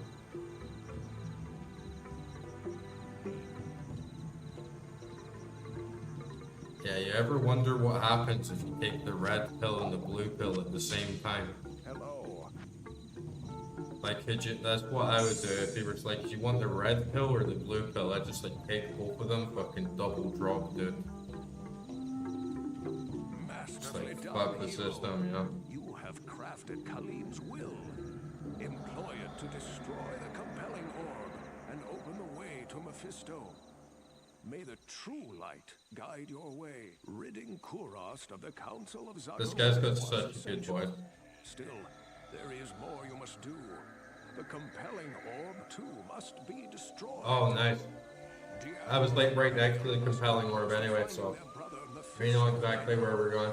You've no time to waste. Oh no. I only got a tiny bit of demon blood left. Easy days. Oh, now I see I need Khalim's will to like smash the orb. A flail is like such a nasty weapon, right? Like, I feel like you get like stabbed with a sword, you get like splashed with a sword, especially in the heart, or you get like your throat cut and you just like bleed out.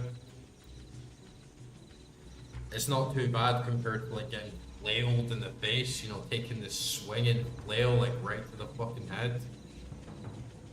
Or getting like a two-handed like warhammer like straight to the head. It's like, man, that would fuck you up.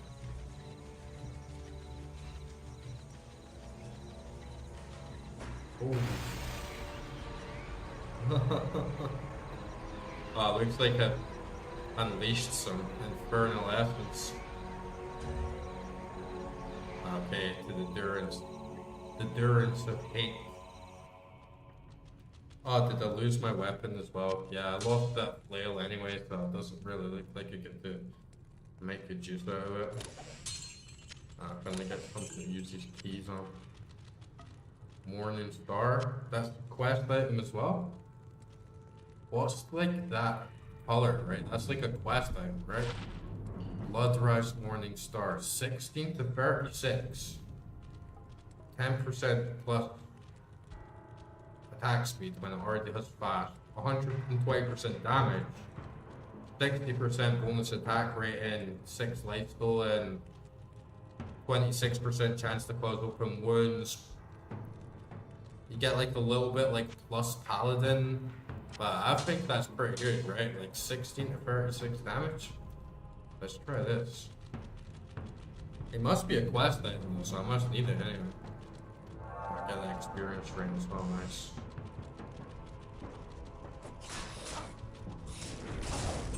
Ooh, I gotta get my wolves back up here.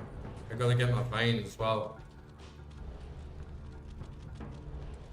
Get Jimmy and Timmy on this. Jimmy.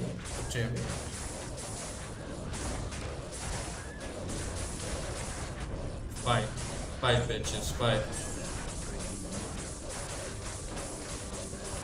Oh yeah, that weapon's pretty good actually.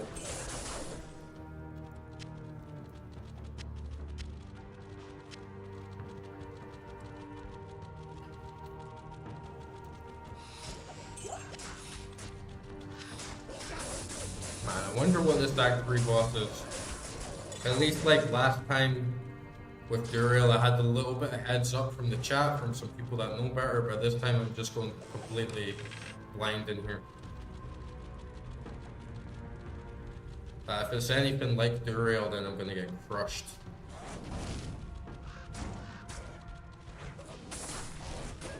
Yeah, I think this is like the last dungeon of the area. So definitely making some good progress tonight, like through the game. I think there's 5 acts. So I'll have like 2 more after this.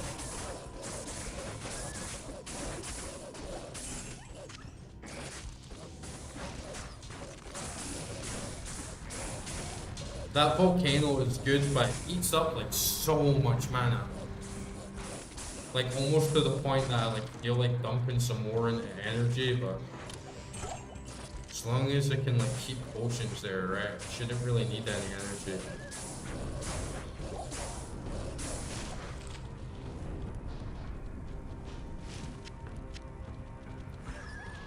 Oh man, who just meteored my fucking wolves, man?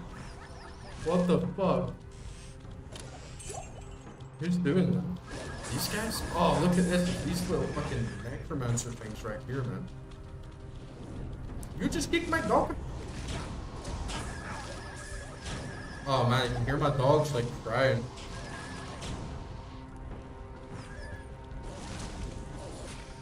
Dire Bender, the quick. Dire Bender. Sounds like a granny or something.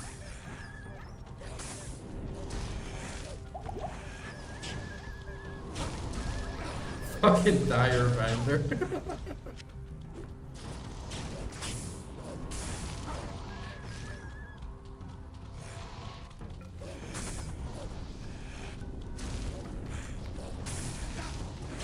Oh yeah, black and white.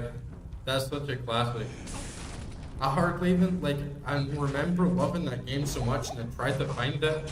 I don't think you can buy it on Steam. I think it's like borderline, like, lost media. It's like very, very hard to find. Yeah, well, Huskies and Wolves, like, very much the same thing. Yeah, I think black and white's on Steam. And I think it's like very hard to find online as well because there's not many like seeders for it.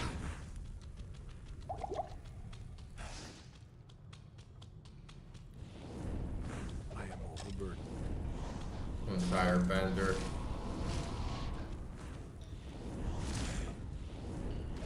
Cornered and squished. Like a beach. Killed all my dogs.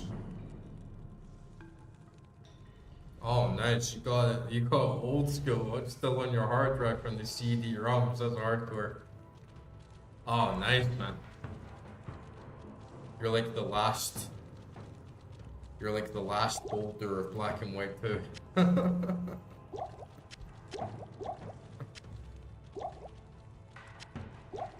Maybe there's a way that you can send me it.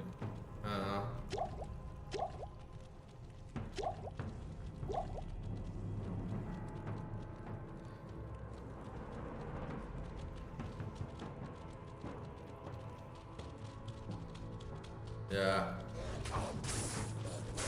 Probably not. If you have the files though, then it can't be like impossible to get them. Yeah. I wanted to play that game a long time now. I remember having a lot of fun with it with friends back in the day. And once again, I would always go an evil god.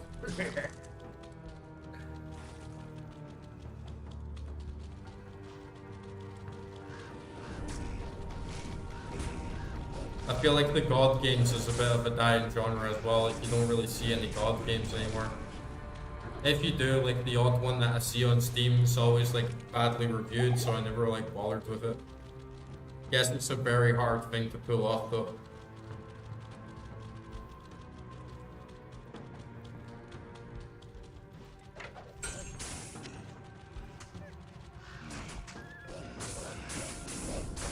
How many keys have I got? I still got like 6 keys.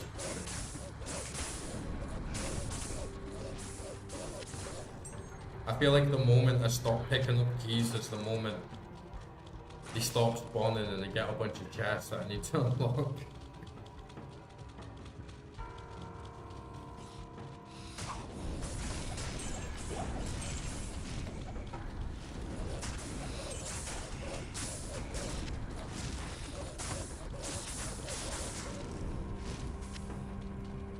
I haven't really played too many strategy games like that overall in quite a while. Like Little City Builder or something like that. I've been playing Factorio a little bit. I've been playing Factorio Space Age. But it's like such a time sink of a game, right?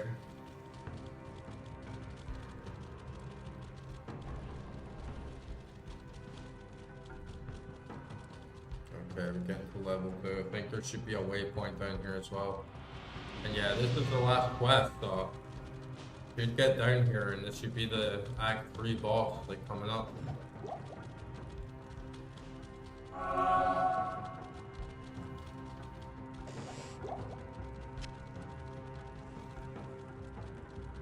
very close to my next level as well.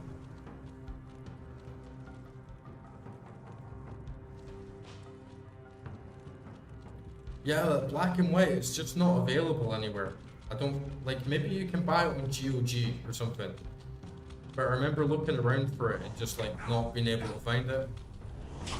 But yeah, you could send me it. I just don't know if it would, like, ask me for the CD key or something, but it must be a workaround for that, you know? That's hardcore though, like, to still have it on CD.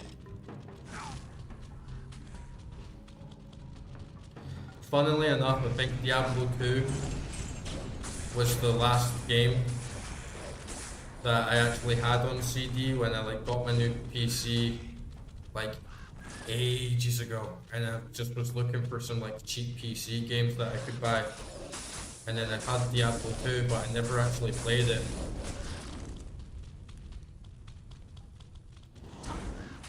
I got it for like £3 or something in like a bargain bin, you know.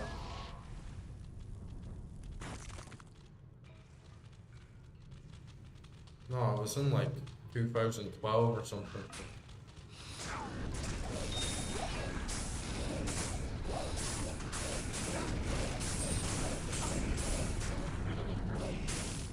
Not enough mana.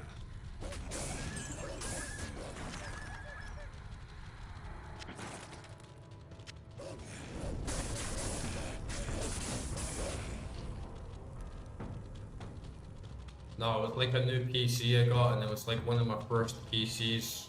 You know, that wasn't like a family computer or something. That was like my first own one, and I got Diablo 2 on CD. But like I never actually played it. It just sort of like sat there collecting dust. Because I got like Steam, and I think I got like Guild Wars 2. And I was playing like XCOM at the time. And yeah, it just got like kind of like left to the side for too long, and I never got a chance to actually play it. Yeah, I think this is probably it, right? Like, we're definitely gonna need some potions. This looks rather like NG boss area next to the waypoint, you know.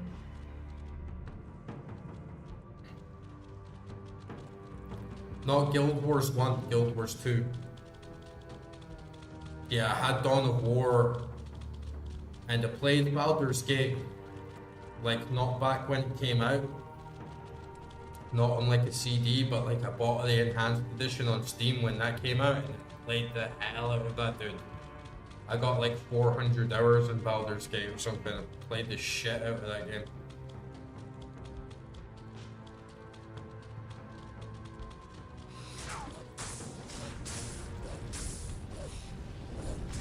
I just got so addicted to Baldur's Gate with the isometric top down like RTS style of like a party. I love those types of games, man. I was so disappointed Baldur's Gate 3 like wasn't Baldur's Gate 3, you know, it was like Divinity like reskinned. I really wanted that like RTS party based like isometric experience. Probably, yeah, probably was Baldur's Gate. I played The Sims. I played The Sims a lot.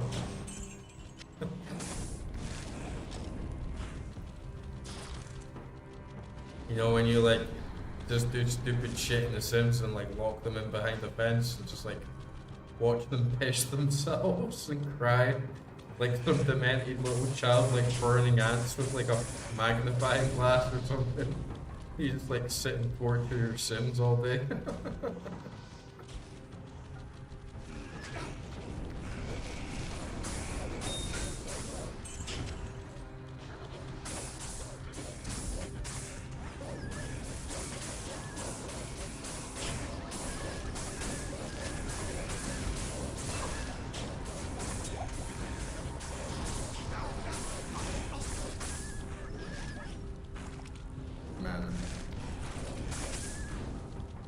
Definitely gonna get to the last boss tonight. I think it's pretty much the same, but like go on the Steam page, bro, and look at the price. Go on the Steam page for The Sims 4 and look at the fucking price with like all the DLCs. I think it's like $1,000 or something, bro.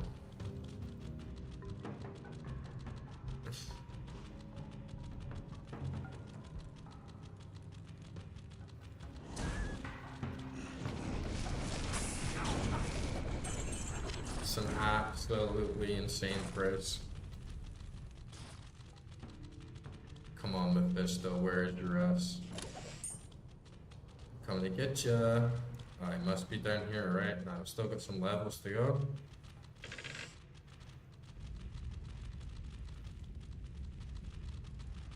I should do that thing as well, where I should like hotkey.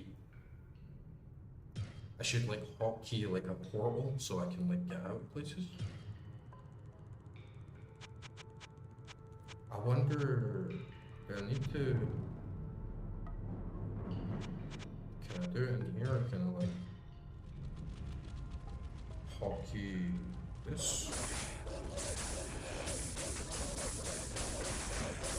Oh, okay, nice. Okay, I got it. Yeah.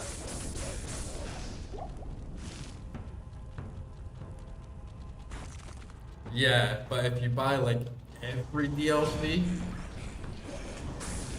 I think it's like £1,000 to buy every Sims 4 DLC or something. Come on, bitches, you can do it.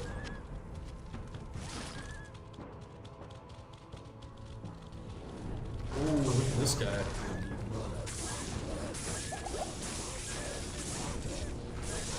Beware the Kenzo, bro.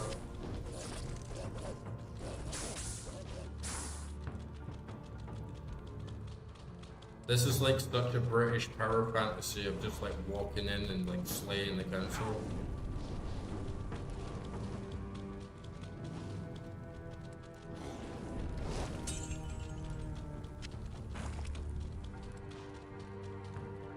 This has got to be it, right? Down this big like portal.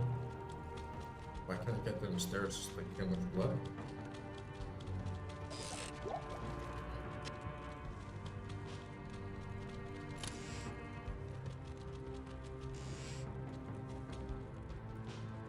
Looks like Sauron's eye. The Dark Lord, Sauron.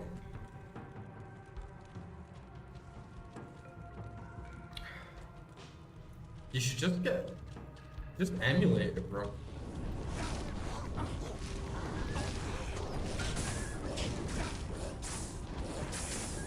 Like, what's the point in paying for Metal Gear Enhanced Edition when you can just play it on the PS2 and just emulate it?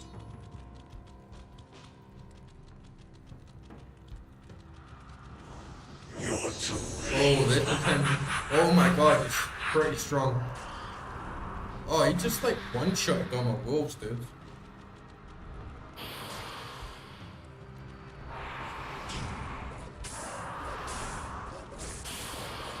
Okay, this is it.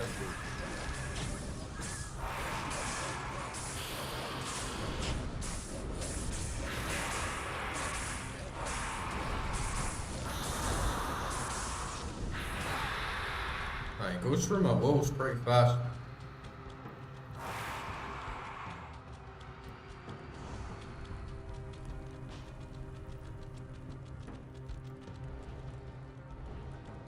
For some reason, I'm not as scared of him as I was with Uriel.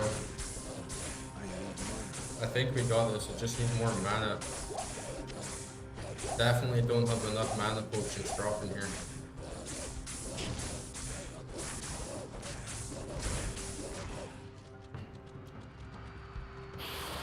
Whoa.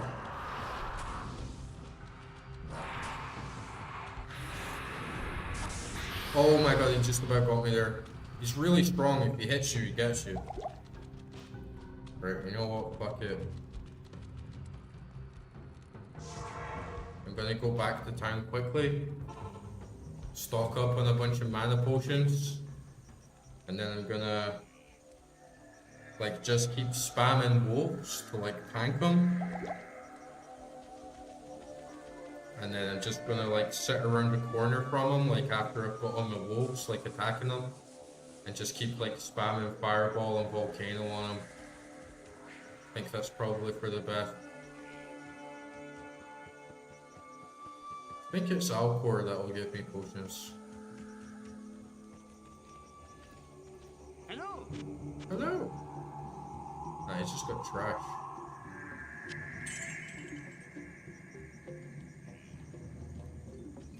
Maybe it's the guy down the bottom actually. It's not the final boss of the game, it's like the last boss of the act. I think anyway.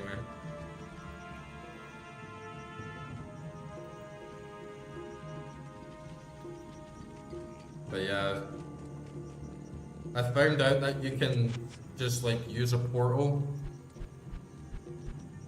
Like even when you're in the boss room or something, you can just use time portal and like zoom back. So, and his health will like stay the same, I think, unless he regenerates or something. Hello.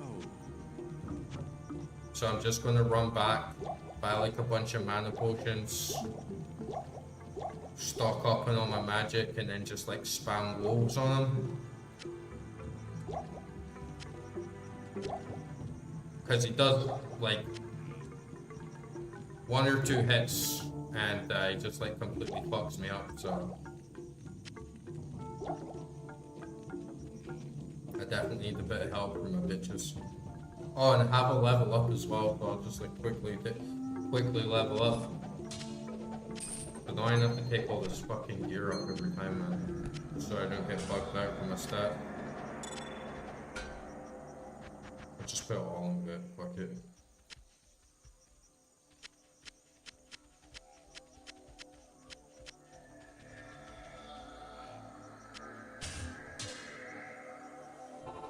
Okay. Come here, Mephisto. You silly goof. You're too late. Oh, he just like eviscerates my wolves though.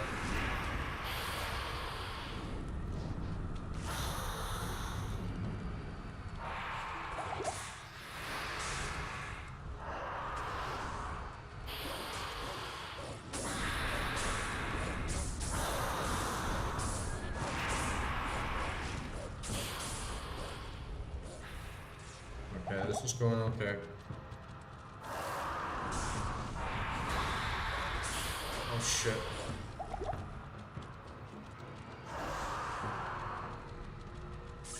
Just one hit off him though and he will like destroy it. I think this is going to be a slow battle.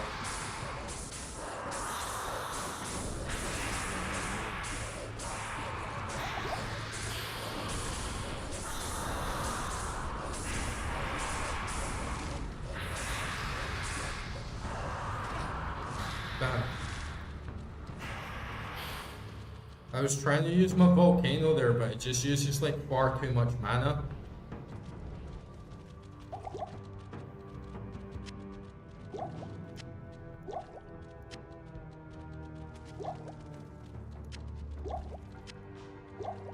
Like if I try and use volcano, even at like max mana, sometimes it just doesn't even like respond.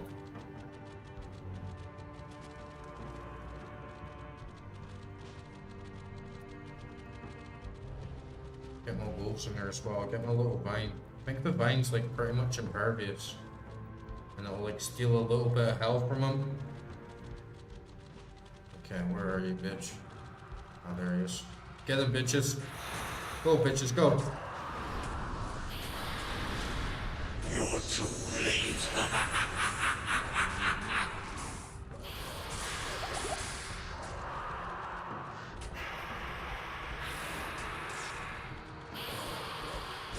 Go, go, wolfy bitches.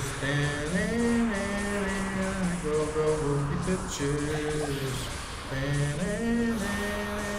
Go, go, wolfy bitches. You motherfucking wolfy bitches.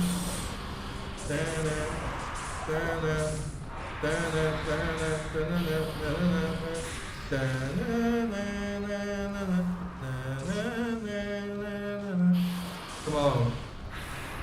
Go, bitches, go. chew him up. Oh! Well, we just like steamrolled them there and killed them all. Oh!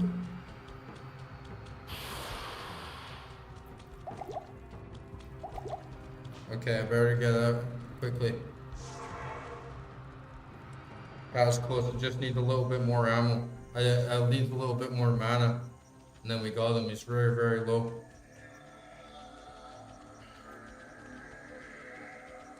Oh yeah, Alien vs Predator on the PS2 was a sick game.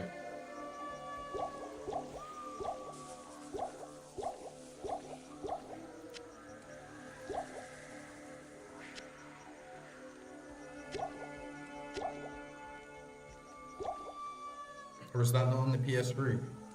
Alright, I'm ready. I'll summon my wolf bitches now and they'll come through the portal with me. And I'll summon Jimmy and Timmy. And I'll summon Vine. Okay, we're ready to get him this time. 100%. He's going down. He's going down to Brown Town.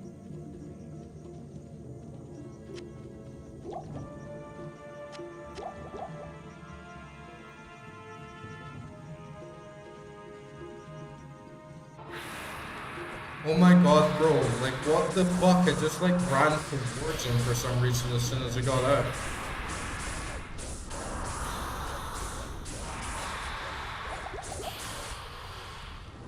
Go bitches, go, he's on 1 HP, get him, get him, get him. Nice, first try.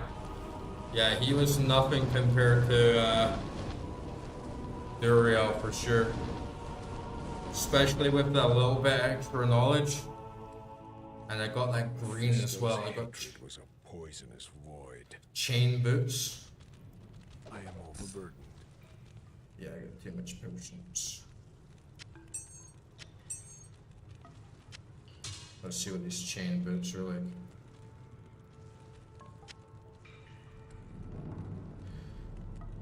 It's time for a little prayer to the RNG gods. Oh, great RNG gods. Recognize our might and devotion to the game. Recognize our devotion to your will. And please bless us tonight with a glorious epic drop of some great shoes that will give us long-lasting memories, not only of the greatness of Diablo 2, but also of your godliness. Amen.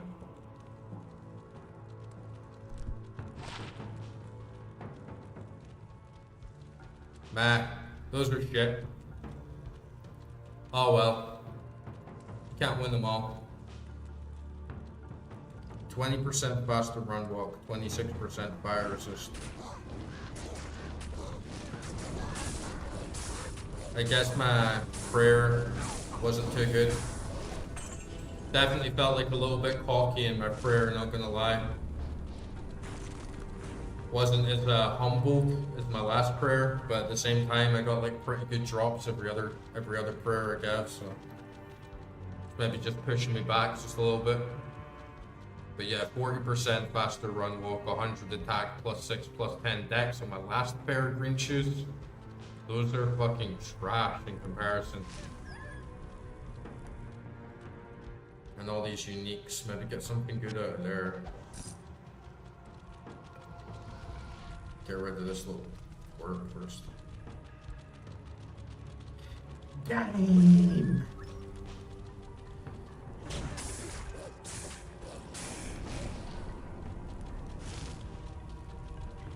He's nuts!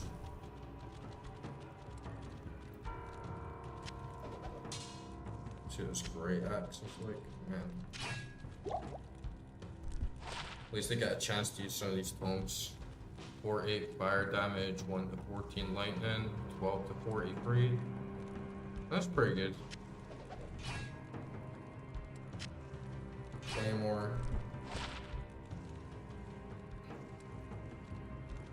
Yeah, it's a gnarly axe. 30% enhanced damage, +3 minimum damage. That's okay. Oh. +1 combat skills, barbarian only. Plus 14 damage. Plus maximum damage. 61 attack rate in 1 with fire. 60% damage undead. Ethereal cannot be repaired, so I guess that will just like die. You can only use that like once and then it's gone. See this warhammer.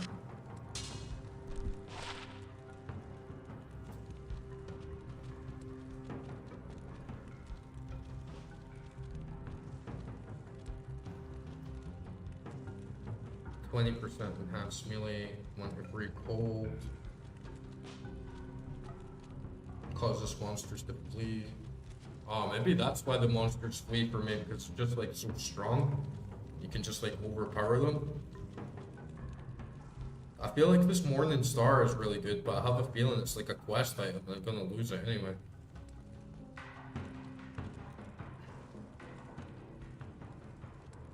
I guess I could like sell it, right? Like I could just like bring up a portal.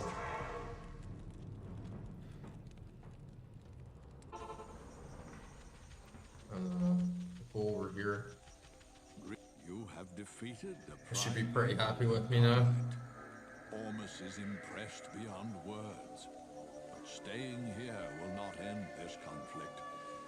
You must enter. We blitzed it though, like doing Act 3. Stop Diablo once Act and 3 in the one session.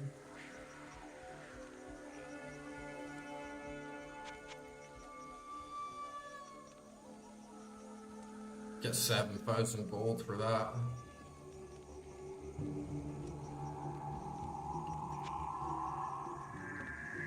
I think this is a better two-handed though. Like that's a better two-handed. Let me just like dump all my potions in the stash.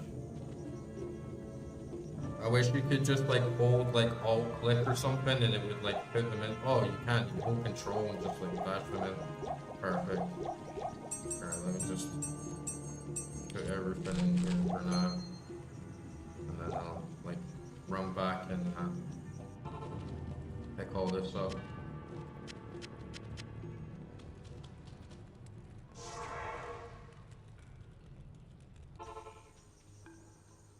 Yeah, it's a lot.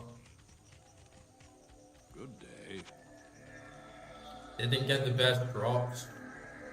But to be honest, I'm gonna keep that one because that is like a really good weapon. This definitely won't use, but look, I only get 68 gold from it. Oh, it's unidentified. Let me see. Only 426 gold from that one.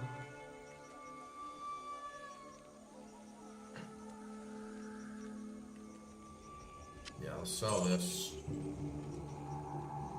This scimitar as well is trash in comparison to these other two items.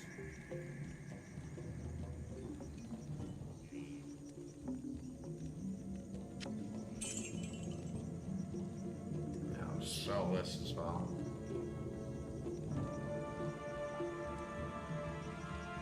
It is really good though for a one-handed. I might just keep it on the side for now in case this weapon disappears for a quest item.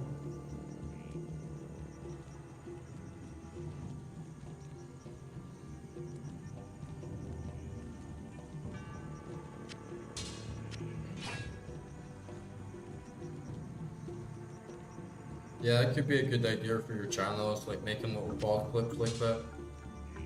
It's crazy how many people get views for like clipping Joe Rogan and stuff.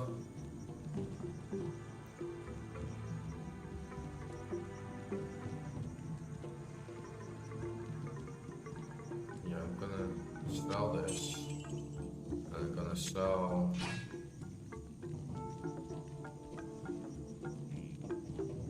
this. And I'll keep that just in case I get more of this set, I guess. Yeah, nice one. Have you still been watching Killer Priest podcast quite a lot then? Yeah, maybe. I'm not sure how that stuff works. Because you see a lot of channels just like edit other people's clips up like that, and I don't really see the point if you couldn't get like monetized for it, you know? Like, why would people waste so much of their time?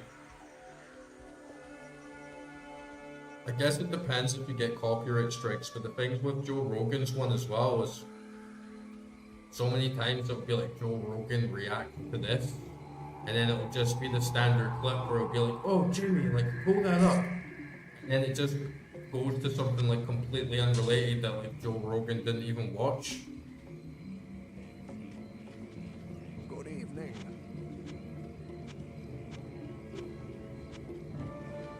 And people just like milk off like so much from like a bullshit clip like that. But why would they even bother, right, if they didn't get paid for it? So I think some of them must be monetized for sure.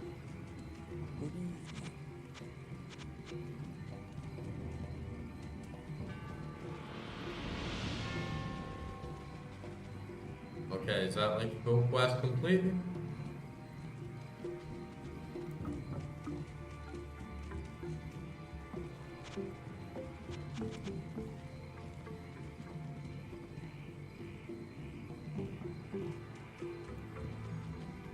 What can I do for you?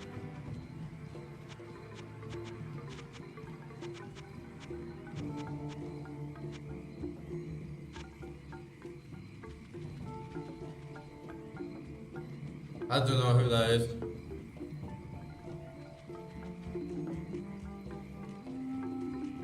Greetings. Looks like I've done everything now as well. Maybe just like go back and talk to the guy at the boat. And then let's see where the next area is. Like we've had sort of forest, and then swamp, forest, desert, then swamp. So I wonder where the next biome's gonna be. Yo, like these cutscenes as well. Like there should be like an epic cutscene when we go to the next stage, and they're like really cool, man. Yeah, to talk to him.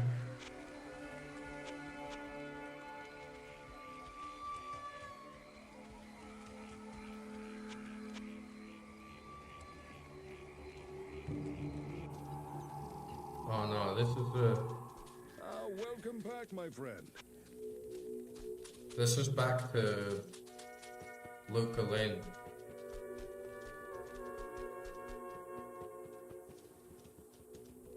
I need to go east. I don't charge you for ferrying you across.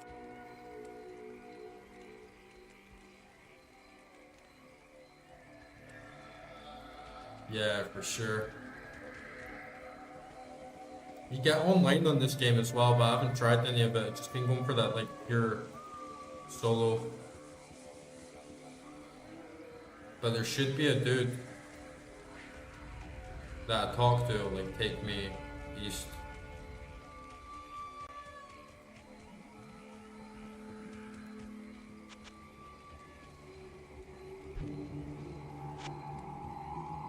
You'll find that the Zacharomites have the persistence of zombies, but without the charisma. He's like some sort of Buddhist monk character, right? He's got like the red robes on and stuff.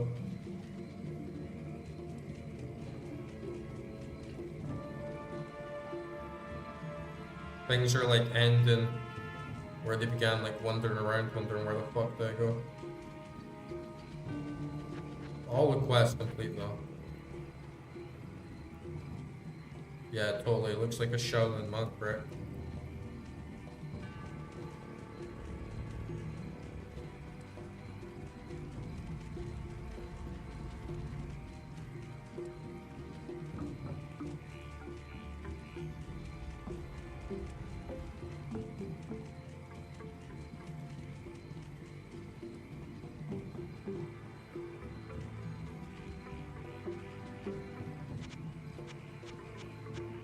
Forget that your ultimate purpose here in Kurast is to destroy Mephisto.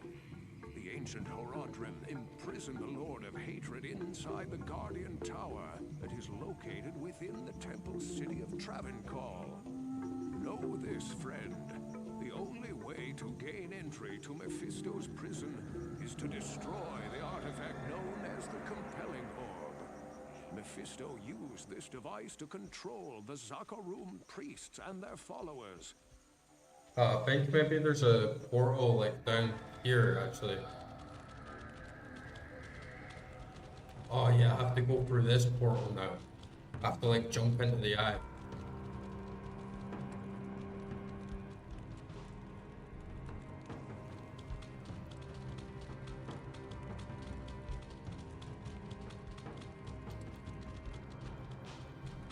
Yeah, it's a pretty gnarly area, sure.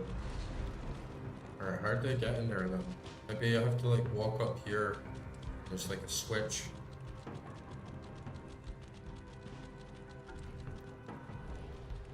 Get my bitches by my side.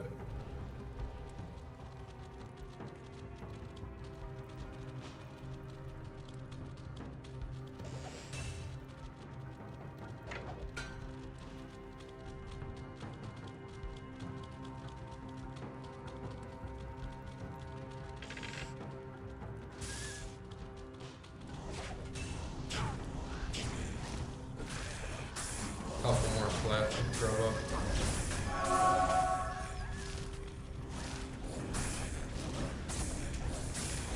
Yeah, totally. Actually, that just reminds me, I just leveled up again.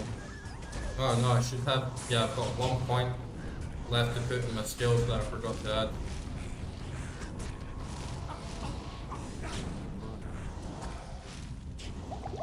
I do want the bear, but I'm not going to level up too much more into like summoning after that.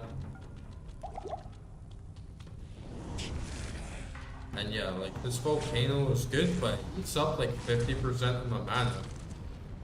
I feel like it's a good spell, but kinda like inefficient. And yeah, maybe I get in this portal from the top here. How did I get in there from the blood? Step here? Oh, like this. Okay, this should be like a pretty good cutscene. Man, it looks so trippy, right? Yeah, I like going summoner classes too. I don't think they're too strong in this one though.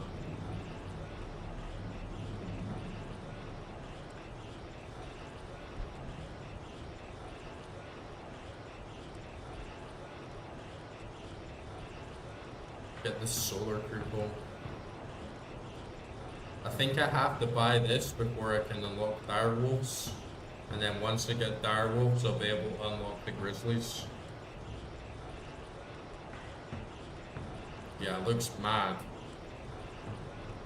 This is still a great game. This is like the most fun I've had in the game for quite a while. Yeah, okay, let's buy Oak Sage and get direwolf.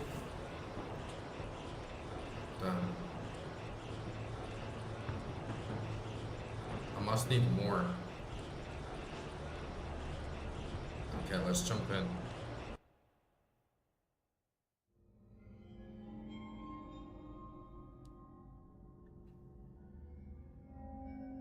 Yeah.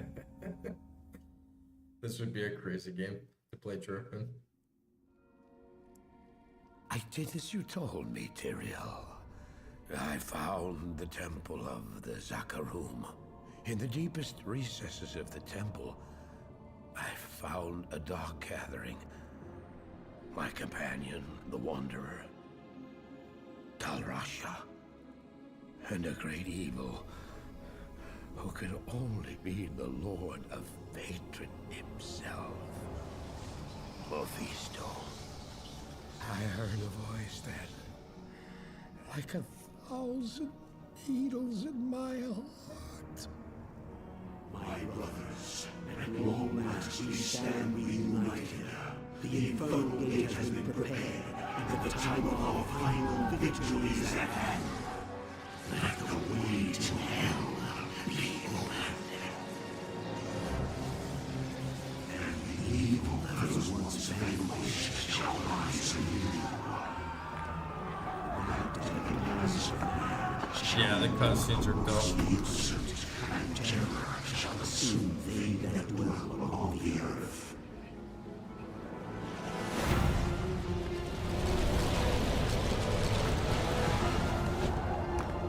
skies shall rain fire, and the seas will become as blood. The righteous shall fall before the wicked, and all creation shall tremble before the burning standards of hell. What I saw then was not meant for mortal eyes. The gate stands ready.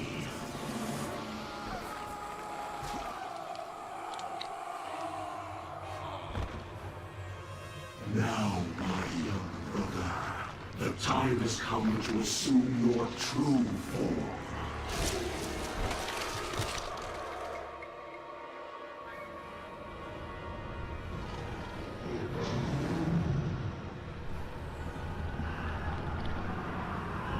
Arise, Diablo, Lord of Terror.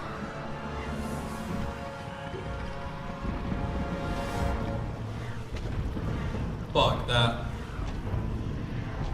Can't believe I'm gonna have to fight this guy. And bow.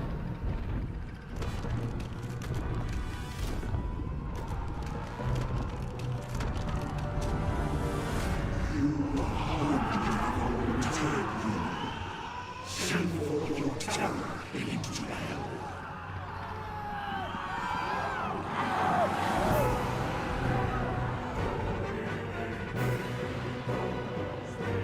He looks so fucking depressed.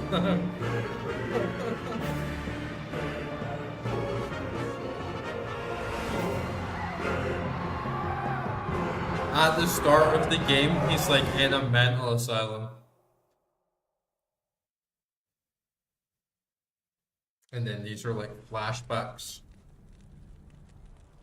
So what? Like Act 4 must literally be like in hell or something, right? Pandemonium Fortress.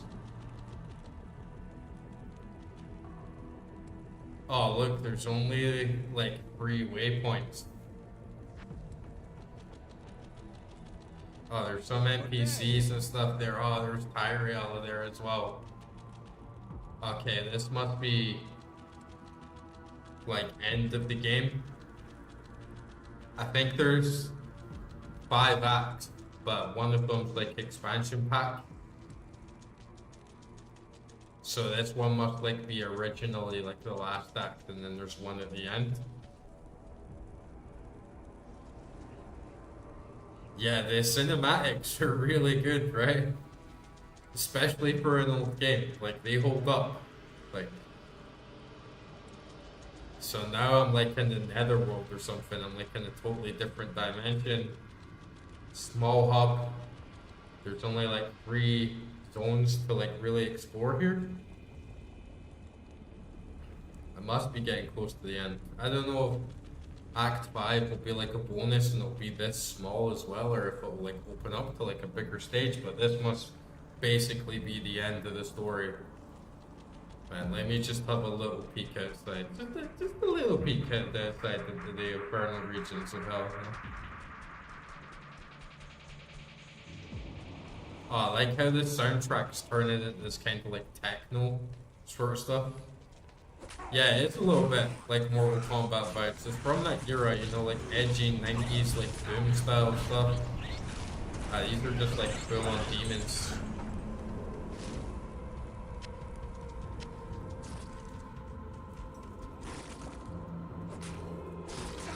Okay, this is like literally hell down here. I'm getting super mana potions now.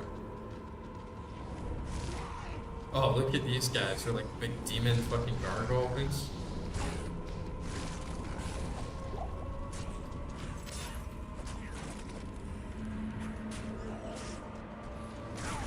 Flesh spawner. Man, those things look fucking weird. They're like little worms with arms.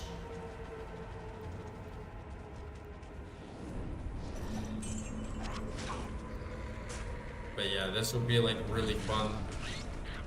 This would be really fun to explore and like try out. What level am I? 26? I feel like I should be like slightly higher level.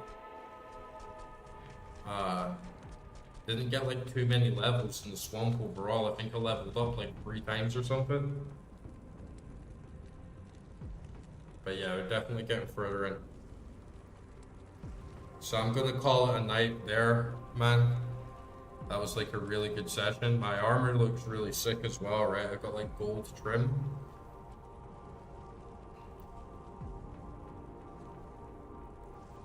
But yeah, I'll be playing more tomorrow. That was like another 6-hour session. No, 5-hour session. And yeah, it was a really, really good one. But I'll be back tomorrow to like do Act 4. And I'm sure I'll get done with that fairly fast if there's only like 3 areas. And then, yeah, we'll see what Act 5 is like as well. Maybe it opens up and maybe I'll be able to like complete the whole game tomorrow night.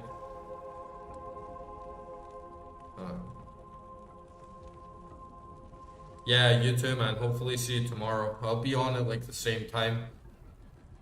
So like 6 p.m. UTC. And then yeah, I'll get the last of this like lore. Yeah, you too, man. Thanks for tuning in.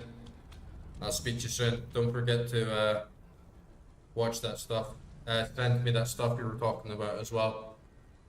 But yeah, dude, all the best. I'll see you tomorrow. And for anyone else that was watching, like, thanks for tuning in. It was a great stream, lots of great chat. And yeah, looking forward to